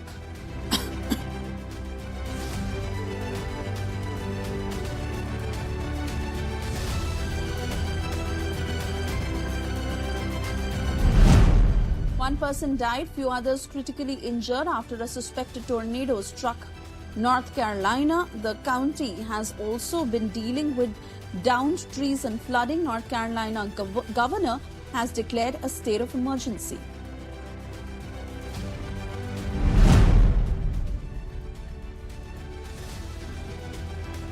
Ecuador's Attorney General Office announced the arrest of 13 individuals for forcibly entering a TV studio during a live broadcast. The authorities said that no one was killed in the attack. 13 individuals will face terrorism charges.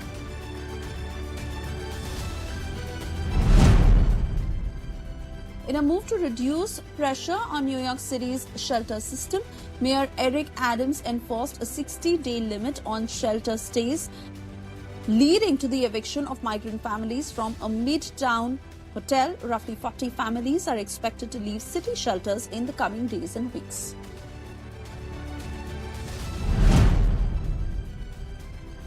Family members of 18 protesters killed by police a year ago marched to mark a year of political instability in Peru, calling for justice. Anti-government protests that demanded an end to the government of President Dina Boluarte left 67 people dead and 1956 injured between December 2022 and January 2023.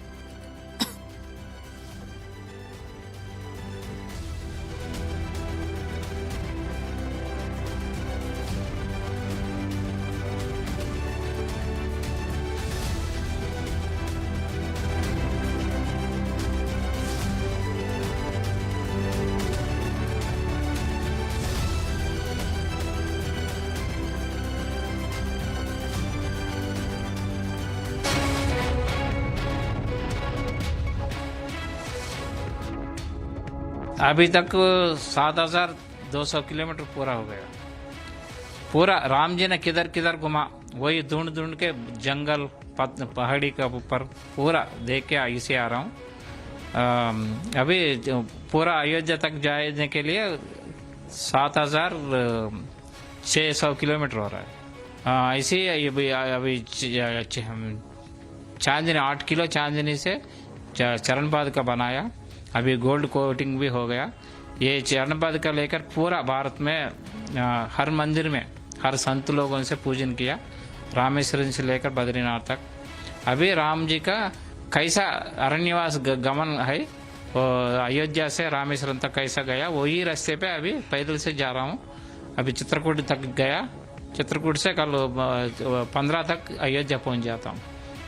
जाने के बाद 16 तारीख को योगी आदित्यनाथ को एक महामुनि ने राम जी चरण पादुका से वर्णन किया, उसमें सूर्य चंद्र पूरा ऐसा सिंबल पूरा रहता, धनुष और मत्स्य यंत्र, कलश, शंख चक्र, गदा पूरा है, वही हिसाब से बनाया है। बहुत बहुत संतुष्ट हो गया, मेरे को बहुत खुश हो रहा हूँ। डे बाई डे इनके उत्साह हो रहा है ऐसा राम जी का काम पे। भक्तों भी बहुत खुशी होके दर्शन कर रहा है। मैं 16 तारीख 17 तारीख तक उधर दे देता हूँ मंदिर में। 22 तारीख को उद्घाटन है ना उधर, वो ट्रस्ट वाले डिसाइड करते किधर रखना बोल के। ये पूरा काम अयोध्या भाग्यनगर सीताराम सेवा फाउंडेशन है मेरे को, वो फाउंडेशन तरफ से कर रहा हूँ। मेरे को ये काम करने का पूरा इंस्पिरेशन मेरा बच्चा है, मेरा बड़ा बच्चा। उन्हें 205 में एक्सीडेंट होके एक पैर खो दिया।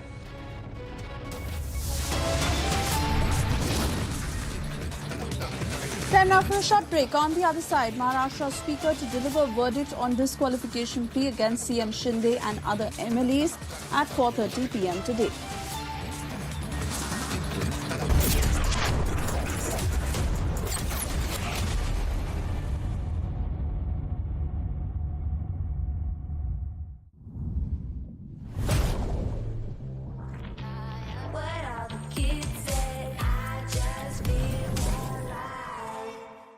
गाड़ी लेने से पहले Tata S gold petrol CX का दिल, यानी इसका इंजन देखा, ये इतना बढ़िया है कि 18 किलोमीटर प्रति लीटर तक का माइलेज तो हंसते हंसते दे जाएगा। अब तेल के दाम तो बराबर ही हैं, पर इस गाड़ी की कीमत है कम, इसलिए अब हर ट्रिप में खर्चा है कम और मुनाफा ज्यादा। तो अब सोचो समझो और Tata S gold petrol CX लो। मोदी सरकार की गारंटी, कोई नहीं रहेगा भूखा। हर महीने 80 करोड़ लोगों को मिल रहा है मुफ्त राशन। हमारा संकल्प विकसित Bharat.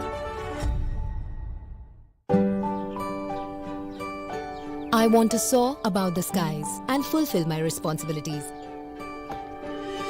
with LIC. Paid your LIC premium on time. दिल की सुनो, LIC चुनो। LIC हर पल आपके साथ। आपने सोमानी का नया रोल देखा? वही स्टाइल और रेंज सोमानी बाथवेयर में भी। सोमानी बाथवेयर। 12 बजने वाली है, क्रिसमस साथ मनाएं। हम जिससे प्यार करते हैं वो मर जाए, हमारे लिए उसका प्यार मर जाए, मरते तो हम ही है ना।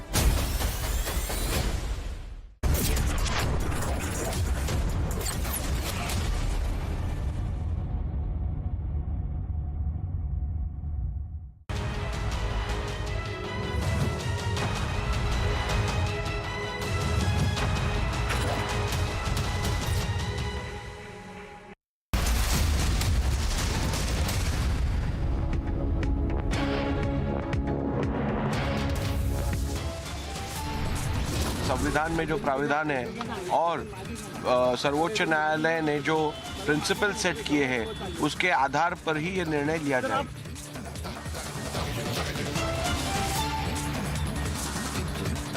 Maharashtra Speaker to deliver verdict on disqualification plea against CM Shinde and several MLAs.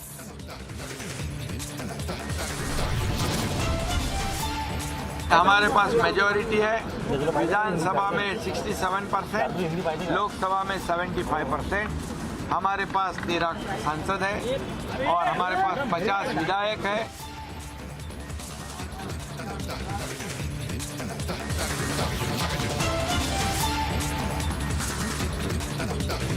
Shinde says majority whip out, all eyes on Speaker's decision at 4:30 p.m.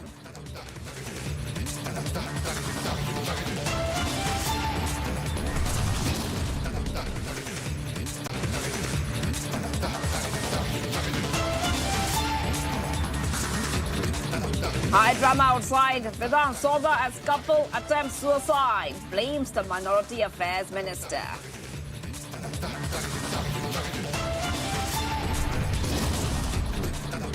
Days after violent attack on ED team in Bengal, agency moves court seeking protection.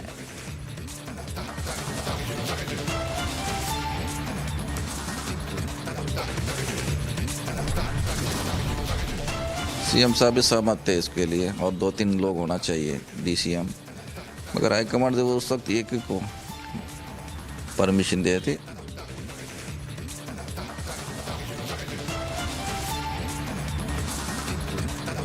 Big political churn in Karnataka. Insider reveals CM backing multiple deputy CM demands.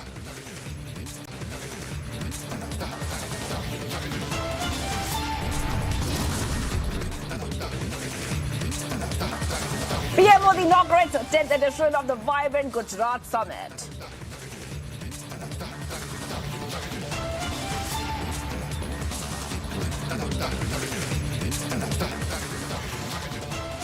All right, viewers, we are live and breaking. I'm Shivangi Shukla getting you the latest. Big news according to sources coming in. Yesterday in the meeting of the Indy bloc, SP asked Congress to first give a list of which seats Congress can win and which seats they would want to contest. It was said from the Congress side that Congress needs 25 seats in UP. SP said that only those seats which can be won should be contested in the alliance. SP said in alliance, mutual ego should be kept away and fight should be done with reality. That is right. Big update coming on Republic TV. Major tussle when it comes to seat sharing formula in Indy. And now what we see is that with one more alliance partner, we are seeing that the Congress is trying to have some reasonable talks on this. Now, what we have learned, viewers, yesterday in the meeting of Indy bloc, SP asked Congress to first give a list of which seats Congress can win and which seats they would want to contest. It was said from the Congress side that Congress needs 25 seats in UP. SP said they only need seats which can be won, should be contested in the alliance. Let's go straight to my colleague Ajay Dubey, who's joining us live right now. Ajay, big development coming in. First round of seat sharing talks between Samajwadi Party and the Congress are taking place. Take us through exactly what is happening. Is Congress being able to smoothly hold these talks, or one more tussle looks like is happening in the cards now? Ajay. Definitely, it's a big development, and the important thing is that in Uttar Pradesh, Samajwadi Party is trying to lead this conversation. Samajwadi Party is trying to make it very clear to Congress that whatever will be the decision regarding seats, who will fight on which seat, this will be decided by Samajwadi Party. So, important thing is that Congress is interested in for 25 parliament seats. Congress wants to fight on 25 seats, but Congress is eagerly talking for this thing. But Samajwadi Party is making it very clear that they want minute details. Wherever they want to fight, wherever Congress wants to fight, do they have their own vote share over there? Do they have any caste equation over there? So Samajwadi Party made this thing very clear. They want a clear data. They want clear seat by seat, booth by booth data regarding their vote share. So that is what is asked by Samajwadi Party. Ram Gopal Yadav was part of that meeting and team of Samajwadi Party was there, and this conversation was very clear by Samajwadi Party. Congress which wants to fight on 25 Parliament Assembly seats. But the thing which is very much in conversation between Samajwadi Party and Congress is happening a lot. But the important thing regarding BSP, no conversation about BSP happened in this meeting. Right, Ajay getting us the top details coming in right now. And Ajay, you know, as we are seeing these developments happen, what has to be highlighted, if you could tell our viewers more about that, is that SP is wanting Congress in a junior role. And that reminds us of what happened earlier as well, with Aam Aadmi Party also wanting Congress in a junior role. Let's go to Abhishek Kapoor, our senior executive editor, who will help us understand exactly what we can expect next. Abhishek, and like we're discussing here right now, earlier Aam Aadmi Party wanting Congress in a junior role. Do you think SP will get its way this time around too? Because we are seeing that in the India alliance itself, the seat sharing formula has become a big flashpoint within the alliance partners, Abhishek. You're right, Shivangi. If not already a flashpoint, it's going to become a flashpoint because it's not going to be an easy conversation to hold for the Congress party. So like in the case of RJD vis-a-vis Bihar, like in the case of Aam Aadmi Party in respect of Delhi and Punjab, now reports coming in that the Samajwadi Party also wants to make it clear to the Congress that you have won only one seat in 2019. And so you should be tempering your ambition insofar as Uttar Pradesh is concerned, keeping that fact in mind that of the 80 seats, the Congress won only one seat, that was Rai Bareli of Sonia Gandhi in 2019. And so that's a template, just like Trinamool dictated terms to the Congress, saying that of the 42 seats in the state, the Congress party should be thinking only of 2 seats, in which they have sitting MPs. So it seems the Samajwadi Party has also drawn from that template and told the Congress that maybe you want to get ambitious and contest on 20-25 seats, but do not forget that in 2019 you only won one. So winnability, if winnability is the criteria, then the Congress party seems to be on the back foot in Uttar Pradesh as well. Now, these are talks that have happened yesterday between the coordination committee for seat sharing that the Congress party has set up, which includes leaders like Salman Khurshid, Mohan Prakash, Mukul Wasnik, and the 2 former chief ministers, Ashok Gehlot and Bhupesh Baghel. On the side of Samajwadi Party, there was Ram Gopal Yadav, among others. There was one more. And it seems that Samajwadi Party has not forgotten the slight that the Congress leadership in Madhya Pradesh handed to Akhilesh Yadav. And so I think that bit of aftertaste is still there, which perhaps makes the Samajwadi Party take the position that they have taken. As I said, these are still not the final talks, but these are indicative of the position the respective smaller regional allies of the Congress are going to take if the India alliance has to remain intact. And it would be interesting to see how the Congress party, if at all it accepts a junior role in Delhi, in Punjab, in Bengal, in Uttar Pradesh, in Maharashtra. Maharashtra, of course, maybe they will get more seats, but in the rest of the states, every smaller regional ally wanting their pound of flesh. All right, thank you, Abhishek Kapoor, senior executive editor, joining us here. Anila Singh also joining us, UP BJP spokesperson. Thank you for joining us here. Your first reaction coming in. What really do you think is happening? Because India Alliance has been saying time and again that we are together, even though the statements coming out from different leaders are showing otherwise. One more example of division in opinion now with seat sharing formula coming out in Uttar Pradesh. My Rauram to all, and this is nothing new. They keep on fighting with each other. We have seen time and again, not only in Uttar Pradesh, in other states as well. So all the local parties or the regional parties, they tell Congress that you do not have any sort of power here, and you should listen to us, whatever we tell you. So whether it is TMC or Samajwadi Party or NCP, and Congress has to listen to all these parties, for which Congress party is not ready. So let this bickering happen. We are not bothered about it. Bharatiya Janata Party is continuously working hard to win 2024 elections, and definitely we are going to sweep the elections and let them do their work, and we are doing our work.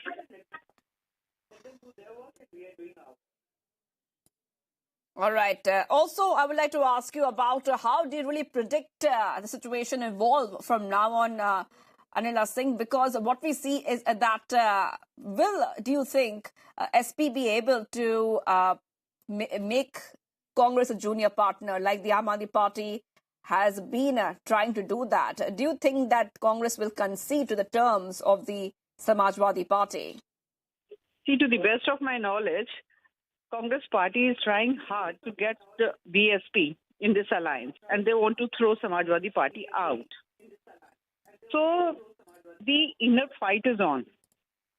Still, it is not sure that which political parties are going to be together in Uttar Pradesh. So when seat sharing is a far cry. So let them do their job, as I mentioned earlier. BJP is working hard, and BJP knows how to handle these political parties. So whether it is Samajwadi Party or the BSP or the Congress, their agenda is one, that is to extort, exploit, do corruption, insult Hindus. So ideologically wise, they are together, and we are totally different. So let them keep on fighting. We're not bothered. Samajwadi Party is one political party like Congress. They keep on insulting Bhagwan Shri Ram. They keep on insulting Sanatan. They keep on insulting Hindus. So do you think that such political parties can survive in this country? Of course not. Right. Okay, thank you so much for joining us. Anila Singh, UP BJP spokesperson, joining us here as we keep getting our viewers more updates. And let's move ahead, viewers, to the other story we are tracking on Republic TV.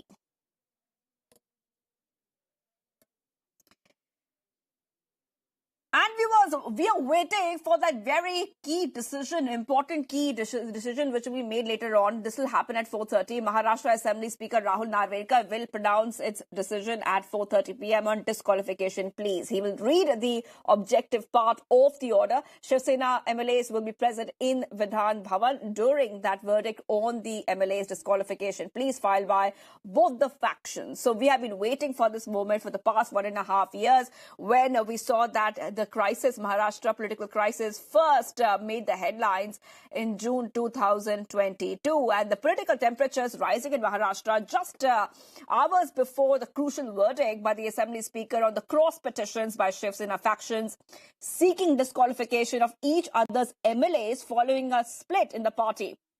Now, what will the outcome be? That is the question. Now, a short while back, the Chief Minister Eknath Shinde is very confident that the verdict will be favorable.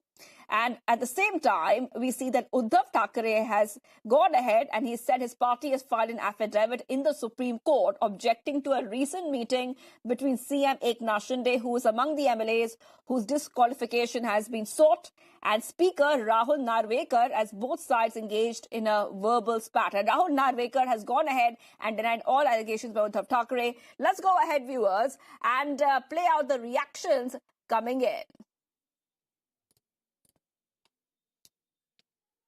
के बाद मैं अधिकृत बात करूंगा, लेकिन मैं इतना ही कहूंगा कि हमारे पास मेजॉरिटी है विधानसभा में 67%, लोकसभा में 75%, हमारे पास 13 सांसद है और हमारे पास 50 विधायक है और इसी के बलबूते पर मेजॉरिटी पर चुनाव आयोग ने हमें ओरिजिनल पार्टी शिवसेना पार्टी करके रिकॉग्नाइज किया है।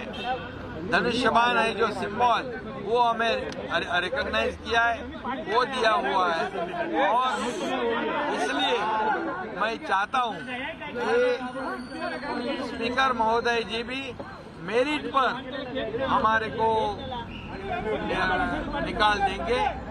जो रिजल्ट होगा वो मेरिट पे होना चाहिए और मेरिट पे हम लोग शिवसेना है, हम लोग सिंबल धनुष्यबाण है।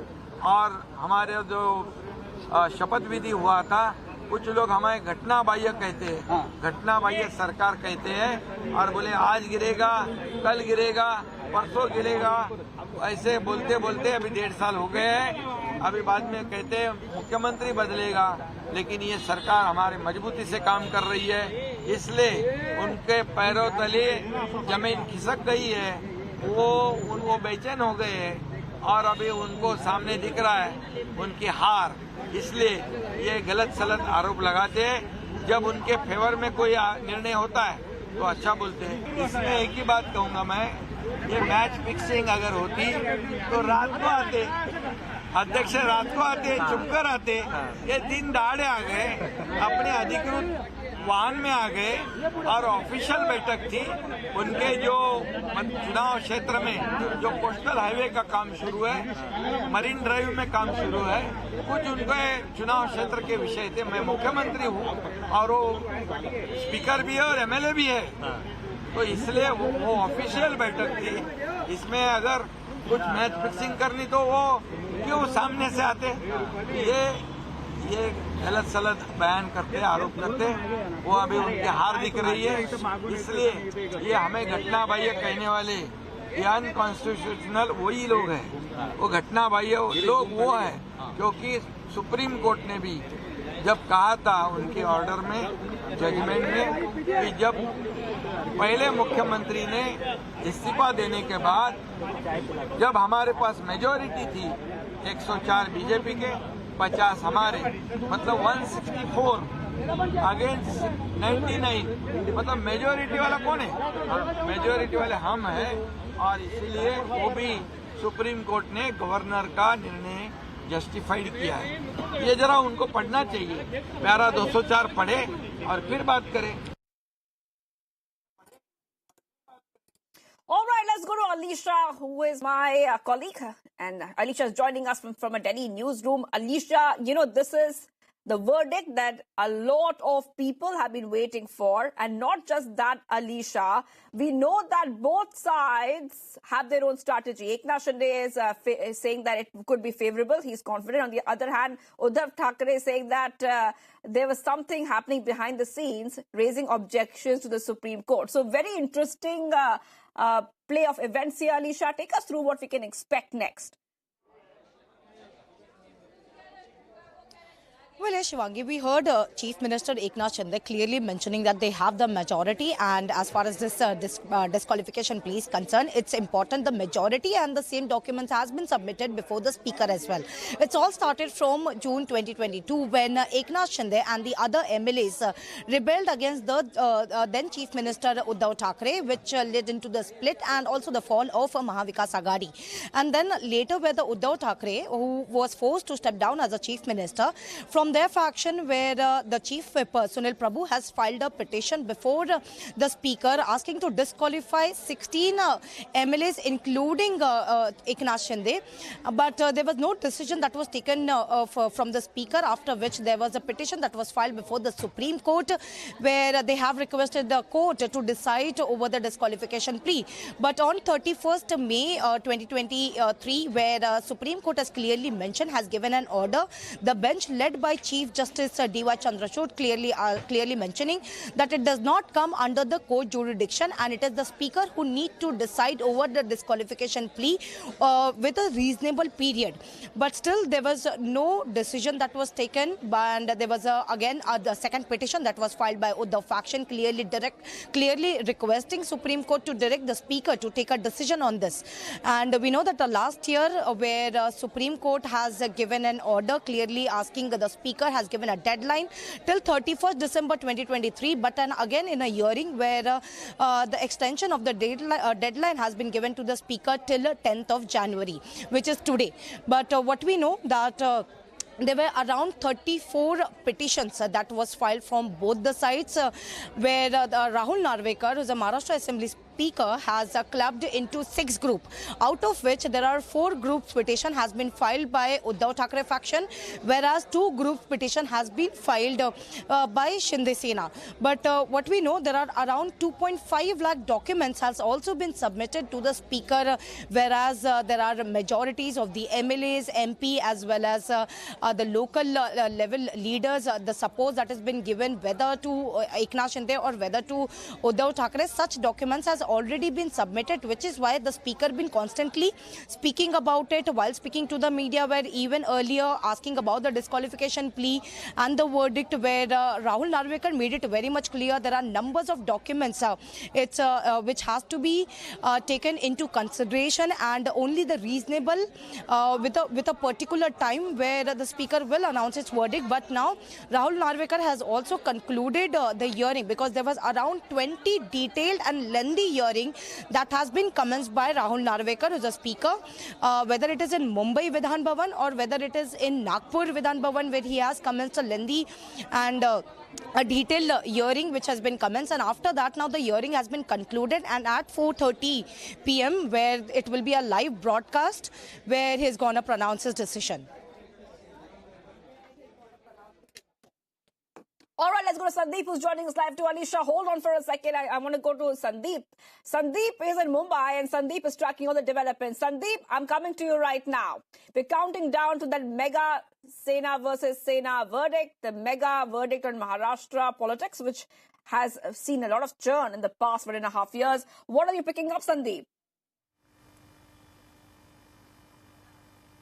See, as far as the decision and the verdict is concerned, the verdict is going to start soon out here at Maharashtra Vidhan Bhavan, and the speaker, in fact, Rahul Narvekar, will be, in fact, giving the verdict on this. At this point of time, if you go through with the statements that has been given by the Shinde faction, Eknath Shinde, in fact, earlier today spoke to media and mentioned that he got the party symbol, he got the party name by the Election Commission. In fact, it was the Supreme Court which approved the Shinde-led government in the state of Maharashtra. So he says that his party leaders and his MLAs, all those MLAs who joined in the government, who are being said that they have defected the party constitution, is not right. That is not true. That is what being said by Eknath Shinde. But on the other hand, Uddhav Thackeray factions, we are getting update that Uddhav Thackeray faction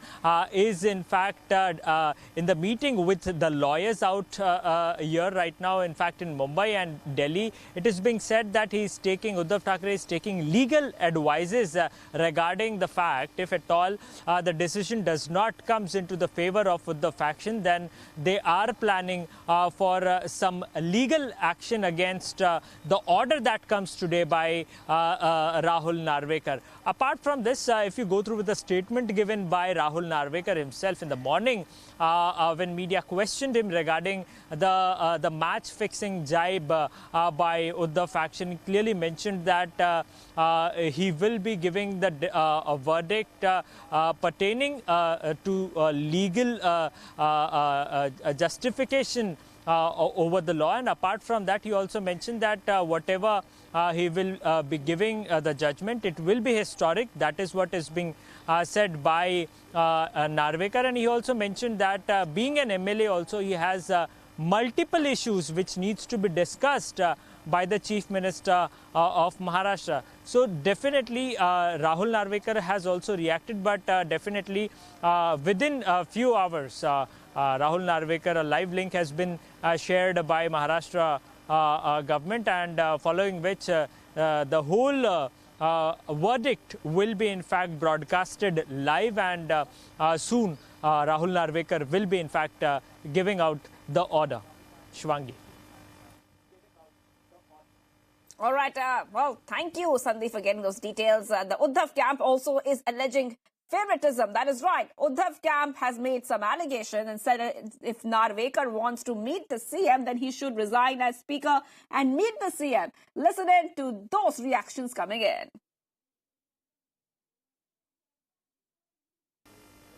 देखो, चिंता विंता कुछ नहीं. उद्धव जी ठाकरे जी का जो नेतृत्व है वो कुछ चिंता विंता करने वाला नेतृत्व नहीं है. जनता ने एक्सेप्ट किया हुआ नेतृत्व है. शिवसेना प्रमुख बाला साहब ठाकरे जी ने दिए हुआ नेतृत्व है और उसको जनता ने एक्सेप्ट किया हुआ नेतृत्व है. इसलिए चिंता उद्धव जी नहीं करते. उद्धव जी की सीएम पद की कुर्सी गई, उन्होंने एक मिनट में रिजाइन किए. नहीं तो उनको अगर कुर्सी से प्रेम रहता तो लास्ट तक रहते थे. लोग तो जाने तक सहन करते बैठते हैं. इनका तो ऐसा कोई उदाहरण नहीं है, कोई मिसाल नहीं है ऐसी. इसलिए चिंता विंता कुछ नहीं, न्याय मिलना चाहिए, अपेक्षा है। लेकिन बार बार आप लोग सुप्रीम कोर्ट जाते हैं, बार बार दबाव बनाने का प्रयास करते हैं। राहुल नार्वेकर तो आरोप लगा रहे हैं कि प्रेशर पॉलिटिक्स किया जा रहा है। क्या प्रेशर पॉलिटिक्स कर रहे हैं? आप कौन सी पॉलिटिक्स कर रहे हैं? आप किसको लोनी लगाने की पॉलिटिक्स कर रहे हैं? आप कौन सी पॉलिटिक्स कर रहे हैं? आप जिसके खिलाफ हियरिंग ले रहे हैं, जिसके खिलाफ आरोप है, उससे मिल रहे हैं, वो कौन सी पॉलिटिक्स है? हाँ, ये कौन सी पॉलिटिक्स है? उसका भी खुलासा राहुल नार्वेकर जी ने करना चाहिए। आप 6-6, 8-8, 10-10 महीने लगाते हियरिंग को, उसका भी खुलासा, ये कौन सी पॉलिटिक्स है?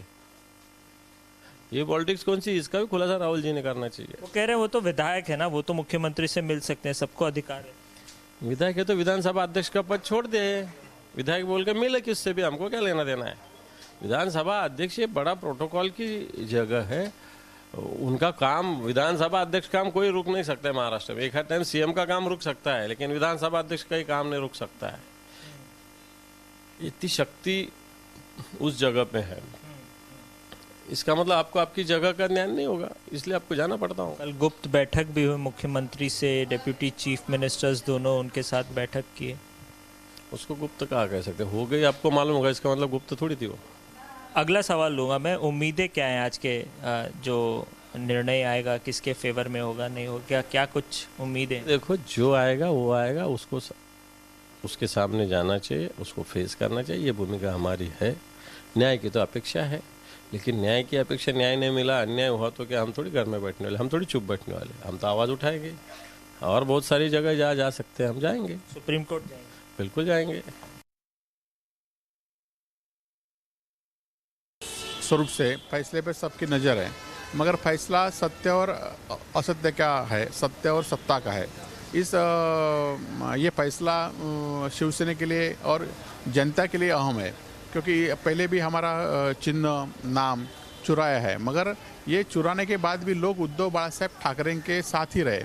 आणि ये निर्णय जो है, तो अभी आपने पढ़ा होगा कि सुप्रीम कोर्ट ने सुनील प्रभु का व्हिप मान्य किया है, और उस व्हिप के यहाँ से ही हम उनका व्हिप हमने मान्य किया है, और इसलिए जिन्होंने व्हिप मान्य किया उनके ऊपर कार्रवाई होनी चाहिए, ये संकेत है। मगर ये संकेत के बाद अभी निर्णय क्या होता है वो हम देखेंगे। लेकिन बार बार आप लोग विधानसभा स्पीकर पर सवाल उठाते हैं, उनकी भूमिका पर सवाल उठाते हैं, कारण क्या है? उनकी भूमिका गेले 1.5 बरस से 2 बरस से उनकी भूमिका लगातार द्विधाद्वंद स्थिति में है, इसलिए सवाल उठाते हैं।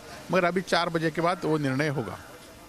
अगला स्टेप क्या होगा यदि आपके फेवर में फैसला नहीं आता है, तो क्या करेंगे आप? निश्चित स्वरूप से उसके ऊपर हमारे कायदेरत्न है, हमारे वरिष्ठ नेता है, वो उसके ऊपर चर्चा कर रहे हैं और वो हम निर्णय लेंगे। Coming up, days after violent attack on ED team in Bengal, agency moves court seeking protection.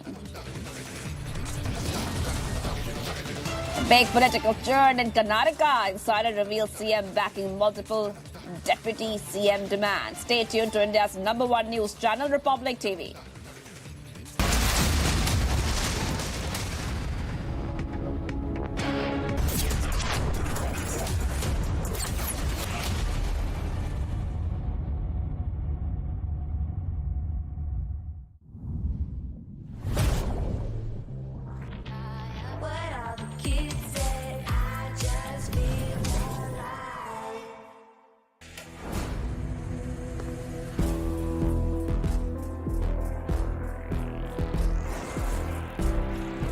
इस दुनिया में बस हम दो हैं, दुनिया जिनकी दीवानी है। आ रहे हैं हम दोनों।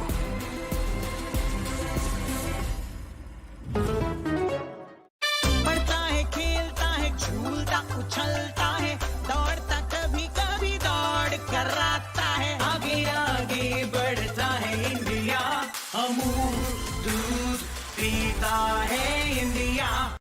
मोदी सरकार की गारंटी, भारत होगा गरीबी मुक्त। 5 सालों में 13 करोड़ 50 लाख लोगों को गरीबी से बाहर निकाला। हमारा संकल्प, विकसित भारत।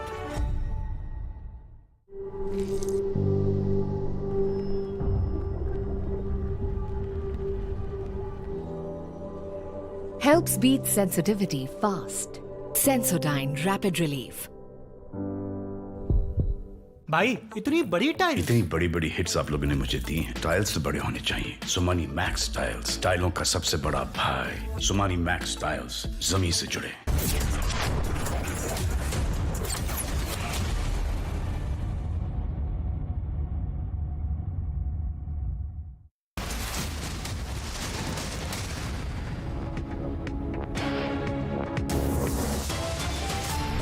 संविधान में जो प्राविधान है और सर्वोच्च न्यायालय ने जो प्रिंसिपल सेट किए हैं उसके आधार पर ही ये निर्णय लिया जाए।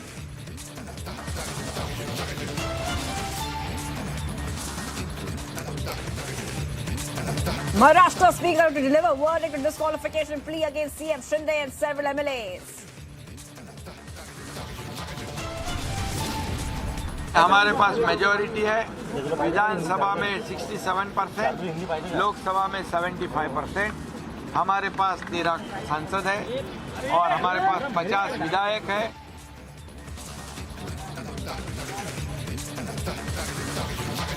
Shinde says majority is with us. All eyes now on Speaker's decision at 4:30 p.m.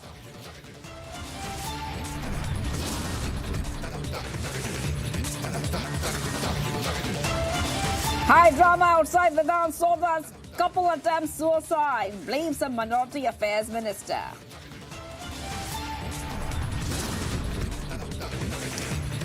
Days after violent attack on ED team in Bengal, agency moves court seeking protection. मत है इसके लिए और 2-3 लोग होना चाहिए DCM, मगर हाईकमांड से वो उस वक्त एक को परमिशन दिए थे।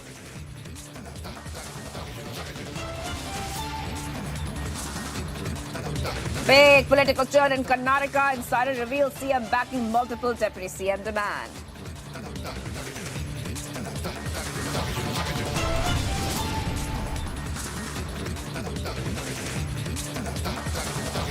And PM Modi inaugurates 10th edition of Vibrant Gujarat Summit.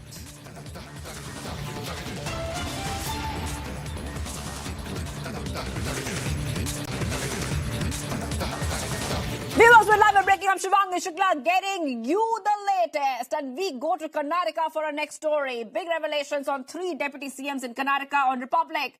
Top Congress minister speaks to Republic on Deputy CM Rao in Karnataka.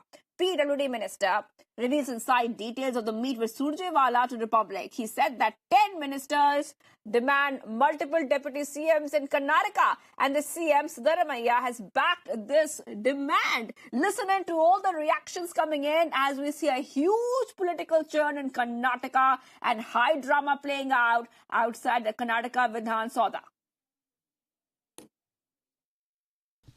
नहीं, हमने सीनियर मंत्री कल मिले थे सुरजेवाला साहब से, और बहुत दिन से चल रहा है कर्नाटक में और कुछ DCM होना चाहिए जाति के आधार पे, एरिया के, प्रांत के आधार पे। तो बहुत दिन से चल रहा था। कल खास करके जनरल सेक्रेटरी साहब ने टाइम दिए थे सबको। 7 लोग मिनिस्टर थे और 3 लोग नहीं आए थे, कहीं बाहर थे। 10 लोगों का हमारा मिलने का एक शेड्यूल था। सो हमारा डिमांड तो रख दिया है जनरल सेक्रेटरी साहब ने। अभी देखेंगे, वो बताया कि कन्वे करेंगे हम राहुल जी से, करगे साहब से और KC वेणुगोपाल साहब से कन्वे करेंगे। उसके बाद जो भी होगा आपको बताएंगे। ये तो हमें कल एक मैसेज दे दिया है। Why do you think that there is a need for multiple deputy chief ministers? Because in the past 7 months that we have seen, there has been absolutely no problem with a single deputy chief minister headed by the chief minister, of course. Why do you think that there is a feel at this point of time, at this crucial juncture? नहीं, अभी तो ऐसा नहीं है। Day 1 से ही है। उस वक्त CM साहब भी सहमत थे इसके लिए और 2-3 लोग होना चाहिए DCM, मगर हाईकमांड से वो उस वक्त एक को परमिशन दिए थे। अभी तब से भी आज तक की ये तो चर्चा होता रहता है, चल रहा है। तो ऐसा नया नहीं है, नया है। 7 महीने के बाद में कुछ नया आ गया। पुराना डिमांड है। ये ट्रेडिशनल वोटर है कांग्रेस का, वो जाति के लिए देने का हमारा डिमांड है, मांग है। So you're saying that social engineering is one of the major reasons as well. But is the CM also in for this as well? Have you also consulted with the Chief Minister? Because you are one of those ministers who is very close to Chief Minister Siddaramaiah, who considers you as a confidant of him. So have you spoken to the Chief Minister in this regard as well? What's his opinion on this? नहीं हम तो बस CM साहब से इससे कोई बात तो नहीं हुआ है. सो हमने कभी चर्चा किया है. मगर वो डे वन से भी उनका भी मांगता और 2-3 लोग होना चाहिए. ये तो उनका पहले से राय है. फिर भी नहीं हुआ है. फिर भी इसके बारे में हम कभी साथ बातचीत नहीं हुआ है. Isn't it also something, it's a difficult ball for the Congress to go ahead and look into it? Because if DK Shivkumar, the Deputy Chief Minister, who is also the KPCC President, goes ahead and rebels against the party, how will it go ahead and benefit out of it? Or how will this turn out to be a major problem? नहीं देखिए ऐसे party का decision तो सबको मानना पड़ेगा. अभी वो एक ही बन गया है. DCM साहब तो है, तो हाईकमांड का हमने बात तो मान लिया है. अगर 2-3 और हो गया तो मानना ही पड़ेगा. अगर एक ही अगर वो कंटिन्यू होता तो वो भी हम भी मानना पड़ेगा. उसमें कोई दौरा नहीं है. Also, sir, now we're also hearing talks that after 2.5 years, there will also be a rotational chief minister in the state of Karnataka, because initially when both chief minister as well as the deputy chief minister came to a consensus in New Delhi, this was what was spoken about. So any talks regarding that? And also to add on to it, in North Karnataka, there has already been calls that there should be some sort of prominent representation from a prominent leader there so that they become the chief minister as well. So on both these things, has there been any sort of consideration, talks or discussions? नहीं CM से DCM से कोई लेना देना नहीं. वो अलग बात है. जो भी हुआ है निर्णय वो तो दिल्ली के लेवल पर हुआ है. CM रहना है नहीं रहना वो हमको जानकारी नहीं है. हमारा डिमांड ओनली DCM के लिए है. वो छोड़ के कुछ उसके कंसर्न नहीं है CM के लिए. Lastly, sir, which major communities are we looking at if there is a post for the post of Deputy Chief Ministers? Are we looking at any particular communities? नहीं देखिए SC तो कांग्रेस का base है. ST है, minority है और लिंगायत भी है. सो हाईकमांड तय करना है किसको देना है, किससे पार्टी को फायदा हो जाएंगे लोकसभा और आगे वाले दिनों में किसका फायदा, वो देखिए वो डिसीजन लेना है. 3-4 months before, Congress was under the impression that they're going to win 18 to 20 MPs from Karnataka. But after 5 state results, situation here in Karnataka has dramatically changed. Trend and mood of the people of Karnataka is clear. They want to see Modi ji as Prime Minister for one more time, for third consecutive time. And the mood of the Karnataka is BJP is going to have a clear sweep in next Lok Sabha election in Karnataka along with JDS. So this has forced Congress ministers. Earlier Chief Minister was planning to put ministers to contest Lok Sabha election, but no ministers is interested. They are simply afraid to fight next Lok Sabha election in Karnataka. All right, let's go straight to Prajwal, my colleague who's joining us right now live from Bengaluru. Prajwal, there are 2 points we have to highlight. Number one, how this entire situation is a big headache for the Congress in Karnataka. And number 2, if you could take our viewers through exactly what the national leadership of Congress is saying, because Congress President Mallikarjun Kharge has other ideas about appointing more deputy CMs in Karnataka. If you could take us through all the details that we have got here. Shivangi, first and foremost about the Congress High Command in the state of Karnataka, the AICC president has clearly made it, stating that no matter what, there will be no multiple deputy chief ministers until the Lok Sabha polls as well. And we are also seeing the same sort of response coming in from the general secretaries of the AICC, Randeep Singh Surjewala as well as KC Venugopal too.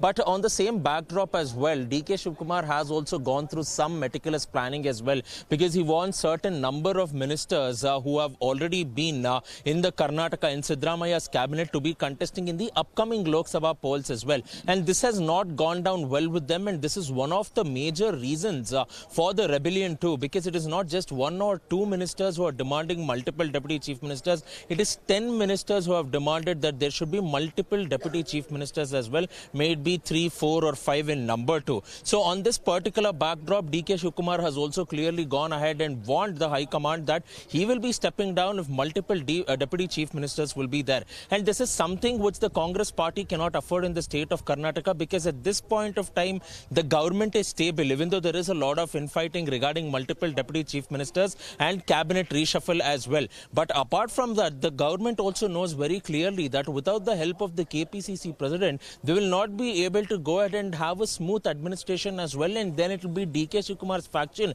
who will be throwing spanner in the works too, and this could turn out to be a major headache. Secondly, now the latest development is that from 5 this evening, we will be seeing a lot of ministers who will be going into New Delhi, because they have been summoned by the AICC leadership to New Delhi to go ahead and discuss about the Lok Sabha polls, is what has been stated. But 28 ministers in the state of Karnataka being summoned over here, because last night in itself there was a revised list of district coordinators which was released by the KPCC, and last minute changes were made too. So why are 28 ministers being called in is one of the major questions. And if all is not well, it clearly goes ahead and shows here, Shivangi, that the Deputy Chief Minister of Karnataka will not be part of any of these meetings. He is in fact joining a meeting at 8 from Bengaluru, and this will be via teleconference with both the General Secretaries of the AICC. So this is a strong message and indication that all is not well, and this is DK Shivkumar's message to the High Command, saying that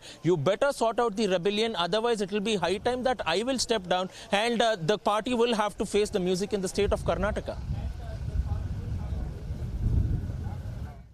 All right, thank you for getting us those details, Prajwal. As we see a big churn there in Karnataka, we'll keep a very close eye on the story. Let's move ahead to the other stories we're tracking on Republic TV. Former Jammu and Kashmir CM Umar Abdullah has lashed out at the centre, saying that democracy is being murdered in Jammu and Kashmir as polls are not being held. He further said that its delimitation was necessary for urban local bodies, polls, and then the administration should have done it much earlier. They did not have to wait till the term of elected bodies was over. Her urban local bodies के लिए delimitation करने का सवाल था, तो ये तो आप बहुत पहले कर सकते थे। डिलिमिटेशन का फैसला इलेक्टेड बॉडीज का खत्म होने के बाद क्यों लिया गया, इस पे कोई जवाब नहीं। Manipur government has denied permission to launch the Bharat Jodo Yatra from the palace compound, the Bharat Jodo Nyaya Yatra. Now, this is happening as the Congress party will now launch the yatra from a private place. This will happen in Imphal.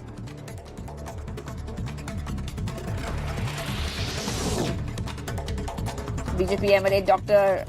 Ashwath Narayan steered down into the Siddaramaiah government over Republic Day Tableau issue. He said that the Karnataka CM was stooping low and his political statement against the government of India was not in the interest of Karnataka. He added that the decision has been taken fairly.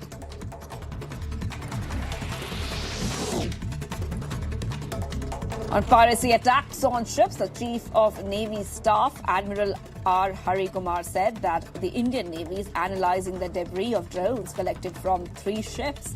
As of now, the Navy has not been able to identify where these attacks came from.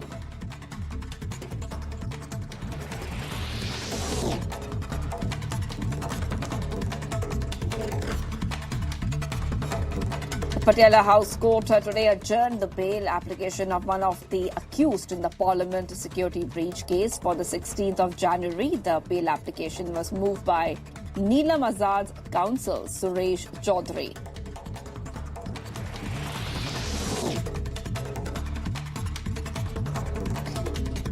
And Ahead of the Andhra Pradesh Assembly polls, MP and senior TDP leader K. Nani will meet CM Jagan Mohan Reddy today. Now, this comes after he announced recently that he will resign from his MP post as well as from the party. It is not yet confirmed if he will join the YSRCP government.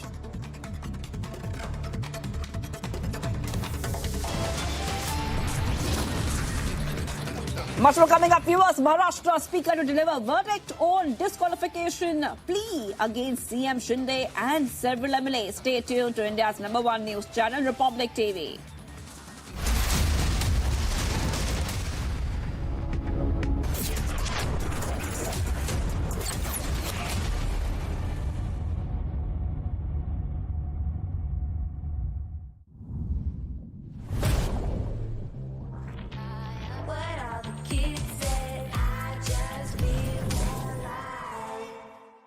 $15,000 placements in 2022-23.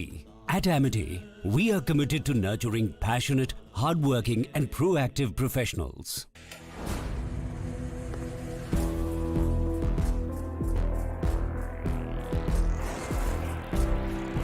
इस दुनिया में बस हम दो हैं, दुनिया जिनकी दीवानी है। आ रहे हैं हम दोनों।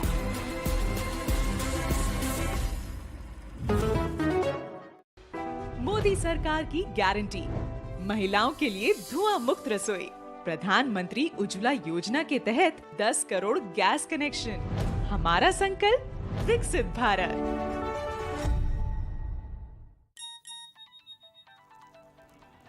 जब प्राइवेसी प्रोटेक्शन के बिना हो हैकर्स के पास अथॉरिटी, फिर किस बात की साइबर सिक्योरिटी। क्विक हील, आज के लाइफ की प्रायोरिटी साइबर सिक्योरिटी। आपने सोमानी का नया रोल देखा? वही स्टाइल और रेंज सोमानी बाथवेयर में भी। Somani bathware,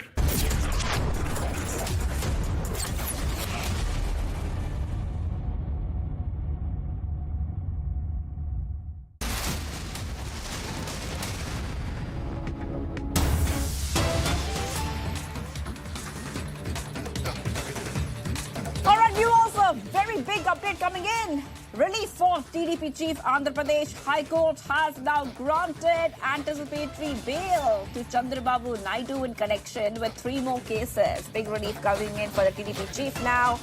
Now, what we can tell you, viewers, is that the former Andhra Pradesh CM and Chandrababu Naidu, in the case, the Andhra Pradesh High Court has granted anticipatory bail to him in connection with 3 cases.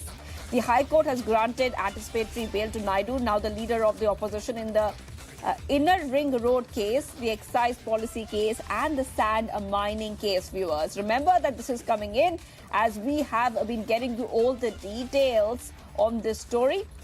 And as we keep getting you more details, let's tell you exactly what has been happening so far. The big relief coming in for Chandrababu Naidu as he gets anticipatory bail in 3 cases.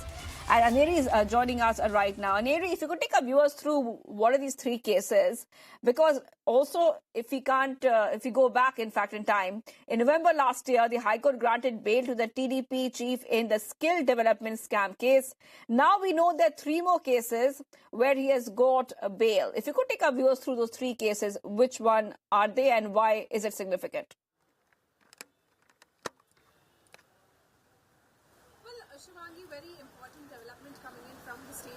Pradesh, where we see that the Andhra Pradesh High Court has now granted anticipatory bail to TDP chief N. Chandrababu Naidu. Well, he was booked under several cases, including liquor scam and also sand mining, and also at the same time the Inner Ring Road case he was booked into. Well, remember back then, few months back, we had seen Chandrababu Naidu, who was arrested and sent to jail for over 50 days. We had seen that how there was a massive face-off, massive protests which were broken out in the streets of Andhra Pradesh. But now we see that after a long hearing which has went on through, where we see that now the Andhra Pradesh High Court has granted anticipatory bail to the TDP chief and the former Chief Minister N. Chandrababu Naidu in connection with the Inner Ring Road case, and also at the same time in connection with the liquor policy scam case, and also in the sand sand mining case. Well, these three cases in which now Andhra Pradesh High Court has granted anticipatory bail to Chandrababu Naidu. Well, remember, this comes just few months ahead of the Andhra Pradesh State Assembly elections, and also remember how there has been a massive face-off between the YSRCP and the TDP in the state, where we had seen that how TDP has been alleging that all of these cases are false cases which are being put up against Chandrababu Naidu to defame him, and also at the same time we had seen that YSRCP on the other hand says that these cases had Chandrababu Naidu, during his tenure as the Chief Minister, he was involved in all of these cases, and that is the reason why these cases have been booked against Chandrababu Naidu. But now we see that the Andhra Pradesh High Court has now granted anticipatory bail to the TDP chief in connection with the Inner Ring Road case, liquor scam case, and also in the sand mining case. All right, thank you so much, Aneri. Aneri getting us top details. Big relief coming for TDP chief Andhra Pradesh. High Court has granted anticipatory bail to Chandrababu Naidu in connection with 3 more cases. Taking a very short break, we are live and breaking, and we'll keep getting you more updates. Days after a violent attack on ED team in Bengal, agency moves court seeking protection.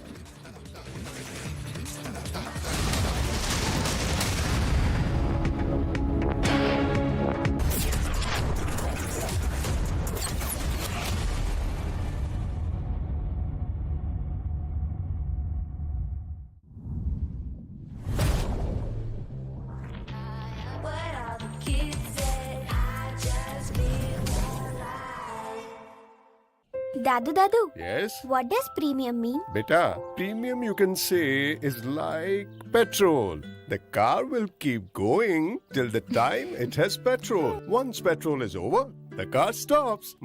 But Dad, this time even if the petrol is over, our car won't stop. How come? With LIC's Jeevan Labh, even after the premium payment tenure is over, the policy's benefits continue. That means our journey of happiness will continue non-stop. LIC, हर पल आपके साथ. मोदी सरकार की guarantee, हर घर पहुंचेगा नल से जल. अब तक 13.5 करोड़ से अधिक नल कनेक्शन. हमारा संकल्प विकसित भारत. 12 बजने वाली है. क्रिसमस साथ मनाएं. हम जिससे प्यार करते हैं वो मर जाए, हमारे लिए उसका प्यार मर जाए. मरते तो हम ही है ना. भाई इतनी बड़ी टाइल, इतनी बड़ी बड़ी हिट्स आप लोगों ने मुझे दी हैं. टाइल्स तो बड़े होने चाहिए. सुमानी मैक्स टाइल्स, टाइलों का सबसे बड़ा भाई. सुमानी मैक्स टाइल्स, जमीन से जुड़े.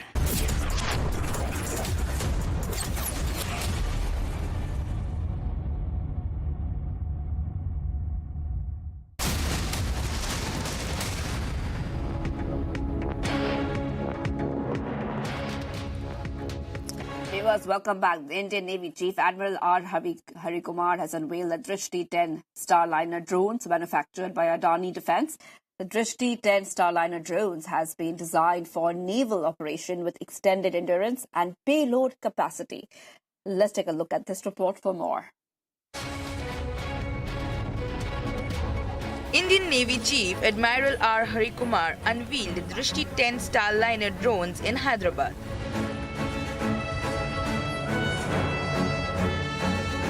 Manufactured by Adani Defence, the drones are advanced in intelligence, surveillance and reconnaissance platform. The drones boast a 36-hour endurance and a 450 kg payload capacity.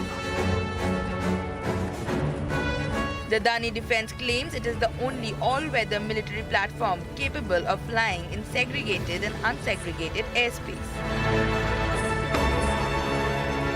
The UAV is set to fly from Hyderabad to Porbandar before being inducted into Naval Maritime Operation. The unveiling marks a significant advancement in military surveillance capabilities. Bureau Report, Republic TV.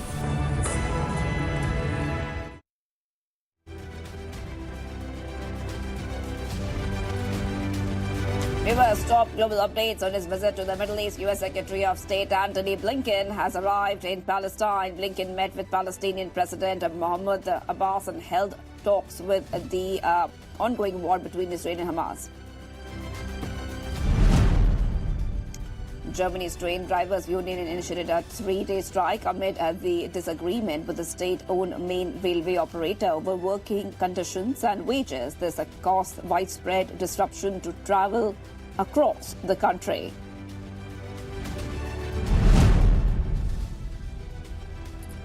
The leaders of Philippines and Indonesia reaffirmed their bilateral ties during President Widodo's Manila visit. Both countries have agreed to strengthen border cooperation and defense cooperation, including defense equipment.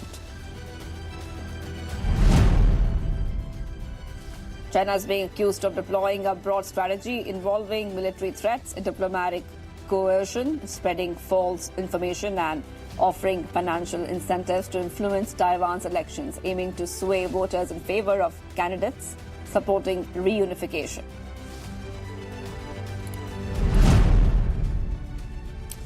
On stabbing the main opposition leader, South Korean police said that the suspect who stabbed Lee Jae-myung intended to murder him to thwart Lee's Liberal Party from winning a majority in the upcoming general elections.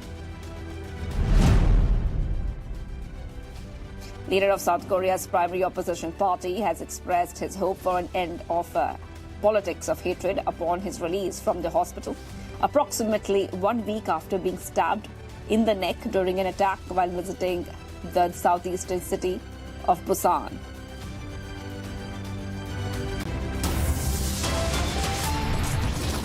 Much more coming up, viewers. Maharashtra Speaker to deliver verdict on disqualification plea against CM Shinde and several MLAs.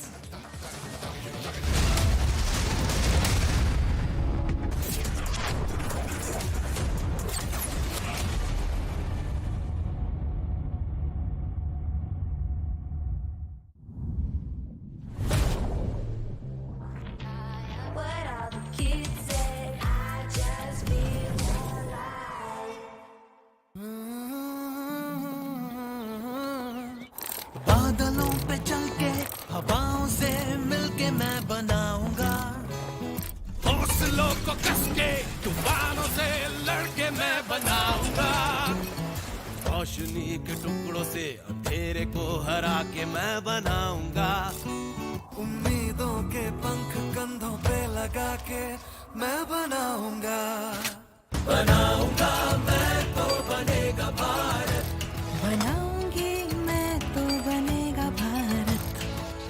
The vertical velocity is now being constantly reduced. India is on the mode.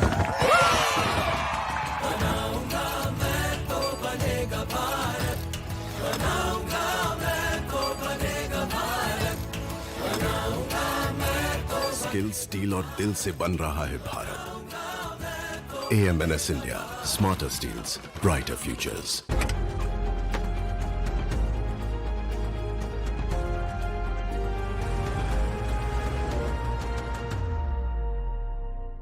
आपने सोमानी का नया role देखा? वही style और range Somani bathware में भी. Somani bathware.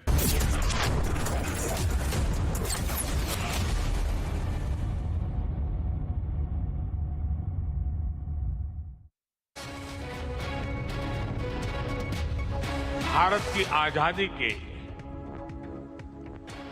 75 साल पूरे हुए और अब भारत अगले 25 वर्षों के लक्ष्य पर काम कर रहा है. जब Bharat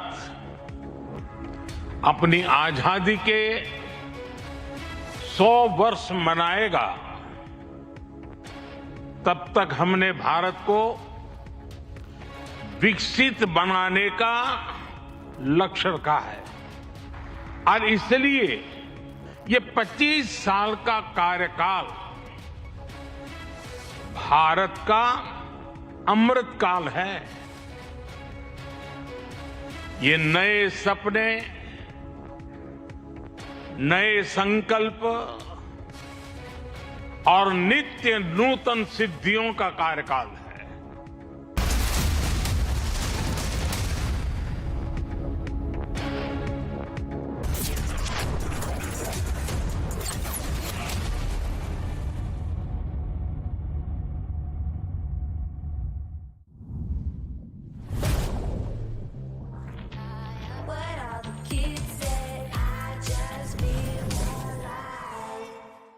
Whenever I had ice cream or cold water, I would experience a sharp shooting sensation. So I just kept ignoring it. Even my hot chai was giving me the same amount of discomfort. My dentist recommended Sensodyne. So now I can be completely carefree and sip my hot cup of tea. It really works. Eat it on time. And please, ride the bike slowly. Okay. And this is for your safety.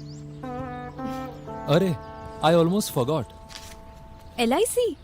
This is for our safety. दिल की सुनो. LIC चलो. LIC हर पल आपके साथ. मोदी सरकार की guarantee, सबका अपने पक्के घर का सपना होगा पूरा। 4 करोड़ पक्के घरों का निर्माण, हमारा संकल्प विकसित भारत। सब जांचा है, परखा है, समझा है, इसलिए मेरे समझदारी का नाम इंट्रा है। टाटा की नई इंट्रा V20 पिकअप है इंडिया की पहली बाय फ्यूल पिकअप, जो दे आपको बढ़िया ड्राइवेबिलिटी, सुपीरियर ड्राइविंग कंफर्ट, ज्यादा लोडेबिलिटी, सबसे ज्यादा माइलेज, जो दे सबसे ज्यादा range. Tata intra V20 pickup, सब कुछ उठाए, हर दिन जिताए। आपने सोमानी का नया रोल देखा? वही स्टाइल और रेंज सोमानी बाथवेयर में भी। Somani bathware.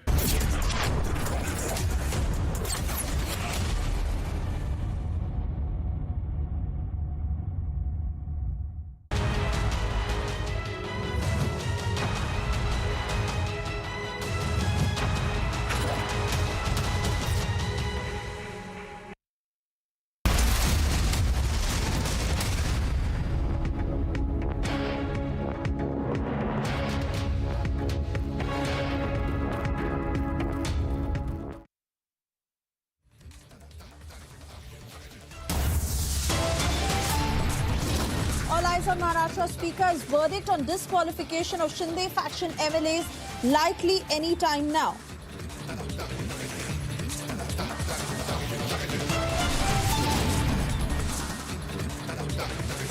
Maharashtra Chief Minister Shinde, confident ahead of the verdict, says we have the majority.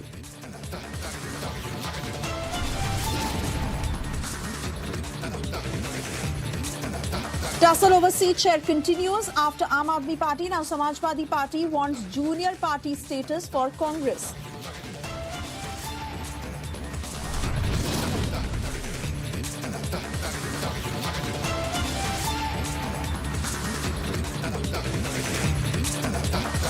Big political churn in Karnataka. Top sources say Siddaramaiah backing multiple deputy chief ministers' demand.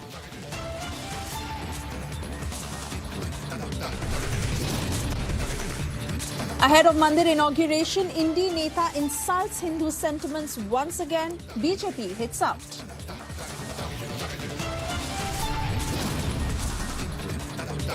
Days after back-to-back attacks on ED team in West Bengal, ED moves High Court now.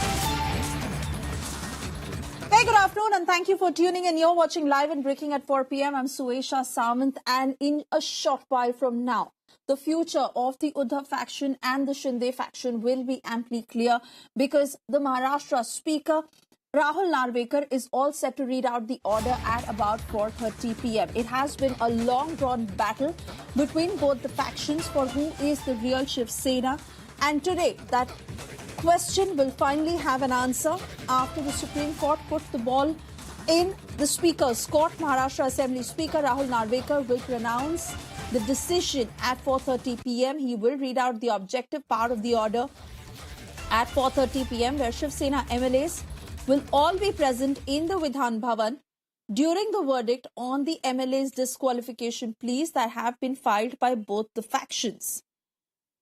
4 groups from the Uddhav camp and 2 from Shinde's camp, where they will have the final answer to who is the real Shiv Sena. It has been a long-drawn battle ever since the Shinde camp had retaliated and the Shiv Sena divided. Let's listen into the reactions coming in ahead of the big verdict at 4:30 p.m. आज 4 बजे के बाद मैं अधिकृत बात करूंगा, लेकिन मैं इतना ही कहूंगा कि हमारे पास मेजॉरिटी है विधानसभा में 67%, लोकसभा में 75%, हमारे पास 13 सांसद है और हमारे पास 50 विधायक है और इसी के बलबूते पर मेजॉरिटी पर चुनाव आयोग ने हमें ओरिजिनल पार्टी शिवसेना पार्टी करके रिकॉग्नाइज किया है। धनुष्यबाण है जो सिंबल, वो हमें रिकॉग्नाइज किया है, वो दिया हुआ है और इसलिए मैं चाहता हूं कि स्पीकर महोदय जी भी मेरिट पर हमारे को निकाल देंगे।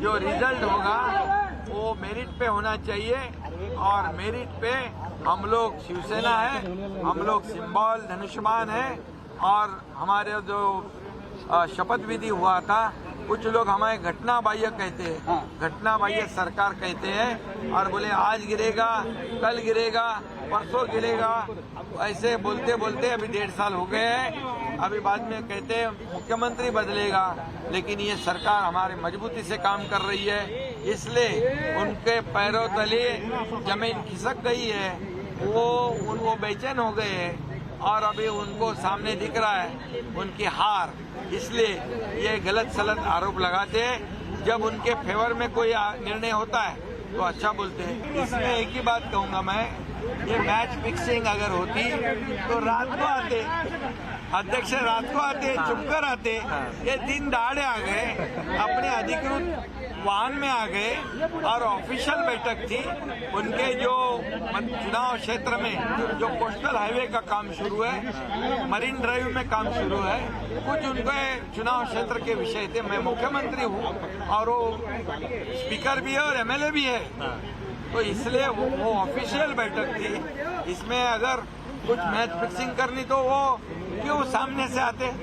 ये गलत सलत बयान करते, आरोप करते, वो अभी उनकी हार दिख रही है, इसलिए ये हमें घटना बाह्य कहने वाले ये अनकॉन्स्टिट्यूशनल वही लोग हैं। वो घटना बाह्य लोग वो है क्योंकि सुप्रीम कोर्ट ने भी जब कहा था उनके ऑर्डर में, जजमेंट में, कि जब पहले मुख्यमंत्री ने इस्तीफा देने के बाद जब हमारे पास मेजॉरिटी थी 104 बीजेपी के, 50 हमारे, मतलब 164 अगेंस्ट 99, मतलब मेजॉरिटी वाला कौन है? मेजॉरिटी वाले हम हैं और इसलिए वो भी सुप्रीम कोर्ट ने गवर्नर का निर्णय जस्टिफाइड किया है। ये जरा उनको पढ़ना चाहिए, प्यारा 204 पढ़े और फिर बात करें। अपात्रता के याचिका के ऊपर सुनवाई पूरी हो चुकी है और मैटर ऑर्डर्स के लिए रिजर्व किया गया है। इस मैटर के ऊपर आज निर्णय दिया जाएगा। ये निर्णय संपूर्ण रूप से कानून को में जो प्राविधान है, संविधान में जो प्राविधान है और सर्वोच्च न्यायालय ने जो प्रिंसिपल सेट किए हैं उसके आधार पर ही ये निर्णय लिया जाएगा। नहीं, 10th शेड्यूल में जो प्रोविजंस है जिनका इंटरप्रिटेशन आज तक कुछ प्रोविजंस का हुआ नहीं है, कोई ऐसे विशेष घटनाएं हुई है जिसका इंटरप्रिटेशन अभी तक किसी केस में हुआ नहीं है, वैसे इंटरप्रिटेशन इस केस में करने की ज़रूरत थी और इस केस में उस प्रकार से उचित सभी कानून के प्राविधानों का विचार करके उचित निर्णय लिया जाने वाला है, जो निश्चित रूप से एक उदाहरणात्मक निर्णय इस राष्ट्र के लिए 10th शेड्यूल के मामले में रहेगा। मैंने प्रतिक्रिया कल दी है, मैंने आपको बताया है जो व्यक्ति भूतपूर्व मुख्यमंत्री रहा है उसे विधानसभा अध्यक्ष का रोल क्या रहता है, उनकी जिम्मेदारियां क्या रहती है, उनको क्या क्या काम करना पड़ता है। मुख्यमंत्री और विधानसभा अध्यक्ष की महीने 15 दिन में मुलाकात होती है, बोर्ड के विषय रहते हैं, इसके बारे में मालूमात शायद उनको होनी चाहिए थी, लेकिन जब वो स्वयं मुख्यमंत्री थे तो शायद उन्हें ज़्यादा इस विषय की मालूमात लेने का वक्त नहीं मिला होगा।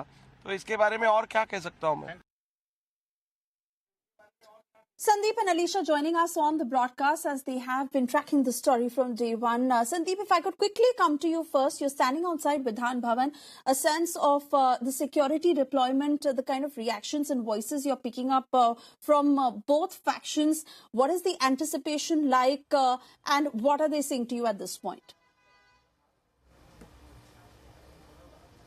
See, Suesha, right now I'm at Bala Sahib Bhavan located at Nariman Point. Would like to show you the visuals. All the MLAs of Shinde factions are in fact are being asked to gather out here. Those who are present in Mumbai, the Shinde faction MLAs are being asked to be present out here at Bala Sahib Bhavan soon. After half an hour, time is left. 4:30 is the timing wherein the speaker will be in fact announcing the verdict, and very soon from now the speaker will be in fact giving the order regarding the disqualification of the 16 MLAs of Eknath Shinde faction. Remember in 2022 when Eknath Shinde has rebelled against Uddhav Thackeray in the past and formed the government with the Bharatiya Janata Party. At that point of time, 40 of its MLAs from Eknath Shinde had joined in the governments, and later on, in fact, the 16 MLAs were with Uddhav Thackeray faction. At that point of time, Uddhav Thackeray went ahead to the Supreme Court, filed the petition of disqualification. Later, it went to the Maharashtra Assembly. Speaker Rahul Narvekar was appointed as a speaker. The Uddhav faction had objection with Rahul Narvekar's appointment as well. And the Supreme Court,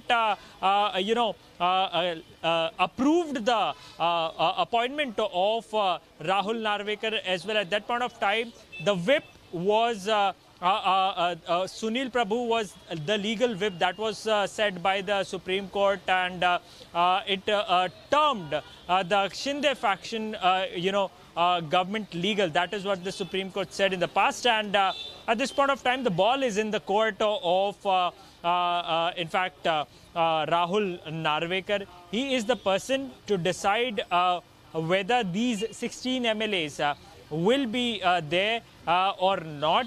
Another point, Suesha, that I want to raise out here is that the party constitution of Shiv Sena was ultimately changed. It was amended by Uddhav Thackeray himself. Now, as far as the claims of Eknath Shinde are concerned, Eknath Shinde claims that it was changed by Uddhav Thackeray himself, and none of the party leaders were taken into the confidence. And ultimately, if you need to change the constitution, you need the support of the rest of the MLAs, and hence the change in the constitution was illegal. Right. So ultimately, he says that the government and the people who joined in the government were on the merits, and the speaker will be in fact giving the decision on the merits of the case, Suesha. Right. All right. Sandeep, do stay on with us. Let me quickly take a word from Alisha. Because Alisha, how do you read into the statements that are coming in from the Uddhav faction at this point? Are they, in a sense, preempting that the verdict might not be in their favor? Well, we have been hearing the statement coming in from the Uddhav faction. Even my colleague Sandeep has spoken to one of MLA from the Uddhav faction, and they have been clearly saying that the decision, the verdict that is going to come, which is going to be pronounced by the speaker, should be under the law. And if that doesn't happen, so they are going to approach even Supreme Court. That line has also been used. So there is another option that where Uddhav Thackeray faction has been seeking for. But we know that Eknath Shinde, while speaking to the media, has clearly clearly mentioned that we have the majority, and also the Thackeray faction should read the judgment, the order copy from the Supreme Court as well as from the Election Commission.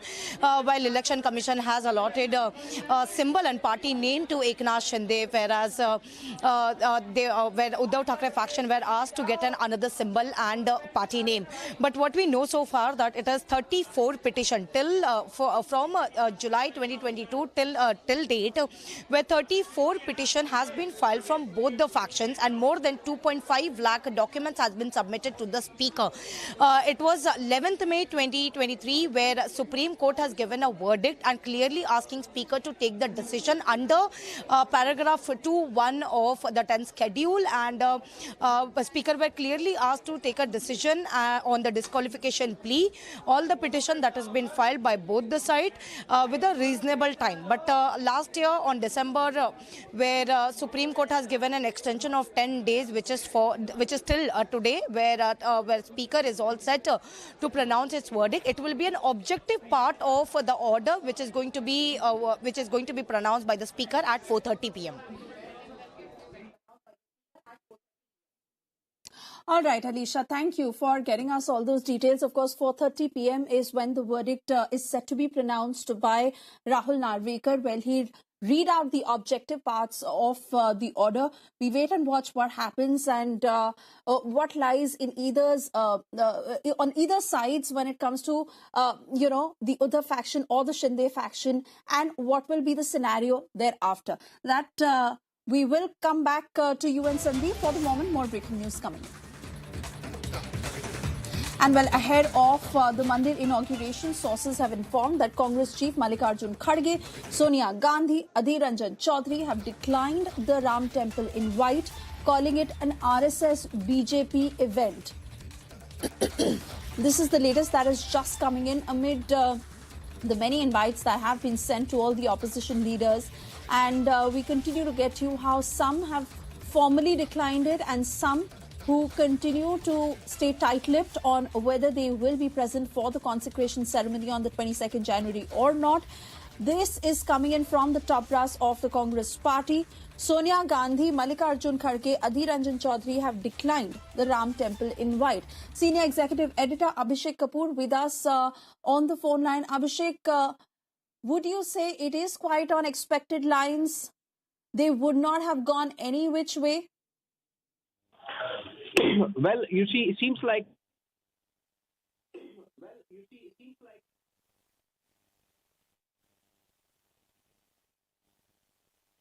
in terms of going to temples, in terms of praying, the BJP. But having said that, this statement from Jairam that they are not going, and the read for the benefit of operative statement, and the operative part says that Lord Ram is worshipped by millions in our country. Religion is a personal matter, but the RSS BJP have long made a political project of the temple in Ayodhya. The inauguration of the incomplete temple by the leaders of the BJP and the RSS has been obviously brought forward for electoral gain, while abiding by the 2019 Supreme Court judgment and honoring the sentiments of millions who revere Lord Ram. Shri Mallikarjun Kharge, Srimati Sonia Gandhi, Shri Adhir Ranjan have respectfully declined the invitation to what is clearly an RSS BJP event, essentially accusing the government of politics.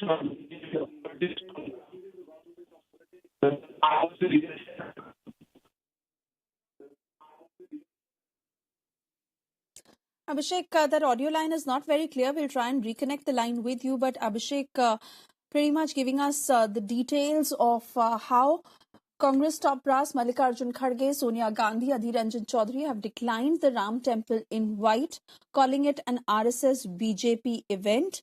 While there have been several questions about who among the opposition will attend the consecration ceremony on the 22nd of January in Ayodhya. Remember, some who have formally declined it and some who continue to stay tight-lipped till the last minute on whether they would actually attend the ceremony. While most have also touted this as BJP gaining political mileage out of the consecration ceremony on the 22nd of January. But it is a huge dilemma for the opposition as the Ram Mandir is finally becoming a reality. On 22nd of January will be the Pran Pratishtha ceremony, and elaborate invitations that have been sent out to all the prominent personalities, politicians, dignitaries across the country, including all the opposition leaders. But here is Mallikarjun Kharge, Sonia Gandhi, Adhir Ranjan Chaudhary declining the Ram Temple invite, calling it an RSS BJP event.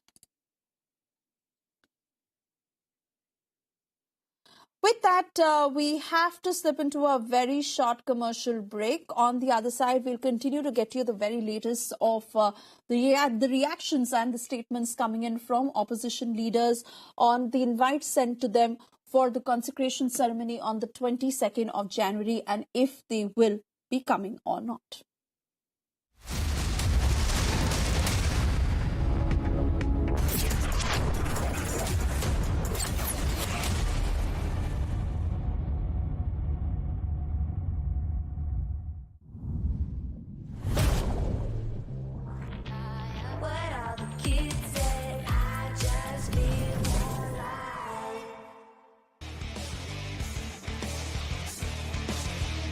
उड़े देश का आम आदमी। यशस्वी प्रधानमंत्री श्री नरेंद्र मोदी जी के इस vision ने regional and international air connectivity को दिए हैं नए आयाम। नए भारत का नया उत्तर प्रदेश बनकर उभरा है सर्वाधिक इंटरनेशनल एयरपोर्ट वाला राज्य। भगवान बुद्ध की तपोभूमि कुशीनगर में इंटरनेशनल एयरपोर्ट शुरू होने के 25 महीने में ही मर्यादा पुरुषोत्तम प्रभु श्री राम की जन्मभूमि अयोध्या में प्रारंभ हुआ है। महर्षि वाल्मीकि अंतर्राष्ट्रीय हवाई अड्डा अयोध्या धाम का संचालन। जब नियत नेक हो तो इसी तरह से काम होता है, इसी तरह के नतीजे मिलते हैं। ये अयोध्या नगरी भी तो इसकी साक्षी है। माननीय मुख्यमंत्री योगी आदित्यनाथ के नेतृत्व में देश के एविएशन मैप के शीर्ष पर है उत्तर प्रदेश। एयरपोर्ट से ऊंची उड़ान, कनेक्टिविटी को नई पहचान। भाई इतनी बड़ी बड़ी हिट्स आप लोगों ने मुझे दी हैं। टाइल्स तो बड़े होने चाहिए। सुमानी मैक्स टाइल्स, टाइलों का सबसे बड़ा भाई। सुमानी मैक्स टाइल्स, जमीन से जुड़े।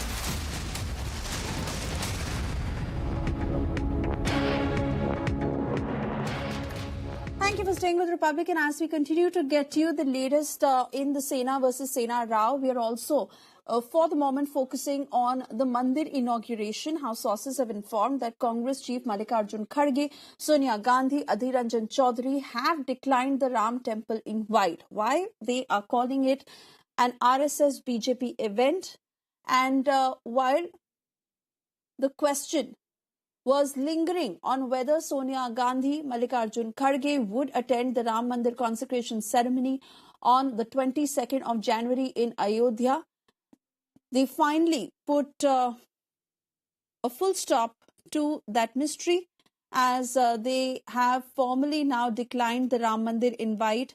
They've called it an RSS BJP event.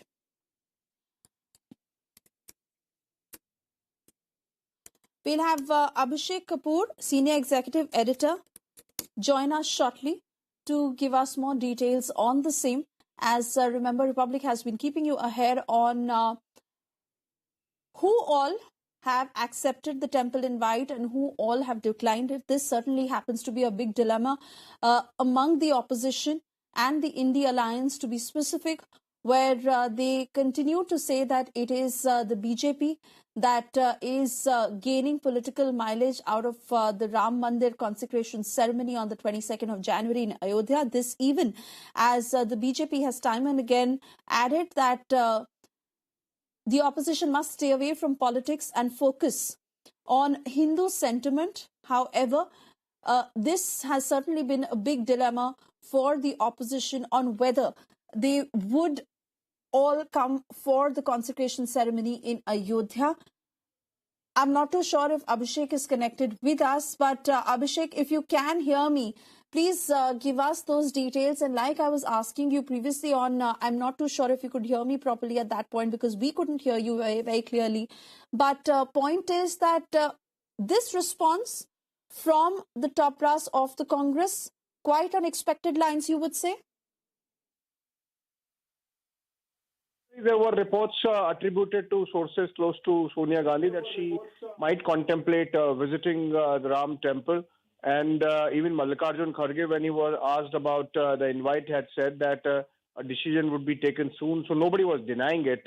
And now it seems that the Congress party has decided in its wisdom that there is no point in going to the inauguration or the Pran Pratishtha of Ram temple on January 22nd to Ayodhya. I think the decision has been taken with due deliberation, Suesha, and the fact that the Congress party sat over it for about a fortnight or 10 days clearly shows that they have applied their mind to it and perhaps realized that irrespective of whatever indulgence the Congress party shows towards the Pratishtha event, it would ultimately be seen as BJP's. It would ultimately have BJP's ownership and a stamp over it, and perhaps rightly so. If going back to 1986, 89, and in that period when BJP picked up the Ram Temple movement, it has politically owned up. It has made political costs, paid political costs in terms of, for example, in 1992, post the destruction of Babri structure, the 5 of its state governments were suspended in Uttar Pradesh, Madhya Pradesh, Rajasthan, Gujarat, and Himachal Pradesh. And so it is clear that the BJP owns it. And even during the last decade or so, the BJP has shepherded the Ram Temple movement, or the RSS family, the larger RSS family, which includes the BJP, has shepherded the Ram Temple movement. So obviously, the Congress party, much to its discomfiture, realized that irrespective of whatever indulgence they show, it's not going to get them any political credits. And so it seems it's a clear political decision. And that's getting reflected in the statement of Jairam Ramesh when he says that the temple is still not complete, and yet for electoral gains, the dates have been pushed, have been advanced so as to get some political mileage out of it. And that's one charge that most of the opposition is making against the government and the BJP specifically. And so the Congress party deciding, obviously, that the grapes are sour.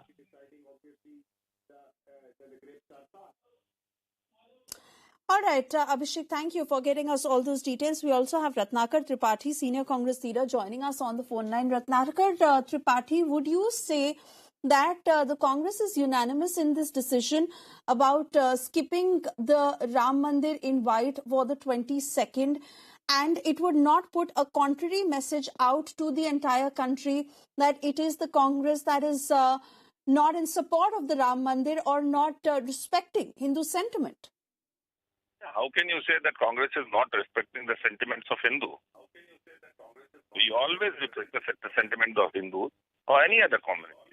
One more thing, Shankaracharya has also declined the invitation. One of the Shankaracharya of Govardhan Peeth. So is against Hinduism. That way. What wrong and moreover, like me, Sampat Rai, the secretary of the Falana Trust of Ram Janmo, has barred me from entering. He said it is of the Ramanand sect. It doesn't belong to the Shiv and Shakta sect. They need not to come. I am a Shiv. I believe in Shakti, Shiv Shakti. Categorically said that we need not to go there. So why don't you debate on that rather than what Jairam Ramesh has said? Why don't you say they are dividing Hindus in Ramanand sect, Shiv and Shav and Shab sect? Debate on that, madam. This is a very serious issue. I told you, the whole Banaras, Varanasi is Shav. We believe in Shav and Shak. And he has categorically said that we need not to come there. So what does it indicate? Will you please elaborate on that?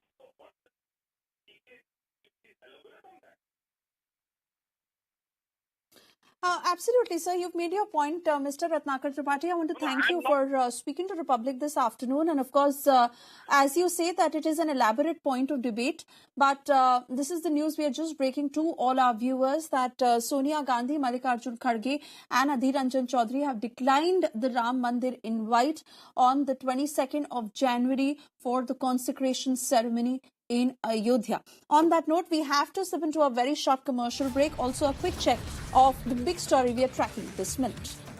Yes, any time now, Maharashtra Speaker would pronounce the verdict on the disqualification of Shinde faction MLAs.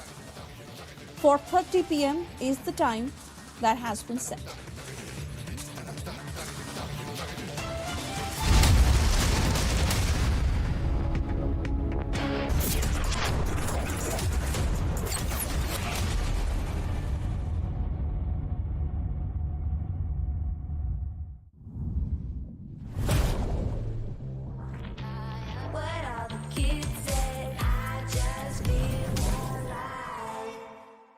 गोल का stylish पंखा सिर्फ हवा ही नहीं देता, आपके आलीशान घर के कोने कोने में ठंडी हवा के झोंके पहुंचाता है। कूल फैंस के स्टाइलिश डिजाइन से घर को सुंदर बनाएं। 5 स्टार BLDC कूल फैन से बिजली भी बचाएं। समय आ गया है घर के पंखे बदलने का और कूल फैंस घर लाने का। पढ़ता है, खेलता है, झूलता, उछलता है, दौड़ता, कभी कभी दौड़ कर आता है। आगे आगे बढ़ता है इंडिया, अमूल दूध पीता है इंडिया। मोदी सरकार की गारंटी, किसानों को हर साल रुपए 6,000। 11 करोड़ 80 लाख किसानों को अब तक 2,60,000 करोड़ रुपए की सहायता। हमारा संकल्प विकसित भारत।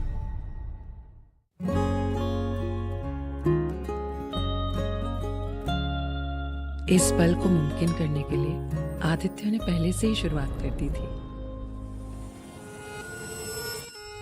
ये पल सच हुआ, ये पल आंखें कभी नम कर जाता, ये पल। और म्यूचुअल फंड से शुरुआत करना जिम्मेदारी की निशानी है। म्यूचुअल फंड निवेश बाजार जोखिमों के अधीन है। योजना से जुड़े सभी दस्तावेजों को ध्यान से पढ़ें। आपने सोमानी का नया रोल देखा? वही स्टाइल और रेंज सोमानी बाथवेयर में भी।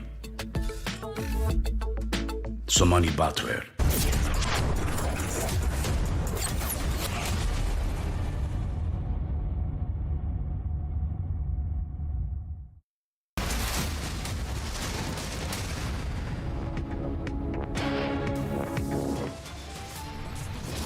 All eyes on Maharashtra Speaker's verdict on disqualification of Shinde faction MLAs likely any time now. हमारे पास मेजॉरिटी है विधानसभा में 67%, लोकसभा में 75%। हमारे पास 13 सांसद है और हमारे पास 50 विधायक है। Maharashtra Chief Minister Shinde, confident ahead of verdict, says we have the majority.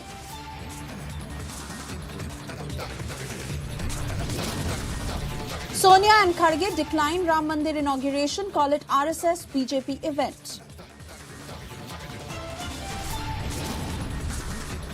India's series of attacks continue. Neta insults Hindu sentiments once again. BJP hits out.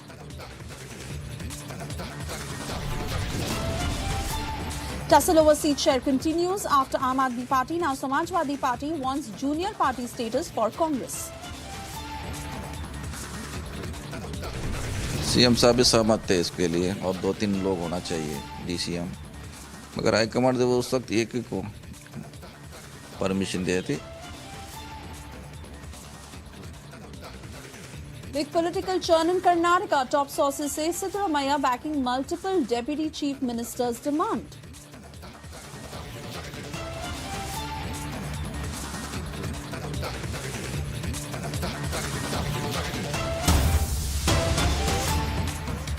And yes, our top focus this minute as Maharashtra Speaker Rahul Narvekar will pronounce the verdict on a clutch of cross petitions filed by rival Shiv Sena factions seeking the disqualification of several of each other's MLAs under the anti-defection laws. The Speaker's verdict on the disqualification petitions against Maharashtra Chief Minister Eknath Shinde and several MLAs whose rebellion had led to a vertical split in the Shiv Sena in June 2022 will decide the way forward for the Shinde government. The verdict that is expected any time now and the operative parts of that order will be read out by Maharashtra Speaker Rahul Narvekar. Remember, the top court had put the ball in the court of the Maharashtra Speaker, and he is now to take the decision as he will pronounce the verdict on a clutch of cross petitions that have been filed by rival Shiv Sena factions. It is the Uddhav faction versus the the Shinde faction that have been fighting neck to neck when it comes to who is the real Shiv Sena. Now remember the pleas that have been clubbed into 6 groups, 4 of those groups from the Uddhav camp and 2 from the Shinde's camp. The disqualification verdict that will be pronounced, the time that was decided upon was 4:30 p.m. and any time now we will hear from the Maharashtra Speaker Rahul Narvekar on who has come out on the winning side. Until then, let's listen into some of the reactions we've picked up until now.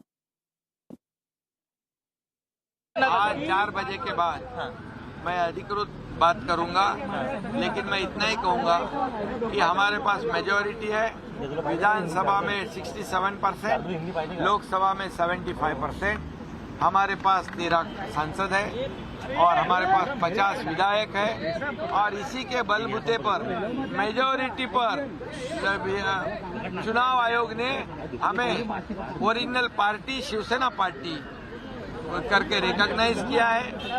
धनुष्यबाण है जो symbol, वो हमें recognise किया है, वो दिया हुआ है और इसलिए मैं चाहता हूं कि स्पीकर महोदय जी भी मेरिट पर हमारे को निकाल देंगे।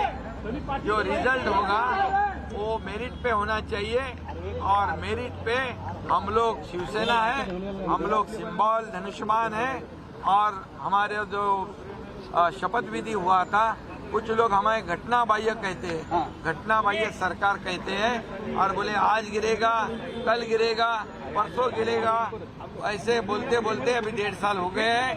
अभी बाद में कहते हैं मुख्यमंत्री बदलेगा, लेकिन ये सरकार हमारी मजबूती से काम कर रही है, इसलिए उनके पैरों तले जमीन खिसक गई है, वो बेचैन हो गए हैं और अभी उनको सामने दिख रहा है उनकी हार, इसलिए ये गलत सलत आरोप लगाते हैं। जब उनके फेवर में कोई निर्णय होता है तो अच्छा बोलते हैं। इसमें एक ही बात कहूंगा मैं, ये मैच फिक्सिंग अगर होती तो रात को आते, अध्यक्ष रात को आते, चुप कर आते, ये दिन दहाड़े आ गए, अपने अधिकृत वाहन में आ गए और ऑफिशियल बैठक थी।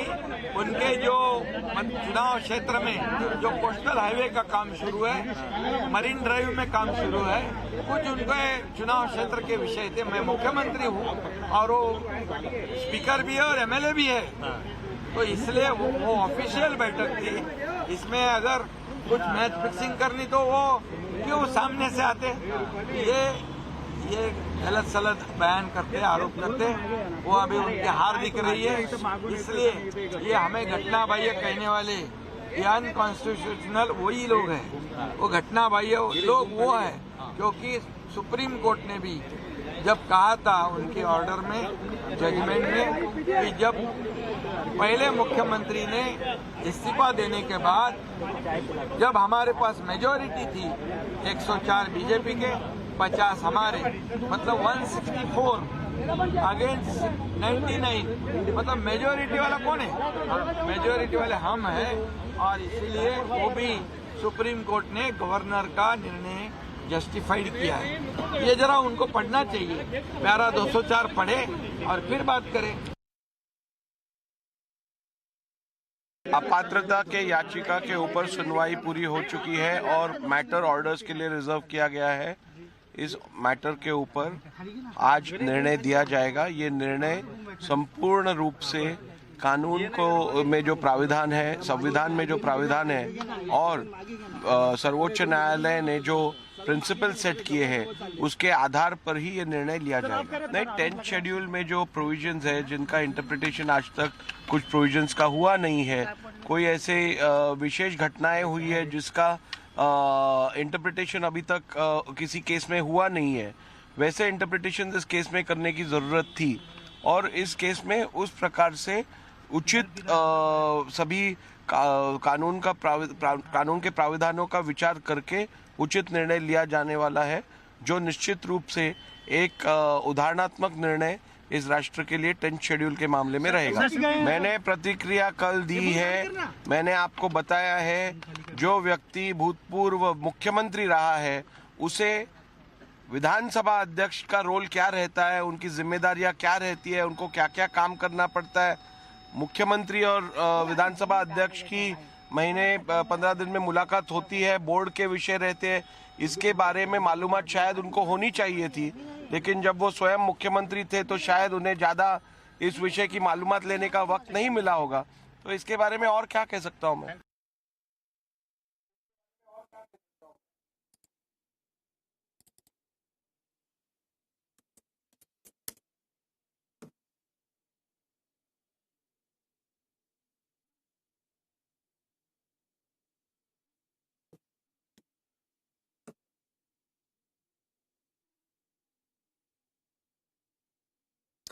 All right. So as we get you all these reactions, let me cut across live to Alisha, who is with us on the broadcast. Alisha, anytime now, we will know what the verdict on the disqualification row is.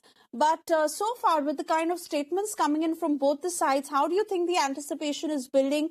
Who is sounding more confident?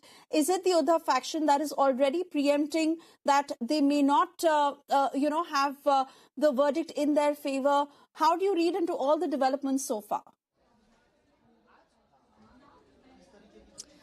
Well, Suresh, we know that anytime from now where Maharashtra Assembly Speaker Rahul Narvekar is going to read the objective part of the order, and it will be live broadcasted, and all the MLAs, Shiv Sena MLAs who have reached the Vidhan Bhavan, where they are going to be present during the while Speaker is going to pronounce the verdict. But yes, as far as the reactions from both the faction is concerned, we heard that from the Uddhav faction they are been questioning the meeting between the Speaker and the Chief Minister, where the clarification from the Speaker has already been given, and Speaker made it very much clear that Eknath Shinde is the Chief Minister of Maharashtra, and not only this disqualification plea, but Speaker do have other roles as well that has to be discussed with the Chief Minister, which the Uddhav Thackeray and his faction should know the fact about it. So that's the question that was first that was alleged by Uddhav Thackeray. But let me also read out some of the main points that has been pointed by the Supreme Court, because it was on 11th May 2023 where the Supreme Court bench headed by Chief Justice D.Y. Chandrachud had clearly mentioned there are no extraordinary circumstances in the instant case that warrant the exercise of jurisdiction by this court to adjudicate a disqualification petition. The Speaker must decide a disqualification petition within a reasonable period. Moreover, bench has also asked the Speaker to recognize the whip and the leader who are duly authorized by the Shiv Sena political party with reference to the provision of the party constitution. The Speaker would prima facie determine who the political party is for the purpose disqualification petition under paragraph 2(1) of the 10th schedule, where two or more factions claim to be that political party. So this has been observed by the apex court, and the timeline, the deadline that was given to the Speaker was last year on December, but the deadline has also been extended and clearly instructed Speaker to take a decision on the disqualification plea that has been filed from both the side. We know there are in total 34 petitions that has been filed by both the side, which has been clubbed into 6 groups, where 4 groups of petition has been filed by Uddhav Thackeray faction, whereas 2 groups of petition has been filed by Eknath Shinde faction. But anytime from now, where Rahul Narvekar is going to pronounce the objective part of the order, where all the Shiv Sena MLAs are present in Vidhan Bhavan. Continue talking to us, Alisha, because before the verdict is out, you must explain to our viewers what the various scenarios will be in case the Shinde faction wins or the Uddhav faction wins.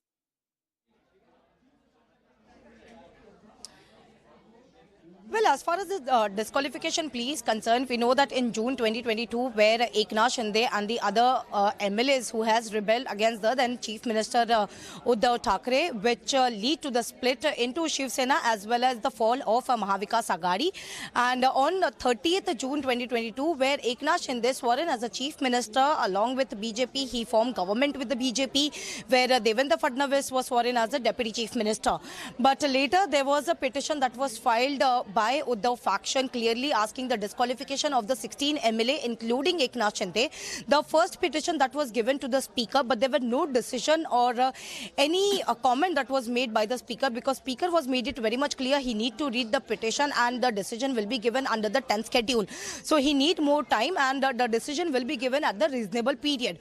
The same has been challenged to the Supreme Court, where Uddhav's faction Chief Whip Sunil Prabhu, who has approached Supreme Court clearly asking Supreme Court, they were requesting Supreme Court to give a verdict on the disqualification plea.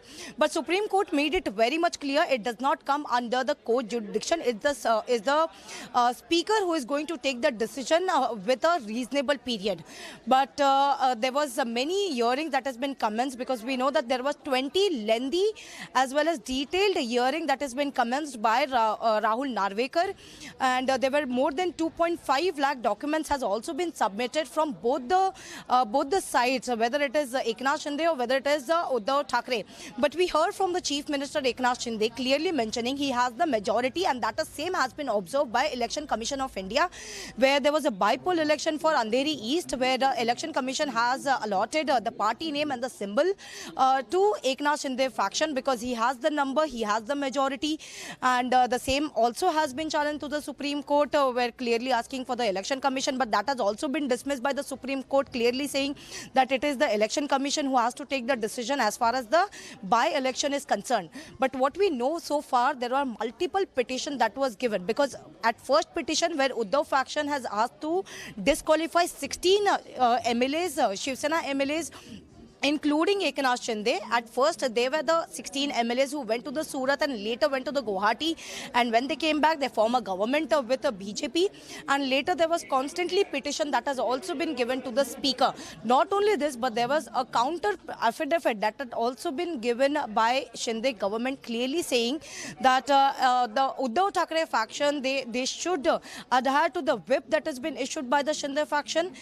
He is the Chief Minister and he has the authority to appoint the whip chief as well as the administrative part, which is we have also been witness that all the leaders has been changed, and moreover in the bureaucracy where there was some changes that was made, the decision that was taken by Eknath Shinde, but that has something been challenged, and the same petition has also been given by Shinde group, which they have requested to disqualify Uddhav Senas that are around 14 Shiv Sena MLAs from the Uddhav faction has been requested to disqualify them because they were not respecting the whip and the other instruction that was given by the real Shiv Sena. So what we know, we have to see what are the decision that is to be pronounced by the Rahul Narvekar, because it's very important to see, because he has clearly mentioned in the past as well that there are around 34 petition and more than 2.5 lakh documents has been submitted that has to be he has to study thoroughly over the documents that has been submitted. But yes, we know that it's Eknath Shinde who has the number, and we have to see what are the decisions to be taken by the Speaker in some time from now. Absolutely, Alisha, but let's not forget the kind of statements that are already coming in from the Uddhav camp, where they are alleging favoritism on the part of the Maharashtra Assembly Speaker, where they've gone on to say that if the Speaker wants to meet the Chief Minister, then the Speaker should resign and only then meet with the Chief Minister. Let's listen in to all the reactions coming in from the Uddhav camp. देखो, चिंता विंता कुछ नहीं। उद्धव जी ठाकरे जी का जो नेतृत्व है वो कुछ चिंता विंता करने वाला नेतृत्व नहीं है। जनता ने एक्सेप्ट किया हुआ नेतृत्व है, शिवसेना प्रमुख बाला साहब ठाकरे जी ने दिए हुआ नेतृत्व है और उसको जनता ने एक्सेप्ट किया हुआ नेतृत्व है, इसलिए चिंता उद्धव जी नहीं करते। उद्धव जी की सीएम पद की कुर्सी गई, उन्होंने एक मिनट में रिज़ाइन किए, नहीं तो उनको अगर कुर्सी से प्रेम रहता तो लास्ट तक रहते थे। लोग तो जाने जाने तक सहन करते बैठते हैं। इनका तो ऐसा कोई उदाहरण नहीं है, कोई मिसाल नहीं है ऐसी। इसलिए चिंता विंता कुछ नहीं, न्याय मिलना चाहिए, अपेक्षा है। लेकिन बार बार आप लोग सुप्रीम कोर्ट जाते हैं, बार बार दबाव बनाने का प्रयास करते हैं। राहुल नार्वेकर तो आरोप लगा रहे हैं कि प्रेशर पॉलिटिक्स किया जा रहा है। क्या प्रेशर पॉलिटिक्स कर रहे हैं? आप कौन सी पॉलिटिक्स कर रहे हैं? आप किसको लोनी लगाने की पॉलिटिक्स कर रहे हैं? आप कौन सी पॉलिटिक्स कर रहे हैं? आप जिसके खिलाफ हियरिंग ले रहे हैं, जिसके खिलाफ आरोप है, उससे मिल रहे हैं, वो कौन सी पॉलिटिक्स है? हाँ, ये कौन सी पॉलिटिक्स है? उसका भी खुलासा राहुल नार्वेकर जी ने करना चाहिए। आप 6-6, 8-8, 10-10 महीने लगाते हियरिंग को, उसका भी खुलासा, ये कौन सी पॉलिटिक्स है? ये पॉलिटिक्स कौन सी? इसका भी खुलासा राहुल जी ने करना चाहिए। वो कह रहे हैं वो तो विधायक है ना, वो तो मुख्यमंत्री से मिल सकते हैं, सबको अधिकार है। विधायक है तो विधानसभा अध्यक्ष का पद छोड़ दे, विधायक बोल के मिले किससे भी, हमको क्या लेना देना है। विधानसभा अध्यक्ष ये बड़ा प्रोटोकॉल की जगह है, उनका काम, विधानसभा अध्यक्ष काम कोई रुक नहीं सकता है महाराष्ट्र में। एक हर टाइम सीएम का काम रुक सकता है, लेकिन विधानसभा अध्यक्ष का ही काम नहीं रुक सकता है। इतनी शक्ति उस जगह पे है, इसका मतलब आपको आपकी जगह का ज्ञान नहीं होगा, इसलिए आपको जाना पड़ता होगा। कल गुप्त बैठक भी हुई मुख्यमंत्री से, डेप्यूटी चीफ मिनिस्टर्स दोनों उनके साथ बैठक किए। उसको गुप्त कहा कह सकते? हो गई, आपको मालूम होगा, इसका मतलब गुप्त थोड़ी थी वो। अगला सवाल लूँगा मैं, उम्मीदें क्या हैं आज के जो निर्णय आएगा, किसके फेवर में होगा, नहीं होगा, क्या कुछ उम्मीदें? देखो, जो आएगा वो आएगा, उसके सामने जाना चाहिए, उसको फेस करना चाहिए, ये भूमिका हमारी है। न्याय की तो अपेक्षा है, लेकिन न्याय की अपेक्षा, न्याय नहीं मिला, अन्याय हुआ तो क्या हम थोड़ी घर में बैठने वाले, हम थोड़ी चुप बैठने वाले, हम तो आवाज़ उठाएंगे। और बहुत सारी जगह जहाँ जा सकते हैं हम जाएंगे। सुप्रीम कोर्ट जाएंगे? बिल्कुल जाएंगे।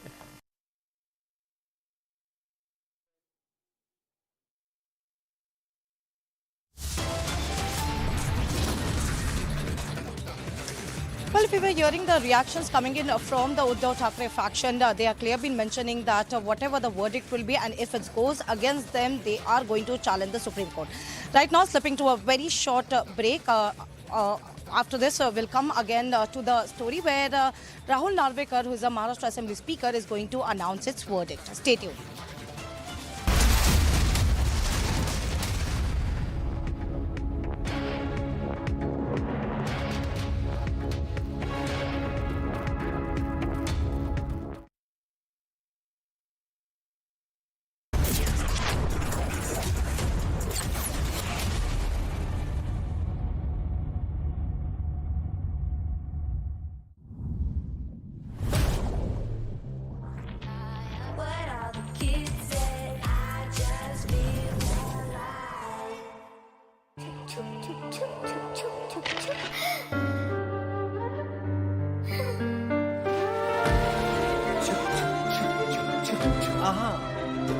Yes, Papa. Life doesn't stop for anyone.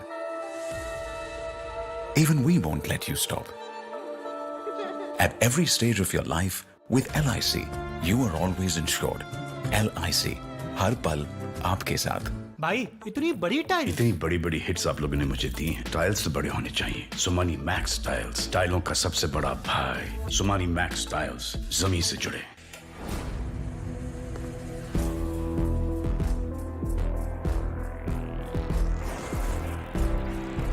इस दुनिया में बस हम दो हैं, दुनिया जिनकी दीवानी है। आ रहे हैं हम दोनों।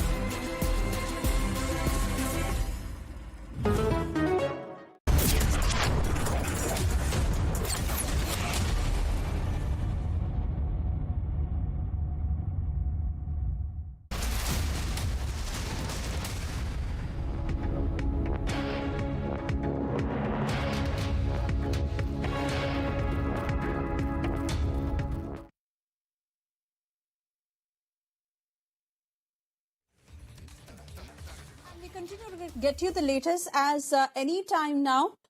Maharashtra Speaker Rahul Narvekar will be pronouncing the verdict in the disqualification round. It has been a long drawn battle for the Uddhav camp for 18 months now, where it is the Uddhav camp versus the Shinde camp. The Speaker's decision is awaited on Sena MLA's disqualification petitions. And it was in 2022 when Eknath Shinde had rebelled against the Uddhav camp that had led to a collapse of the Mahavikas Aghadi government. Both the Shinde and the Thackeray factions that have sought action against the other under anti-defection law. It was in February 2023 when the Election Commission had recognized the Shinde faction as the real Sena. And it's been nearly 2 years after the rebellion by Eknath Shinde that led to the collapse of the MVA in Maharashtra. All eyes on Rahul Narvekar, the Maharashtra Assembly Speaker, who will be putting out the verdict on the disqualification of MLAs from the two rival factions of the party. Narvekar, who has formed the basis of the disqualification pleas of the two rival sides as they accuse each other of defying the party's whip. The Speaker is all set to decide on the disqualification petitions of the 34 MLAs in total from the two rival Sena camps. Now remember the dispute that started in June 2022 when Eknath Shinde and around 40 MLAs had rebelled against Uddhav Thackeray, who was the then Chief Minister, that led to a split of the Shiv Sena. In over a week, rebel MLAs hopped from Gujarat Surat to Assam's Guwahati and resort politics that played out in full swing. It was Shinde who had eventually joined hands with the BJP that led to the fall of the MVA. And soon after, NCP, that is the Ajit Pawar camp that had also become a part of the now reigning government of Maharashtra. After Shinde's rebellion, it is the Uddhav Thackeray camp that had passed a resolution and had also knocked the doors off the top court. We have seen Uddhav Thackeray, who tried every possible attempt from persuading the dissenting MLAs to trying other options so that the ties do remain intact, to also shedding tears, to also knocking the doors off the top court. And after nothing has worked, it has now led to this day where the Maharashtra Assembly Speaker Rahul Narvekar is to pronounce the verdict on who is the winning side of the Shiv Sena or who is the actual Shiv Sena. Narvekar was elected the new speaker after the formation of the Sena BJP government, and the Uddhav camp had filed disqualification petitions against 40 MLAs of the rival Sena camp. The Shinde faction in return had filed petitions against 14 legislators of the Uddhav camp. Now remember, in February 2023, the Election Commission had recognized the Shinde faction as the real Sena and allotted Shiv Sena name and bow and arrow symbol to the Thackeray faction, and that is UBT, and the symbol of flaming torch. Let me also cut across to Sandeep, who's standing outside Vidhan Bhavan as he's tracking all the details of what exactly is happening inside. Now, we do understand that Jai Shri Ram slogans were also raised in the House ahead of the verdict. Sandeep, if you are able to hear me, please do explain to us what is happening at the moment. Security has been heightened. 4:30 that was the time that had been rescheduled after 4 p.m. for the verdict to be pronounced, and it is close to 5 p.m. When is it that we will hear from the Maharashtra Assembly Speaker on what the verdict is?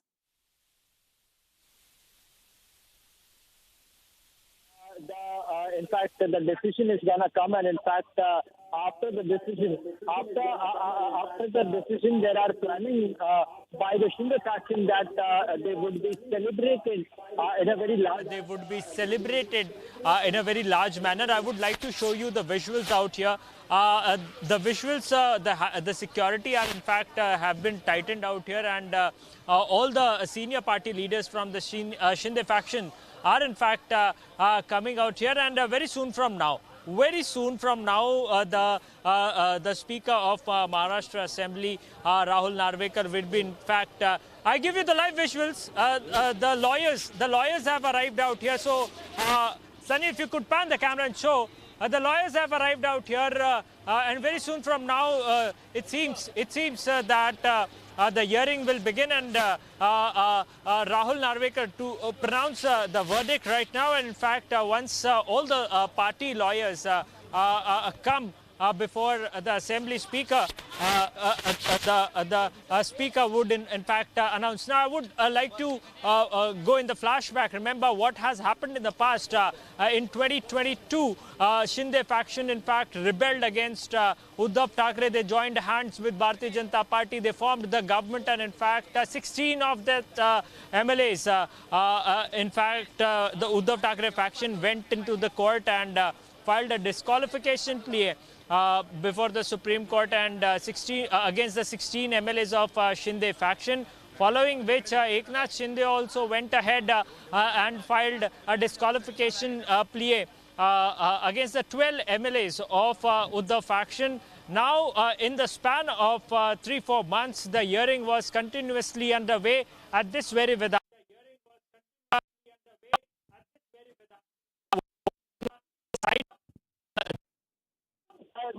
Suresha, there was a run from Maharashtra to Supreme Court. Time and again, into the Supreme Court against the delay that took place over the order, and finally the day is here, and Rahul Narvekar is very soon from now all set to pronounce the verdict in this very matter. Suresha, a very crucial point out here is that what would be the observations of the Maharashtra Assembly Speaker Rahul Narvekar today. On what grounds he will be giving the judgment, that would be very crucial. Rahul Narvekar also said, and as far as the statements are concerned, we see that there are war of words between both the factions, be it the faction or be it Shinde faction. We saw how Uddhav Thackeray and his leaders went ahead in the Supreme Court against the meeting between Eknath Shinde and the Speaker today. In fact, they called it match fixing. The Maharashtra Assembly Speaker mentioned that apart from being a Speaker, he's also an MLA of a constituency, and in fact, the reason behind that meeting was to discuss the issue related to the constituency. There are more as well. The Shinde faction seems to be very confident. Eknath Shinde, in fact, in the afternoon, clearly mentioned that his party, his MLAs formed the government on the budget, and this party came into existence. In fact, his faction came into existence on the merit, and it is a legal faction that is with Bharatiya Janata Party right now, and it will be crucial to see what would be the observations of the Speaker, and following the observation, the order will be given. The order will be given. So, Suresha, all eyes there on the Speaker, and very soon from now, as I told you, the lawyers are also here, and soon the verdict, the order in this very matter will come out. Oh, yes, of course it will. And let's understand, Sandeep, it has been a long-drawn battle, especially for the Uddhav camp, as they tried every possible option that it does not fall apart for them. However, it was the Shinde faction that clearly did prove its majority and later went on to forming the government with the BJP. And now, of course, it is the Ajit Pawar faction that is also a part of the ruling coalition. However, what really will happen, the Speaker will have to decide which of the two camps is the real Shiv Sena. In fact, the Election Commission's order in this case will also have no bearing on the decision, is what certain reports suggest. So the Speaker will have to decide on who was authorized, the authorized leader, I beg your pardon, of the Shiv Sena. And the Speaker will have to look into the Shiv Sena's constitution. For its order, the Election Commission has recognized the 1999 constitution of the Sena, in which concentration of power in the hands of the party chief was removed. However, the Uddhav faction has claimed that the party constitution was amended in 2018 putting the power back into the hands of the party chief again. So the Election Commission has claimed that the amended constitution was not placed before it. Now let's understand, Sandeep, that there are a lot of technicalities and legalities that need to be taken into consideration before actually pronouncing the verdict. And the top court had also put the ball in the Speaker's court to really come out with the decision on who is the real Shiv Sena. Take us through these pertinent points that the Speaker will have to take into consideration before actually arriving at the decision that he has and the verdict that is set to be pronounced anytime now. See, Suvesha, more than 2 lakhs of documents. That is what the number that have been given by, our sources from Maharashtra Assembly, that more than 2 lakhs documents were scrutinized by the office of Rahul Narvekar, the Speaker office, and each and every aspect of this case was studied. Multiple affidavits were scrutinized, from both the faction, people across Uddhav faction and Shinde faction. They had submitted the documents. Those documents were scrutinized, and apart from that, as you mentioned, the Election Commission's judgment, wherein it termed Shinde faction a legal faction and handed over the party symbol and the party's name to Eknath Shinde. Definitely, it will be something that would be considered by Maharashtra Assembly Speaker today.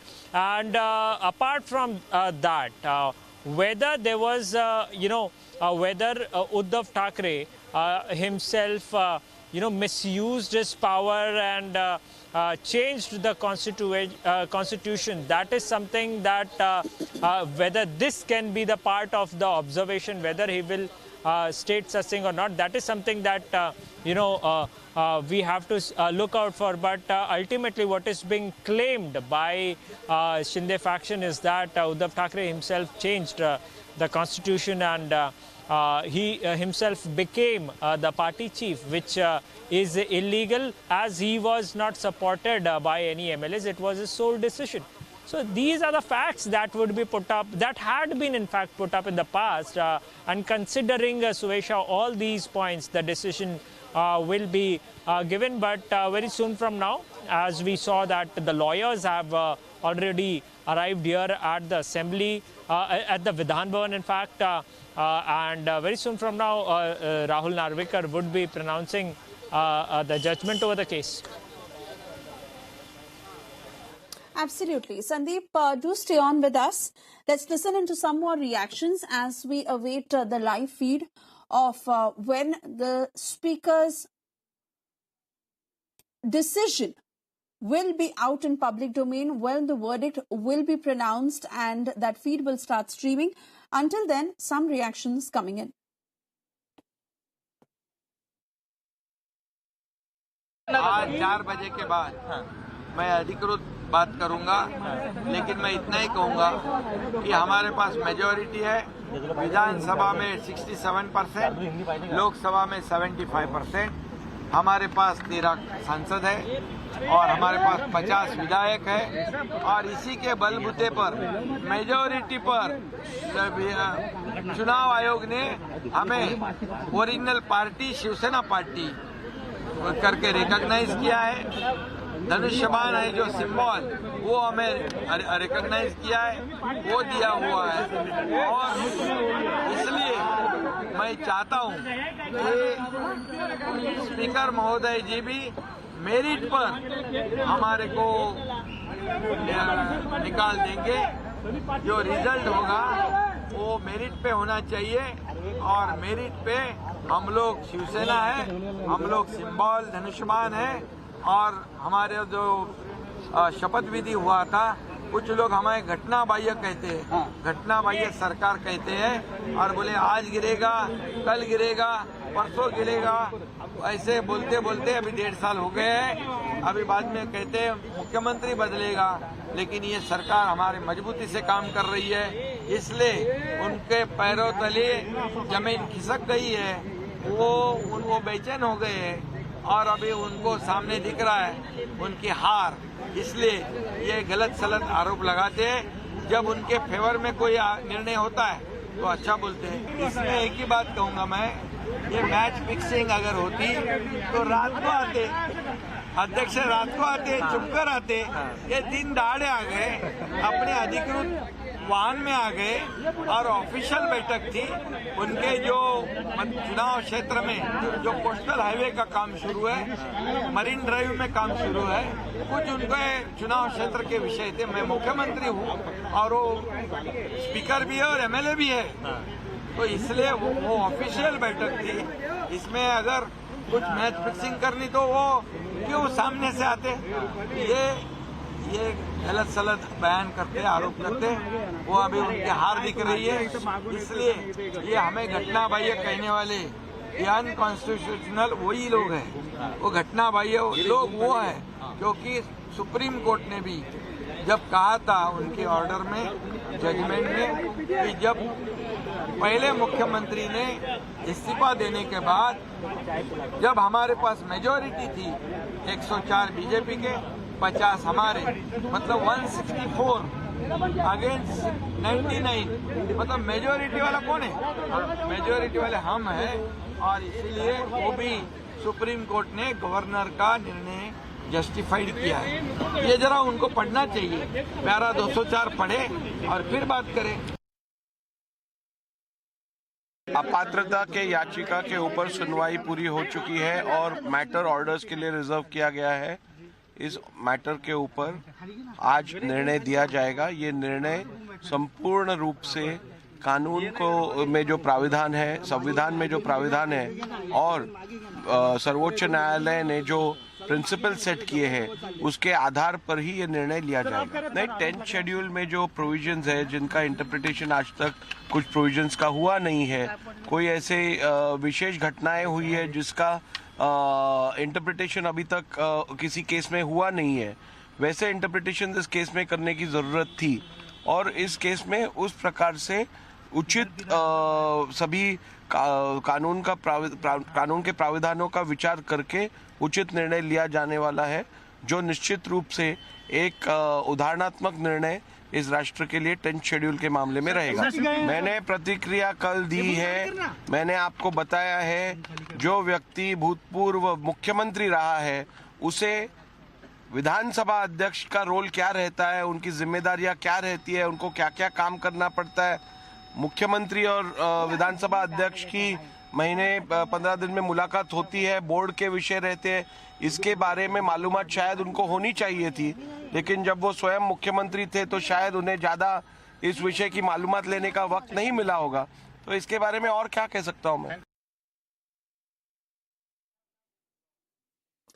Meanwhile, the other faction has been alleging favoritism on the part of the speaker, where reactions are coming into the effect that if the speaker wants to meet the chief minister, then he should first resign and then meet the chief minister. Let's listen in to what has been said from the Uddhav camp. देखो, चिंता विंता कुछ नहीं। उद्धव जी ठाकरे जी का जो नेतृत्व है वो कुछ चिंता विंता करने वाला नेतृत्व नहीं है। जनता ने एक्सेप्ट किया हुआ नेतृत्व है, शिवसेना प्रमुख बाला साहब ठाकरे जी ने दिए हुआ नेतृत्व है और उसको जनता ने एक्सेप्ट किया हुआ नेतृत्व है। इसलिए चिंता उद्धव जी नहीं करते। उद्धव जी की सीएम पद की कुर्सी गई, उन्होंने एक मिनट में रिजाइन किए, नहीं तो उनको अगर कुर्सी से प्रेम रहता तो लास्ट तक रहते थे। लोग तो जाने तक सहन करते बैठते हैं, इनका तो ऐसा कोई उदाहरण नहीं है, कोई मिसाल नहीं है ऐसी। इसलिए चिंता विंता कुछ नहीं, न्याय मिलना चाहिए, अपेक्षा है। लेकिन बार बार आप लोग सुप्रीम कोर्ट जाते हैं, बार बार दबाव बनाने का प्रयास करते हैं। राहुल नार्वेकर तो आरोप लगा रहे हैं कि प्रेशर पॉलिटिक्स किया जा रहा है। क्या प्रेशर पॉलिटिक्स कर रहे हैं? आप कौन सी पॉलिटिक्स कर रहे हैं? आप किसको लोनी लगाने की पॉलिटिक्स कर रहे हैं? आप कौन सी पॉलिटिक्स कर रहे हैं? आप जिसके खिलाफ हियरिंग ले रहे हैं, जिसके खिलाफ आरोप है, उससे मिल रहे हैं, वो कौन सी पॉलिटिक्स है? हाँ, ये कौन सी पॉलिटिक्स है? उसका भी खुलासा राहुल नार्वेकर जी ने करना चाहिए। आप 6-6, 8-8, 10-10 महीने लगाते हियरिंग को, उसका भी खुलासा, ये कौन सी पॉलिटिक्स है? ये पॉलिटिक्स कौन सी? इसका भी खुलासा राहुल जी ने करना चाहिए। वो कह रहे हैं वो तो विधायक है ना, वो तो मुख्यमंत्री से मिल सकते हैं, सबको अधिकार है। विधायक है तो विधानसभा अध्यक्ष का पद छोड़ दे, विधायक बोल के मिले किससे भी, हमको क्या लेना देना है। विधानसभा अध्यक्ष ये बड़ा प्रोटोकॉल की जगह है, उनका काम, विधानसभा अध्यक्ष काम कोई रुक नहीं सकता है महाराष्ट्र में। एक हर टाइम सीएम का काम रुक सकता है, लेकिन विधानसभा अध्यक्ष का ही काम नहीं रुक सकता है। इतनी शक्ति उस जगह पे है, इसका मतलब आपको आपकी जगह का ज्ञान नहीं होगा, इसलिए आपको जाना पड़ता होगा। कल गुप्त बैठक भी हुई, मुख्यमंत्री से डिप्यूटी चीफ मिनिस्टर्स दोनों उनके साथ बैठक किए। उसको गुप्त कहा कह सकते, हो गई आपको मालूम होगा, इसका मतलब गुप्त थोड़ी थी वो। अगला सवाल लूंगा मैं, उम्मीदें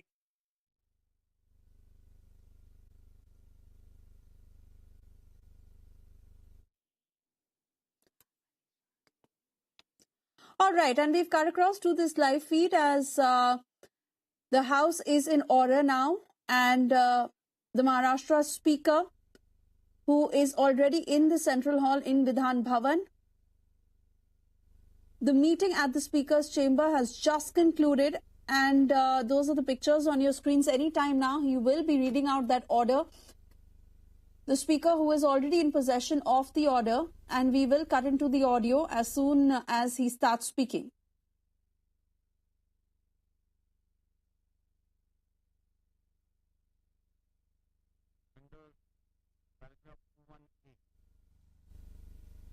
Under paragraph 1A.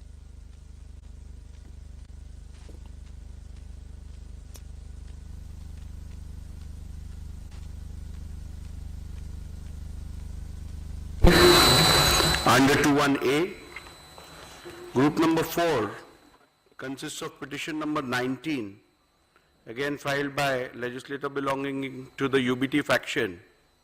Under 21B, challenging the defiance of whip with regards to the Speaker's election. Group number 6 consists of petition number 21, again filed by legislator belonging to the UBT faction under 21B with regards to defiance of whip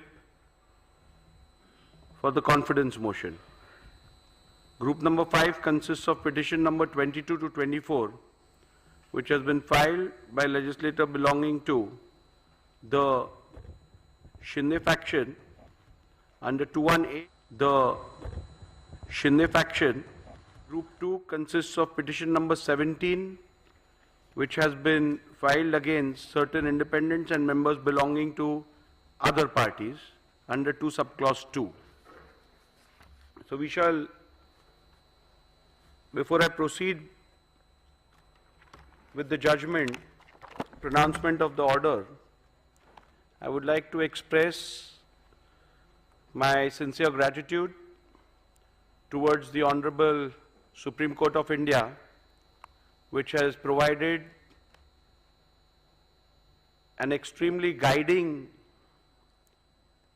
force by way of its order, whereby they have given a direction to the whole adjudication of the issues being decided in the proceedings today.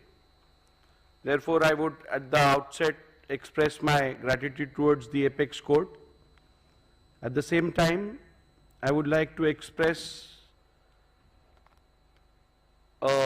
acknowledgement and a big thank you to the staff of the state legislature who have assisted me and the paralegal assistance which I have received from them during the course of the conduct of these proceedings pertaining to disqualification. I would also like to appreciate the cooperation which I have got from counsels appearing on both the sides, and I shall now proceed with the pronouncement of the order. As we are aware that there are certain preliminary issues which are applicable to all the 5 groups out of the 6 groups, and therefore I shall first commence with my ruling on the preliminary issues which concern all the 5 groups. Thereafter, I shall pronounce the operative part of the orders concerning each group and the relevant and important paragraphs pertaining to each group. So we shall commence with group number 1.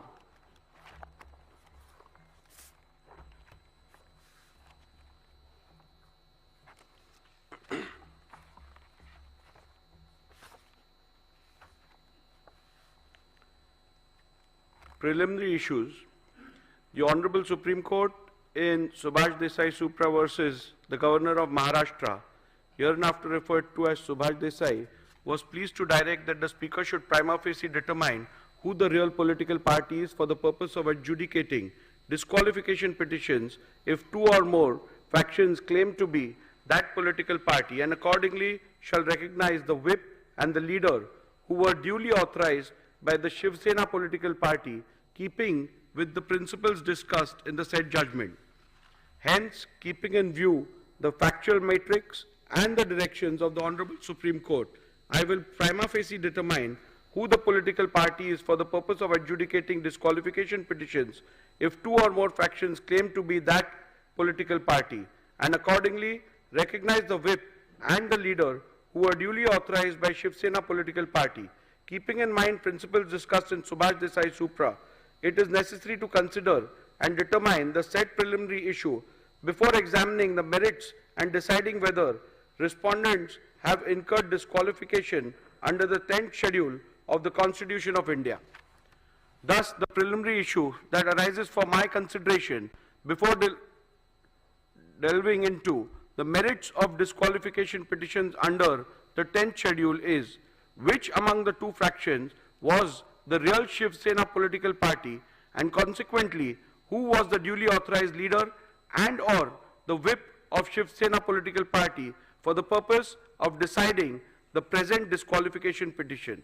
The other issue framed for my consideration in this group of disqualification petition is whether the respondents have incurred disqualification in terms of paragraph 21A of the 10th schedule of the Constitution of India on account of their alleged acts and conduct.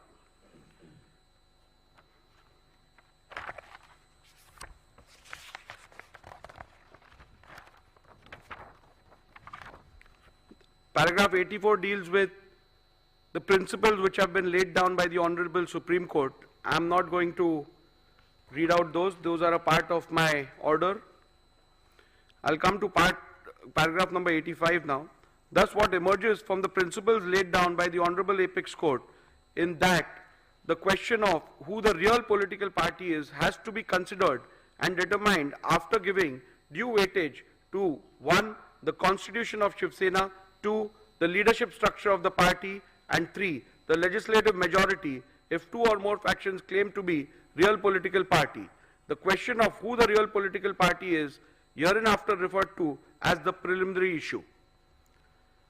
Since in these proceedings both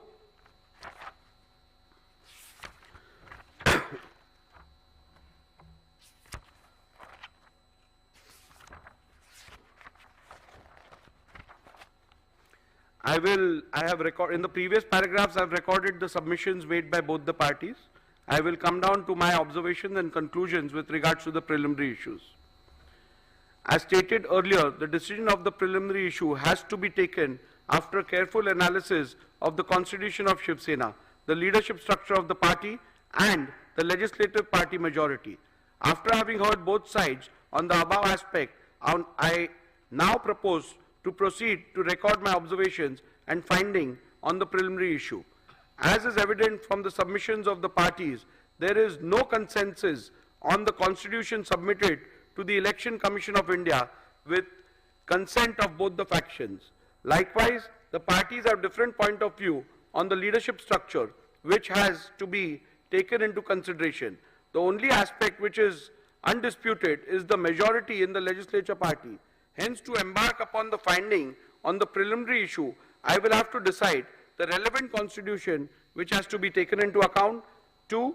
The leadership structure which existed before the dispute arose. Further, it will also have to be determined as to when the rival factions emerged. Petitioner's assertion that the Constitution of the year 2018 is the relevant constitution which has to be taken into account for the purpose of determining the preliminary issue is based on the submission that 1.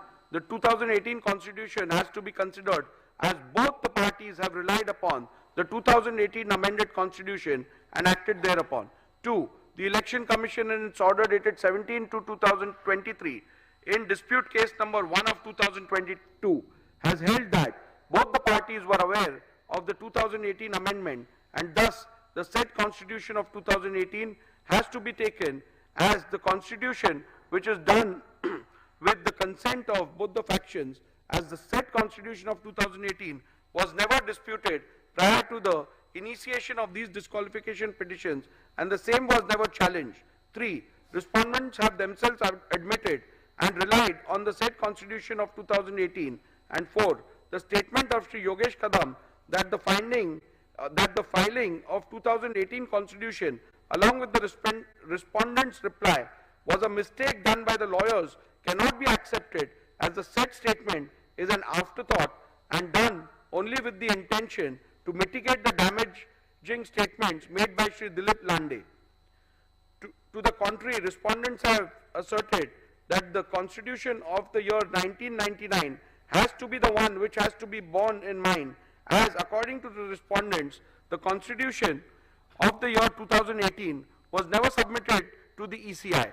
Respondents pointed out to the letter dated 4th April 2018 by way of which the petitioner based their claims of submissions of the said Constitution to the ECI. By pointing out submissions of the said Constitution to that both the said letters do not mention anything about the purported amendments to the Constitution or submission of the same thereof to the ECI. A similar claim was made with respect to the letter dated 27/2/2018 by Shri Uddhav Thackeray in the special leave petition number 3997 of 2022. However, in the said SLP, there was no mention about the existence of any such letter dated 4th April 2018. The word submitted appearing in paragraph 168 of Subhash Desai means submitted before the ECI, as is evident from the further part of the said paragraph, which the petitioner has conveniently ignored. The respondents have further submitted that 2018 Constitution has been wrongly annexed as a document. The stand of the respondent on the 2018 Constitution has always been that it is unconstitutional and was secretly manufactured by Shri Uddhav Thackeray in cahoots with Mr. Anil Desai. This stand has been specifically taken in the reply filed by Shri Eknath Shinde before the Honorable Supreme Court in SLP number 3997 of 2023, way back on 16/3/2023, much before filing of the replies before the Speaker in August 2023. Further, even the additional replies filed on 25/10/2023 in the present proceedings, the aforesaid petition has been reiterated by the respondents. After having considered the submissions advanced by both the parties on the question as to which is the relevant constitution for the purpose of determination of the preliminary issue, I have come to the following conclusion. A. As per the Honorable Apex Court, if both the factions have submitted different versions of the constitution of the party, then in that case, what has to be taken into account is the constitution which was submitted to the ECI with the consent of both parties before the rival factions emerged. Before recording further conclusions, I find it imperative to reiterate that, pursuant to the initiation of these disqualifications, the Maharashtra Legislature Secretariat had vide letter dated 7 June 2023 requested the Office of the Election Commission of India to provide a copy of the party constitution / memorandum / rules and regulations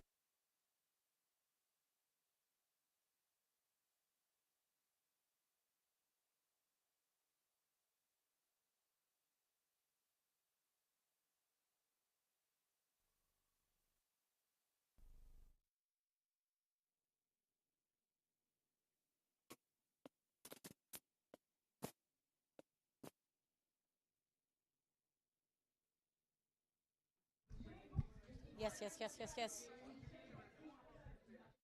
provided a copy of the Constitution and rules of Shiv Sena as available on the record of Election Commission of India. Further, with respect to amendments, if any, to the said Constitution of the party, the Election Commission requested the Legislature Secretariat to refer to the order dated 17 February 2023 passed by the ECI in dispute case number 1 of 2022. Having perused the same, it has to be noted that The copy of the Constitution of Shiv Sena provided by the ECI does not bear any date or year, but as per the ECI, that which is provided vide their reply is the only Constitution of Shiv Sena available on the record of the ECI. Further, with respect to the amendments, if any, to the said Constitution, the Election Commission, vide its order dated 17 February 2023, has held in paragraph 132 4B that the amended Constitution of 2018 is not on the record of the Commission. Thus, the petitioner's submission that the Constitution of the year 2018 has to be taken into account cannot be accepted, as I am bound to follow the directions of the Honorable Apex Court in Subhash Desai Supra, and accordingly take into account the Constitution which the Election Commission has provided. In my jurisdiction under the 10th schedule of the Constitution of India, I cannot delve into any other factor while deciding which is the relevant constitution. As prima facie, it is evident from the records of the ACI that the 1999 Constitution is the one which was submitted to the ECI by the Shiv Sena before rival factions emerged. Further, it is also necessary to mention that the petitioner's submission that the Constitution of the year 2018 was submitted to the ECI by referring to the letter dated 4th April 2018 cannot be accepted. A bare perusal of the said letter dated 4th April 2018, by way of which the petitioner based their claim of submission of the said Constitution to the ECI, does not bear any content which shows that an amended Constitution was submitted to the ECI. The said letter only refers to the election held and the results thereof, and nothing more. Further, on closer examination of the special leave petition filed by Mr. Uddhav Thackeray before the Honorable Supreme Court, challenging the ECI decision SLP number 3997 of 2022, I find that exactly same claim has been made about the letter dated 27/2/2018, and there is no mention about the new letter of 4th April 2018. Accordingly, said letter of 2/7/2018 is on the website of the Election Commission of India. However, there is no document relating to the Constitution annexed to it. Hence, on this ground also, petitioner's submission that the Constitution of the year 2018 has to be taken into account cannot be accepted. Petitioner's submission that submitted before the Speaker, petitioner's submission that into inverted submitted before the Speaker would mean into inverted annexed by the petitioner and the respondents in their respective petitions and replies thereto cannot be accepted, as there is a clear provision under the 1986 rule where the leader has to submit the party constitution. Rule 3, subclause 1, subclause B of 1986 rule mandates that the leader into inverted shall furnish into inverted a copy of the rules and regulations, whether known as such or as constitution or any other name, of the political party concerned. Further, Rule 3, subclause 4 contemplates that whenever any change takes place in the information furnished by the leader of the legislature party under Rule 3, subclause 1, he shall as soon as may be thereafter, and in any case within 30 days from the date on which such change has taken place, or within such further period as the Speaker may for sufficient cause allow, furnish in writing information to the Speaker with respect to such change. Thus, the submission of Constitution before the Speaker has to mean submission under Rule 3 of 1986 rules. However, till date, Shiv Sena has not submitted any Constitution on the record of the Speakers of the Speaker under the said Rule 3.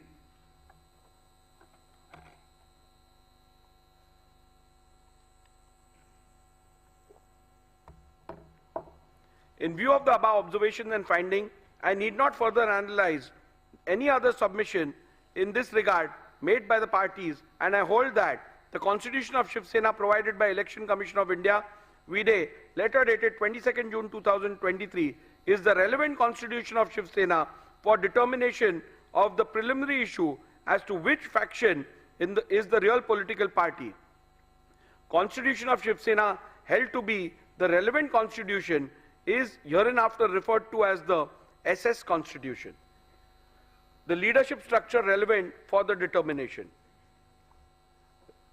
Learned Senior Advocate Mr. Kamath's submission that the leadership structure which is relevant for the purpose of deciding the preliminary issue is the leadership structure which is reflected in the communication dated 27 February 2018 and 4th April 2018 made to the Election Commission of India pursuant to the elections held on 23rd January 2018 is based on the petitioner's submission recorded in paragraph 89A to G herein above. Initially, the petitioner relied on the affidavit submitted to the ECI of the then office bearers of Shiv Sena, produced along with the affidavit in lieu of examination of chief to show that Shri Uddhav Thackeray had support of the majority in the organization. Respondents objected to such production on the ground that it is not permissible to produce affidavits of others along with petitioner's own affidavit in lieu of chief examination without the author of the said affidavits subjecting themselves to cross-examination. In any event, during the arguments, Mr. Kamath did not rely on these affidavits and limited his submissions to the 2018 leadership structure as available on the ECI website.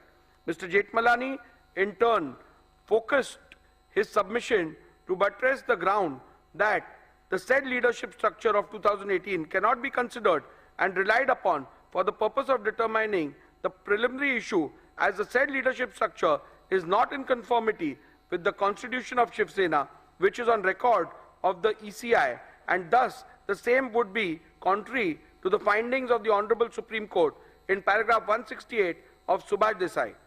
Mr. Jethmalani further relied on the legislative party leadership to submit that the legislative party also forms part of the leadership structure, as it is not only mentioned in the SS Constitution, but there is no dispute regarding the said members being part of the Pratinidhi Sabha under the SS Constitution. After having considered the submissions advanced by both the parties on the question as to which is the relevant leadership structure for the purpose of determination of the preliminary issue, I have come to the following conclusion. The submission of Mr. Kamath, the jurisdiction under the 10th schedule, only mandates a prima facie adjudication as to what the leadership structure of the political party was at the relevant time, and it does not extend to an inquiry as to whether or not the leadership structure available on the record of the ECI was pursuant to a validly held election is a correct position, and hence I concur with the same. Petitioner's submission that in these proceedings the respondents cannot challenge the organizational election results available on the record of the ECI, as the 10th schedule does not permit the raising of any such defense, is a correct position, and hence I am in agreement with the same. Respondent submission that the leadership structure of 2018 cannot be considered and relied upon for the purpose of determining the preliminary issue, as the said leadership structure is not in conformity with the constitution of Shiv Sena, which is on record of the ECI, does not arise at this juncture, as it is a submission which has to be considered while determining whether the said leadership structure can be relied upon for the purpose of determining which faction represents the real political party, which would be dealt with at the appropriate juncture. The only question which is to be determined in the current part of the order is what and who all constituted leadership structure of Shiv Sena at the relevant time. Respondents have led detailed evidence, and despite being confronted during cross-examinations, they have been able to demonstrate that no organizational elections were held on 23/1/2018. On the contrary, in the affidavit in lieu of examination of Chief of Shri Sunil Prabhu, PW1, has stated that organizational elections were held on 23/1/2013 and 23/1/2018. However, Shri Sunil Prabhu has not claimed any personal knowledge of the same or and whether he was present during the said elections. During his cross-examination, he was confronted with the letter dated 28/1/2013. Thereafter, a specific question was posed to him by Mr. Jethmalani as to whether he voted in the said election, to which he responded in the affirmative. The contents of the said letter clearly stated that all the candidates were declared unopposed. The contradiction was also put to the witness by Mr. Jethmalani in cross-examination. However, no justification for the same was put forth by the witness. In view of the above evidence and records before me, prima facie indicate that no elections were held in the year 2013 as well as in the year 2018. However, I, as the Speaker, exercising jurisdiction under the 10th schedule, has a limited jurisdiction and cannot go beyond the record of the ECI as available on the website, and hence I have not considered this aspect while determining the relevant leadership structure. Thus, in view of the above conclusions, I find that the leadership structure of Shiv Sena reflected in the letter dated 27 February 2018 available on the website of the ECI is the relevant leadership structure which has to be taken into account for the purpose of determining which faction is the real political party. The question whether which faction is the real political party is discernible from this 2018 leadership structure is discussed in paragraph 112 to 131 infra of the present order. The leadership structure so determined as the relevant leadership structure for the purpose of these disqualification petitions are hereinafter referred to as the 2018 leadership structure. Since in these proceedings both the factions are claiming to be the real political party, rival factions have emerged in the Shiv Sena. In view of the fact that rival factions have emerged and both the factions are claiming to be the real political party, it is imperative to prima facie determine when did the rival factions emerge. Thus, it is necessary to determine the relevant day on which rival factions emerged before further venturing into which of the faction was the real political party when rival factions emerged. At the outset, I must set straight the point that the determination of the Speaker exercising jurisdiction under the 10th schedule while deciding who the real political party is mandates only a preliminary inquiry which has to be done prima facie by taking into account material officially before the Speaker as the Master of the Legislative Assembly. I shall consider the facts relevant for the determination on what is before me as the Speaker of the Legislative Assembly. As noted by the Honorable Supreme Court in Subhash Desai Supra, on 21st June 2022, there was no material available before the Deputy Speaker to infer the emergence of any rival faction. However, after taking on record the resolution dated 21st June 2022, passed by the SSLP, disputed by the respondents, the very next day, the then Deputy Speaker received a resolution disputed by the petitioner dated 21st June 2022, received by the then Deputy Speaker on 22nd June 2022, contrary to the resolution dated 21st June 2022. Thus, from this fact alone, it is evident that there emerged two factions of the Shiv Sena from 21st June 2022 itself, but the same came to be officially on record of the office of the Speaker and/or Legislative Secretariat on 22nd June 2022.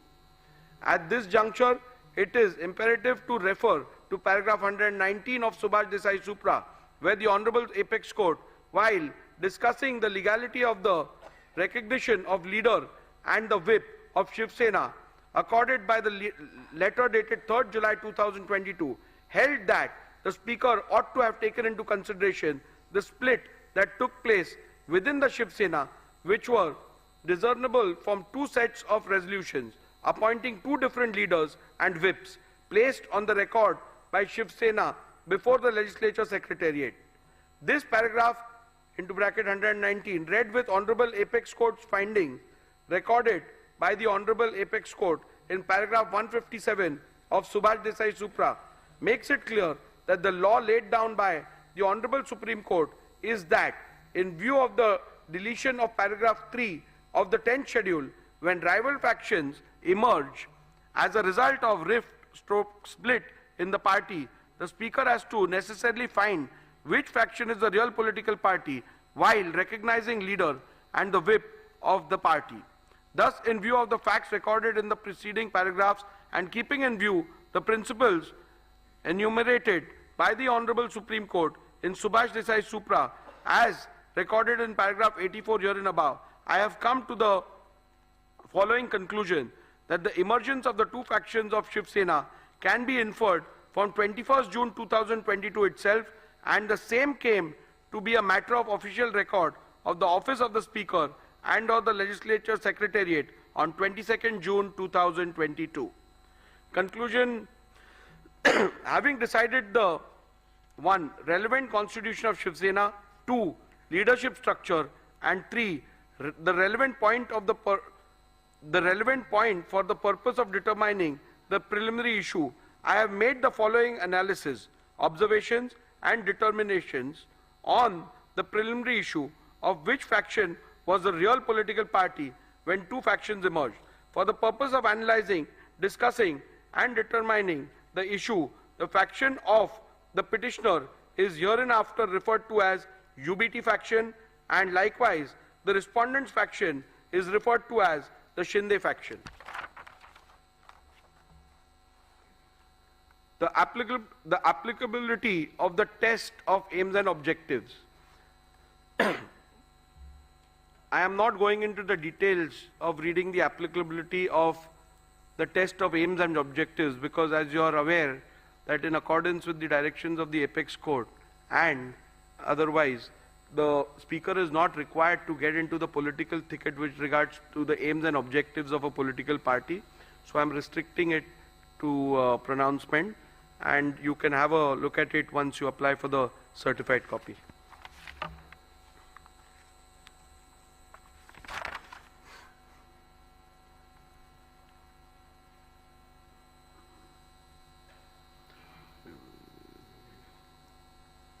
The reason why Shiv Sena constitution assumes significance is to analyze whether the question of which faction is the real political party is discernible from the leadership structure identifiable from the said Shiv Sena constitution. So the Shiv Sena constitution is relevant to the extent of identifying the leadership structure. Leadership structure as a criteria to determine who was the real political party. As I have already held, which is the relevant constitution and the leadership structure of the Shiv Sena to be taken into account for deciding the preliminary issue, I now have to see whether the relevant leadership structure read with the SS constitution provides answers to the question which faction is the real political party and consequently determine the same.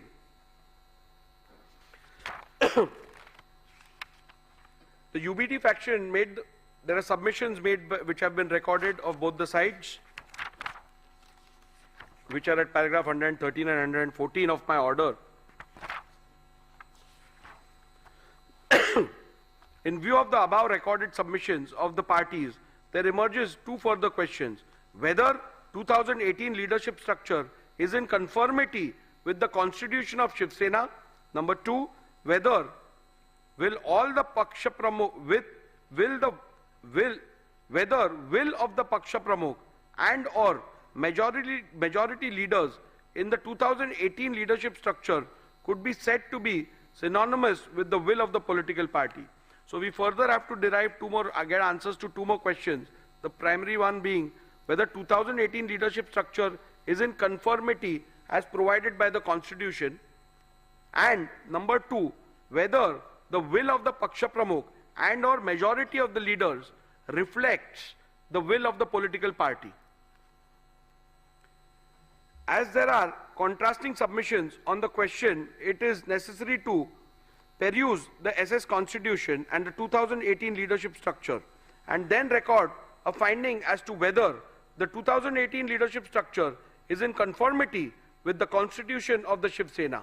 Thus, I have taken a comparative look at the 2018 leadership structure and the SS Constitution and have arrived at the following observations and conclusions.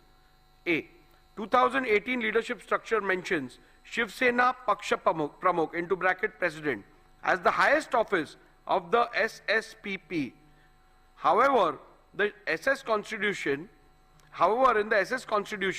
the highest office of the Shiv Sena political party is Shiv Sena Pramukh, but the said Constitution distinguishes highest office and the highest authority and provides that Rashtriya Karyakarni is the highest authority whose decision shall be final.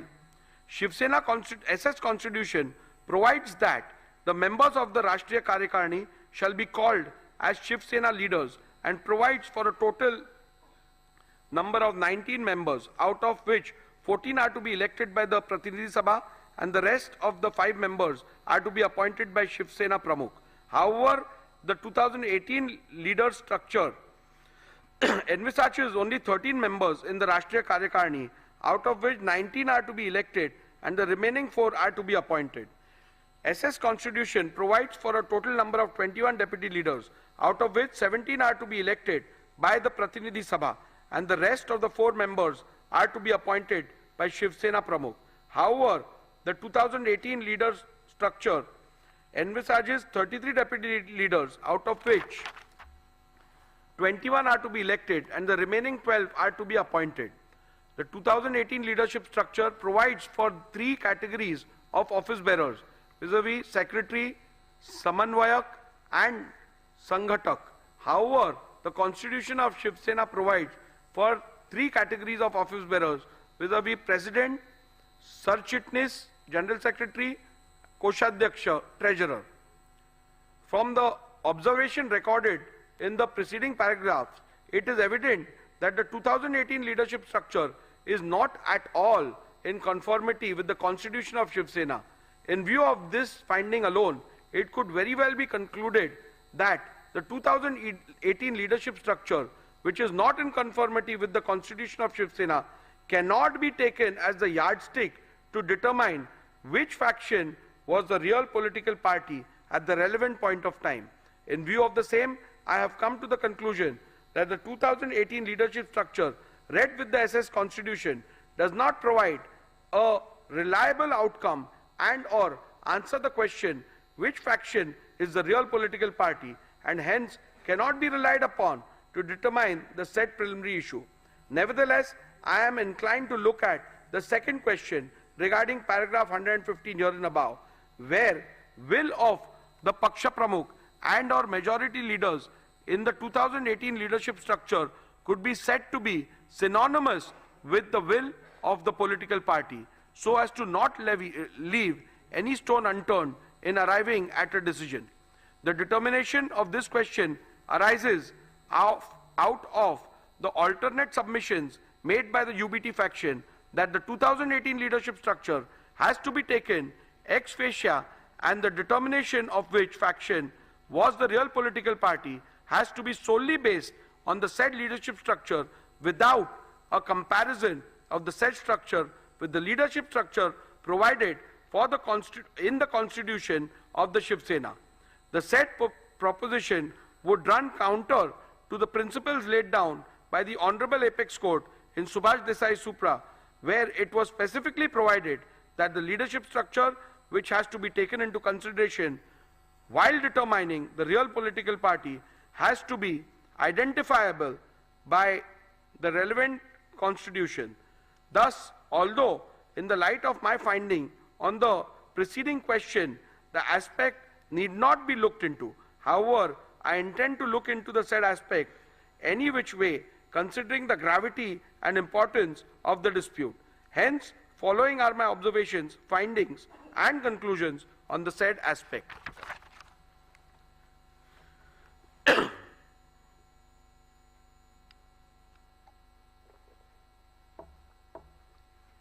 UBT faction has submitted that the decision of the Paksha Pramukh is synonymous with the will of the political party, and thus, if there is a rift in the leadership structure, the decision of the Paksha Pramukh constitutes the will of the political party. This proposition is devoid of merit, as I do not find any substance to allow the same. The reason for the same are recorded herein below. The proposition perhaps would have been a valid point if the party president was the sole repository of the decision making with respect of the policy and administration of the party. For analyzing the said submissions, a perusal of the SS Constitution was made. The SS Constitution provided that Rashtriya Karyakarni shall be the highest authority of the party, and its decision in all matters concerning the party policy and party administration shall be final.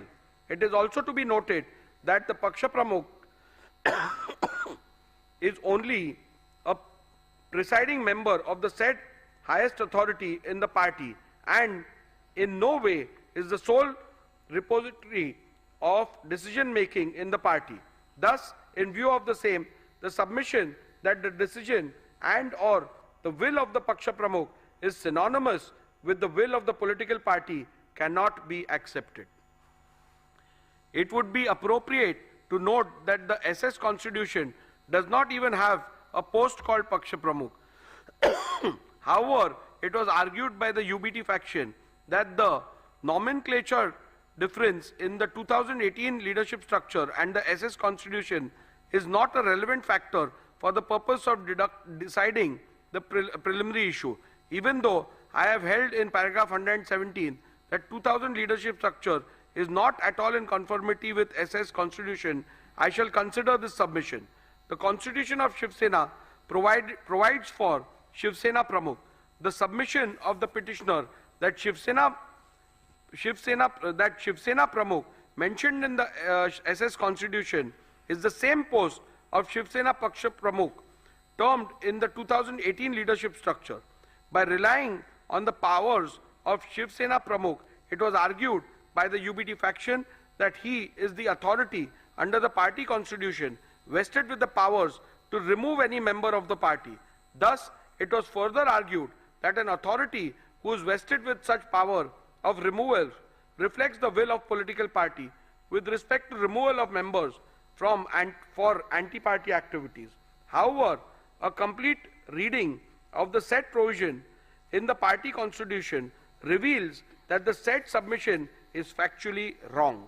The said provision in relation to the powers of Shiv Sena Pramukh clearly provides that such a power is not absolute, and it has to be exercised in consultation with the Rashtriya Karyakarni. Further, it has to be noted that such a power is only available to the Shiv Sena Pramukh for the purpose of removal of members mentioned in Article 8, Schedule B of the said Constitution. The said schedule does not deal with leaders of the party. Leaders of the party is given under Schedule A of the said article. Thus, Shiv Sena Pramukh does not have any power to remove any leader of the party. Thus, the submission of the petitioner that Shri Uddhav Thackeray, Vide, letter dated 30/6/2022, had removed Shri Eknath Shinde from the post of Shiv Sena leader cannot be accepted, as such power are not vested with the party president. Hence, on this ground also, the submission that the decision and or the will of the Paksha Pramukh is synonymous with the will of the political party cannot be accepted. If this proposition is accepted, then in a situation where the party president, who is also a legislator, itself defects, then he could simply escape the wrath of the 10th schedule by pleading that his decision is the will of the party. Further, if this proposition is to be accepted, it would mean that no member can ever voice concern against the party president, and the party president might possibly be able to seek disqualification against any member who questions his credibility. This would run contrary to the concept of intra-party dissent. In view of the clear and unequivocal finding of the Honorable Supreme Court at paragraph 183 to 190 of Subhash Desai, I will be falling foul of the judgment of the Honorable Supreme Court in Kyoto Holohan, wherein the constitutional validity of the 10th schedule was itself upheld on the grounds that it is not an anti-dissent law if this proposition is accepted. I shall now proceed to consider whether the will of the majority leaders in the 2018 leadership structure is synonymous with the will of the political party. An alternate submission was made that even if the Paksha Pramukh is not accepted as the repository of the will of the political party, the decision of the leadership structure has to be construed as synonymous with the will of the political party. This proposition is also devoid of merit, and I do not find any substance in it for following reasons. In a circumstance where there is no dispute amongst the leaders identifiable by the constitution of a political party, the proposition would have held water.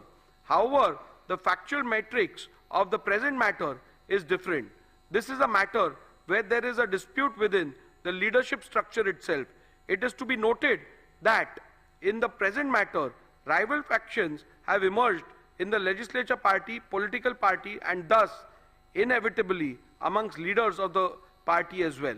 Thus, it would not be wise to apply this proposition in the present matter.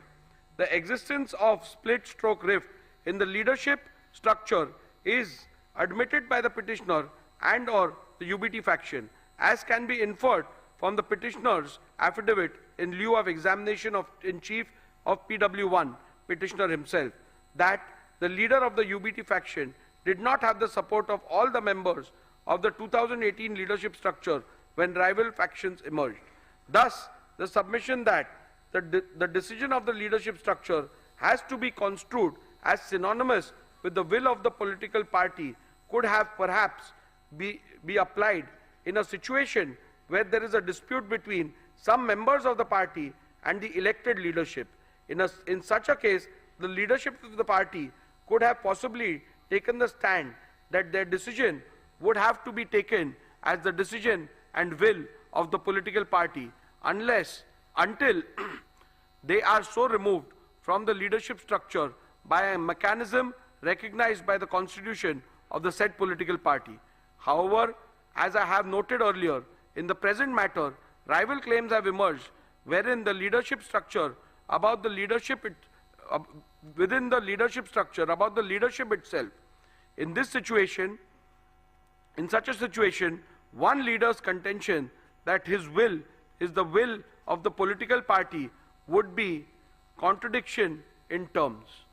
Thus, when there is a vertical rift in the party and two factions within the said leadership structure emerge as a result of the said rift, leaders of either faction, both Shri Uddhav Thackeray and Shri Eknath Shinde, could equally claim to represent the will of the political party. In that case, it would not be appropriate to take their decision as the decision that carries the will and wish of the political party when the question of which faction is the political party is being considered. There possibly lies one more aspect which could be considered. Does the stand/decision of the majority members of the leaders within the leadership structure, identifiable and appointed according to the constitution of the political party, could be construed as the will and desire of the political party in the event there is a dispute within the leadership structure? For the purpose of answering this question, one must look into the constitution of the political party. In an event where the party constitution provides for a mechanism to resolve a conflict of decision within the leadership structure, then in that case, it would have been a guiding factor. However, if the party constitution does not provide for such a mechanism, then in that case, it would not be appropriate to say that the decision of the majority leaders would have to be accepted as the one which conveys the will of the political party. This aspect need not be further considered in view of the fact that in any case, UBT faction has not placed any material on record or even suggests that any meeting of the Rashtriya Karyakarni was called for where any decision in relation to the real political party was resolved so as to identify the leaders and or the whip who carried the will of the political party. Thus, in the absence of any such material, including any majority decision of the Rashtriya Karyakarni in relation to the real political party, identifying the leader and or the whip who carried the will of the political party would be an impossible task. Any conclusion reached would be without basis in law and evidence of fact. The submission that the UBT faction shall be taken as a real political party is entirely based on the conjuncture that if there will be a decision taken in relation to the political party by Rashtriya Karyakarni, then UBT faction would have had the majority. At this juncture, the petitioner's claim about a meeting purportedly held on 25th June 2022 has to be dealt with. It is the petitioner's case that Rashtriya Karyakarni meeting was held on 25th June 2022 and certain resolutions were passed. In support of this case, petitioner has produced certain resolutions of 25th June 2022. Those documents are disputed by respondents. Mr. Jetmalani, learned counsel for respondent, objected to the said documents being considered on the ground that they were forged and fabricated and demonstrated this before me by showing two separate documents, one annexed by the petitioner Shri Sunil Prabhu to his affidavit in lieu of examination of in chief, and the other set of the same documents which are annexed to the Supreme Court Convenience Compilation Volume 2. In the first set of documents annexed to the affidavit in lieu of examination in chief, termed as minutes of the meeting of Rashtriya Karyakarni, and purportedly 7 resolutions passed in the said meeting. In none of the resolutions there is any signature of any person whose name are shown on the said document. Only on page 105 of Shri Sunil Prabhu's affidavit in lieu of examination in chief, there is a sole signature of Shri Vinayak Raut, who is shown as Shiv Sena secretary. The perusal of the said document shows that the meeting was termed as Rashtriya Karyakarni. In the second set of documents, which are annexed to the Supreme Court Convenience Compilation Volume 2, the resolutions are shown on different pages, and they are not part of any minutes which was annexed to the affidavit in lieu of examination in chief of Shri Sunil Prabhu. These resolutions are shown on the letterhead of Shiv Sena, Rashtriya Karyakarni Baithak into bracket Pratinidhi Sabha. Petitioner relied on these documents to show that 7 resolutions have been passed, but in none of these documents there is even a single signature, save and except for signature of 2 persons. The name mentioned as proposer and seconder are not even members of Rashtriya Karyakarni, like Shri Rahul Shevale, who is not a member of Rashtriya Karyakarni, who has stepped into the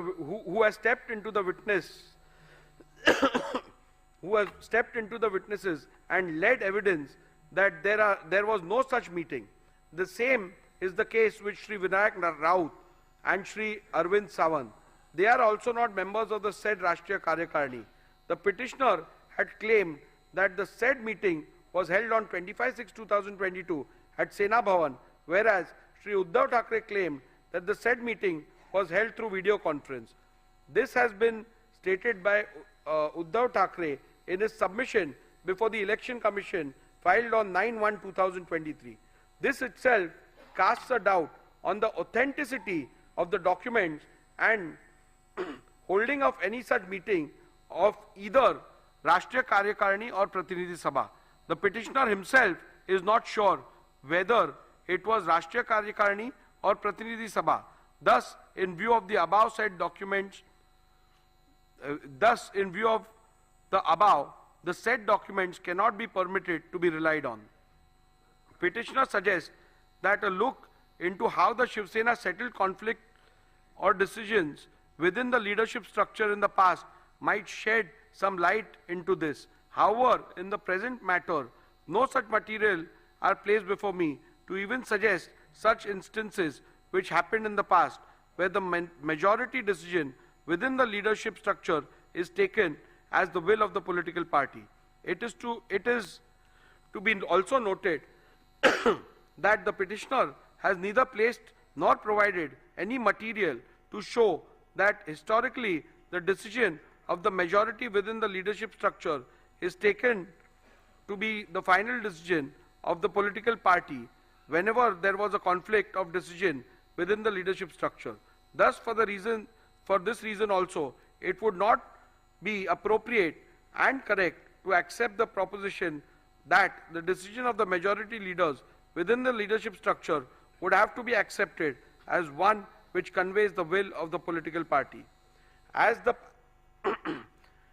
passing note, I must also add that the majority rule possibly could have been applied in a normal situation where there is dissent in respect to some policy and or administrative decision of the party. However, such a simple rule / test shall not be applied to determine an essential question in existential question in relation to the political party, such as in the present matter, where which faction is the real political party is required to be determined. Thus, in view of the decisions recorded herein above, I am not inclined to accept submissions of the UBT faction that will of the majority leaders in the 2018 leadership structure is synonymous with the will of the political party.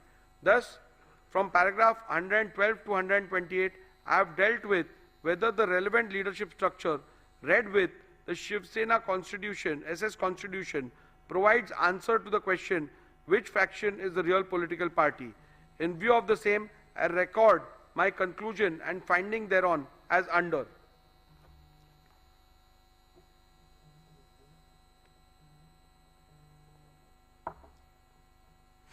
The 2018 leadership structure is not at all in conformity with the constitution of Shiv Sena and thus does not provide a reliable outcome and or answer to the question which faction is the real political party and hence cannot be relied upon to determine the preliminary issue.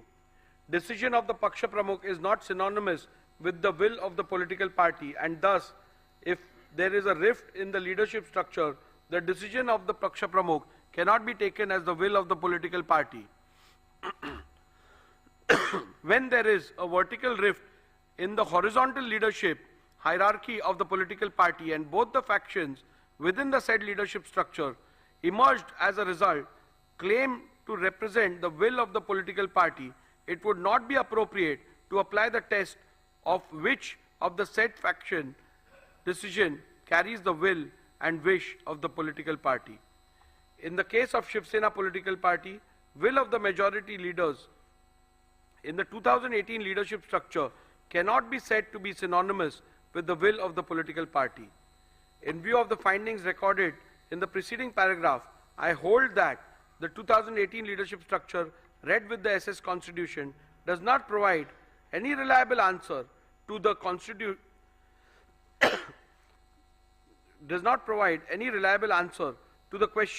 which faction is the real political party and consequently the 2018 leadership structure cannot be yardstick to determine which faction is the real political party.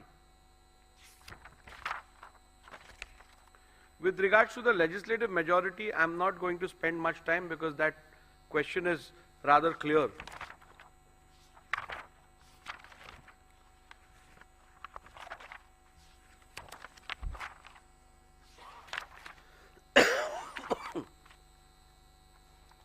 In view of the above observations and findings, I hold as follows. Which faction is the real political party is discernible from legislative majority which existed when the rival factions emerged. Legislative majority which existed when the rival factions emerged can be discerned and or inferred from 1. The Shinde faction resolution dated 21st June 2022 and 23rd June 2022 available on record of the Legislature Secretariat, and the admitted position which can be inferred from the initiation of petitions against 38 legislators of Shinde faction by the UBT faction. Shinde faction had an overwhelming majority of 37 out of 55 MLAs with the when the rival faction emerged. From my analysis, observations, conclusions and findings recorded in paragraph 82 to 144 herein above, I hold that Shinde faction was the real Shiv Sena political party when rival factions emerged on 21st June 2022.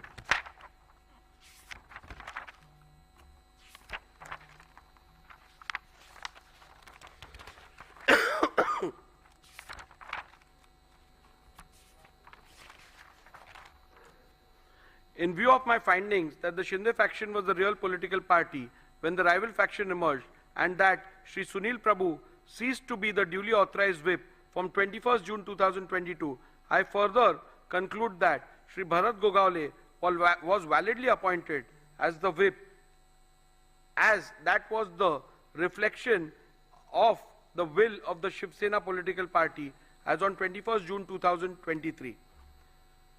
Following are the final conclusions, which is again a summary.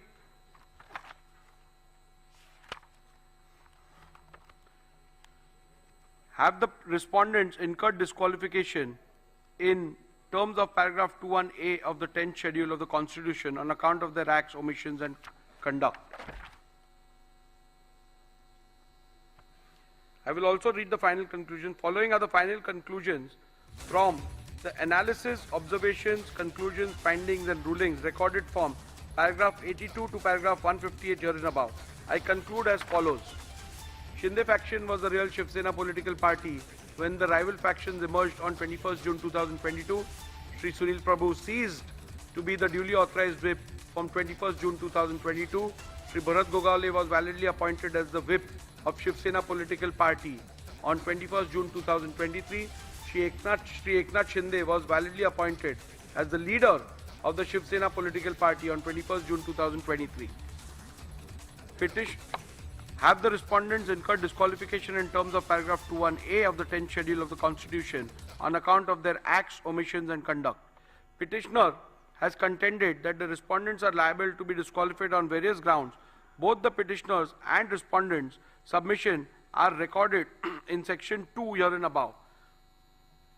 The various grounds on which the petitioner based the plea for disqualification is dealt with, where the alleged conduct of the respondent is purportedly becoming totally incommunicado, attracts disqualification under paragraph 2(1)A of the 10th schedule.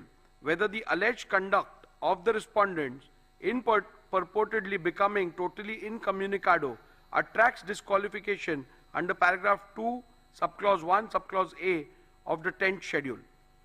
The first ground on which the petitioner sought disqualification of the respondents is that the respondents became incommunicado. The submission cannot be accepted and the respondents cannot be held to be disqualified on this ground for the following reasons. The ground is a mere allegation, and apart from mere assertion that the respondents have gone incommunicado, the petitioner has not put forth any evidence or material to substantiate it. For instance, the petitioner has not provided any material about who was sought to be contacted and by whom, when such an attempt was made, etc. A mere unsubstantiated statement that the legislators have gone incommunicado cannot even be a ground to attract disqualification under paragraph 2(1)A of the 10th schedule. When rival factions emerge in a political party, especially within the leadership, it is possible for both the factions to allege that the other faction has gone incommunicado. In such a circumstance, especially in the light of the law laid down by the apex court in Subhash Desai Supra, it would not be correct to hold any faction to have incurred disqualification for going incommunicado without first determining which of the faction is the real political party, reflecting the will of the political party.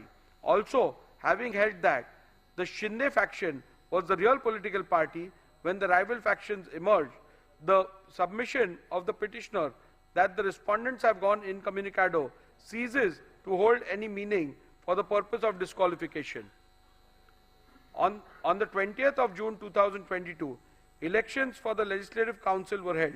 In his cross-examination, Shri Sunil Prabhu, PW1, stated that all the MLAs were present for the same. In the face of this evidence, it would not be possible to accept that the legislators had gone incommunicado. Respondents have placed that they have been in touch with the UBT faction. They substantiated it by stating that Shri Milind Narvekar and Shri Ravindra Phatak, MLC, of the UBT faction, had gone to Surat and met Shri Eknath Shinde and other respondents on 21st June 2022 on the instructions of Shri Uddhav Thackeray. This fact was not denied by the petitioner, Shri Sunil Prabhu, when a suggestion was put to him in the cross-examination. In fact, the petitioner admitted that Shri Milind Narvekar and Shri Ravindra Phatak, MLC, of the UBT faction, had gone to Surat and met Shri Eknath Shinde and other respondents. Also, three of the witnesses for respondents have testified that Shri Milind Narvekar and Shri Ravindra Phatak, MLC, of the UBT faction, had gone to Surat and met Shri Eknath Shinde and other respondents. On 21st June 2022, on the instructions of Shri Uddhav Thackeray, the testimony stood the test of cross-examination and the petitioner could not establish otherwise. Thus, on this count alone, or this count also, it would not be possible to accept the legislators were incommunicado, Whether the deliberate absence of the respondent in the SSLP meetings purported to be held on 21st June 2022 attracts disqualification under paragraph 21A of the 10th schedule.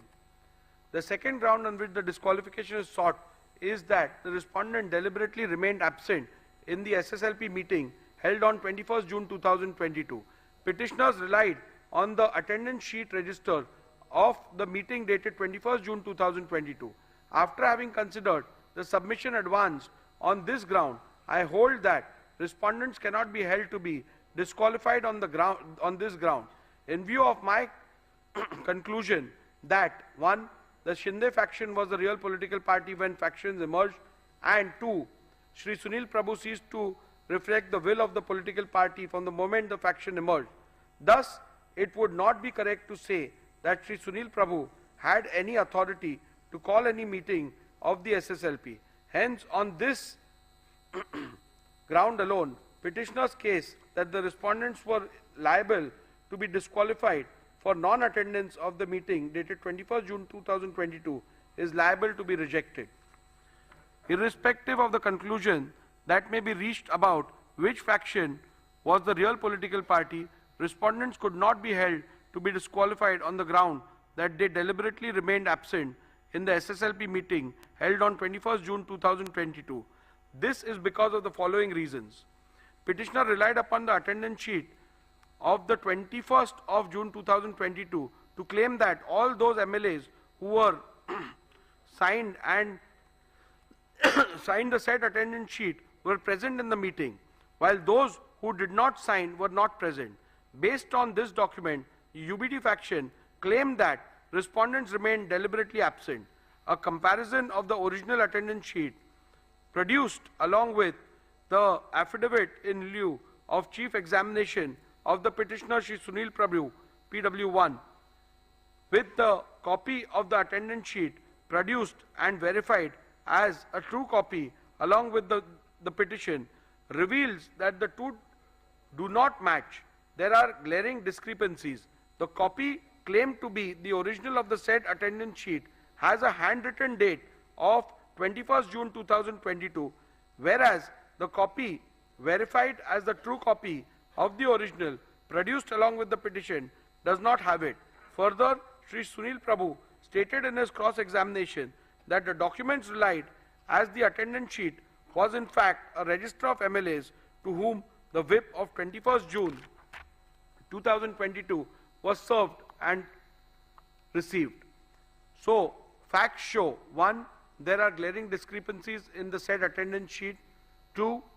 The statements of Shri Sunil Prabhu shows the document relied upon as attendance sheet of MLA present on 21st June 2022 is in fact a register of service and receipt of the whip dated 21st June 2022 of the MLAs. Thus, the said document is unreliable and cannot be taken as proof of non-attendance of respondents in the meeting held on 21st June 2022. Hence, on this count as well, petitioner's case that the respondents are liable to be disqualified for non-attendance of the meeting dated 21st June 2022 has to be rejected. Further, all the respondents have denied the receipt of any whip for attending the meeting on 21st June 2022. Countering this, petitioner Shri Sunil Prabhu, in his affidavit in lieu of examination in chief,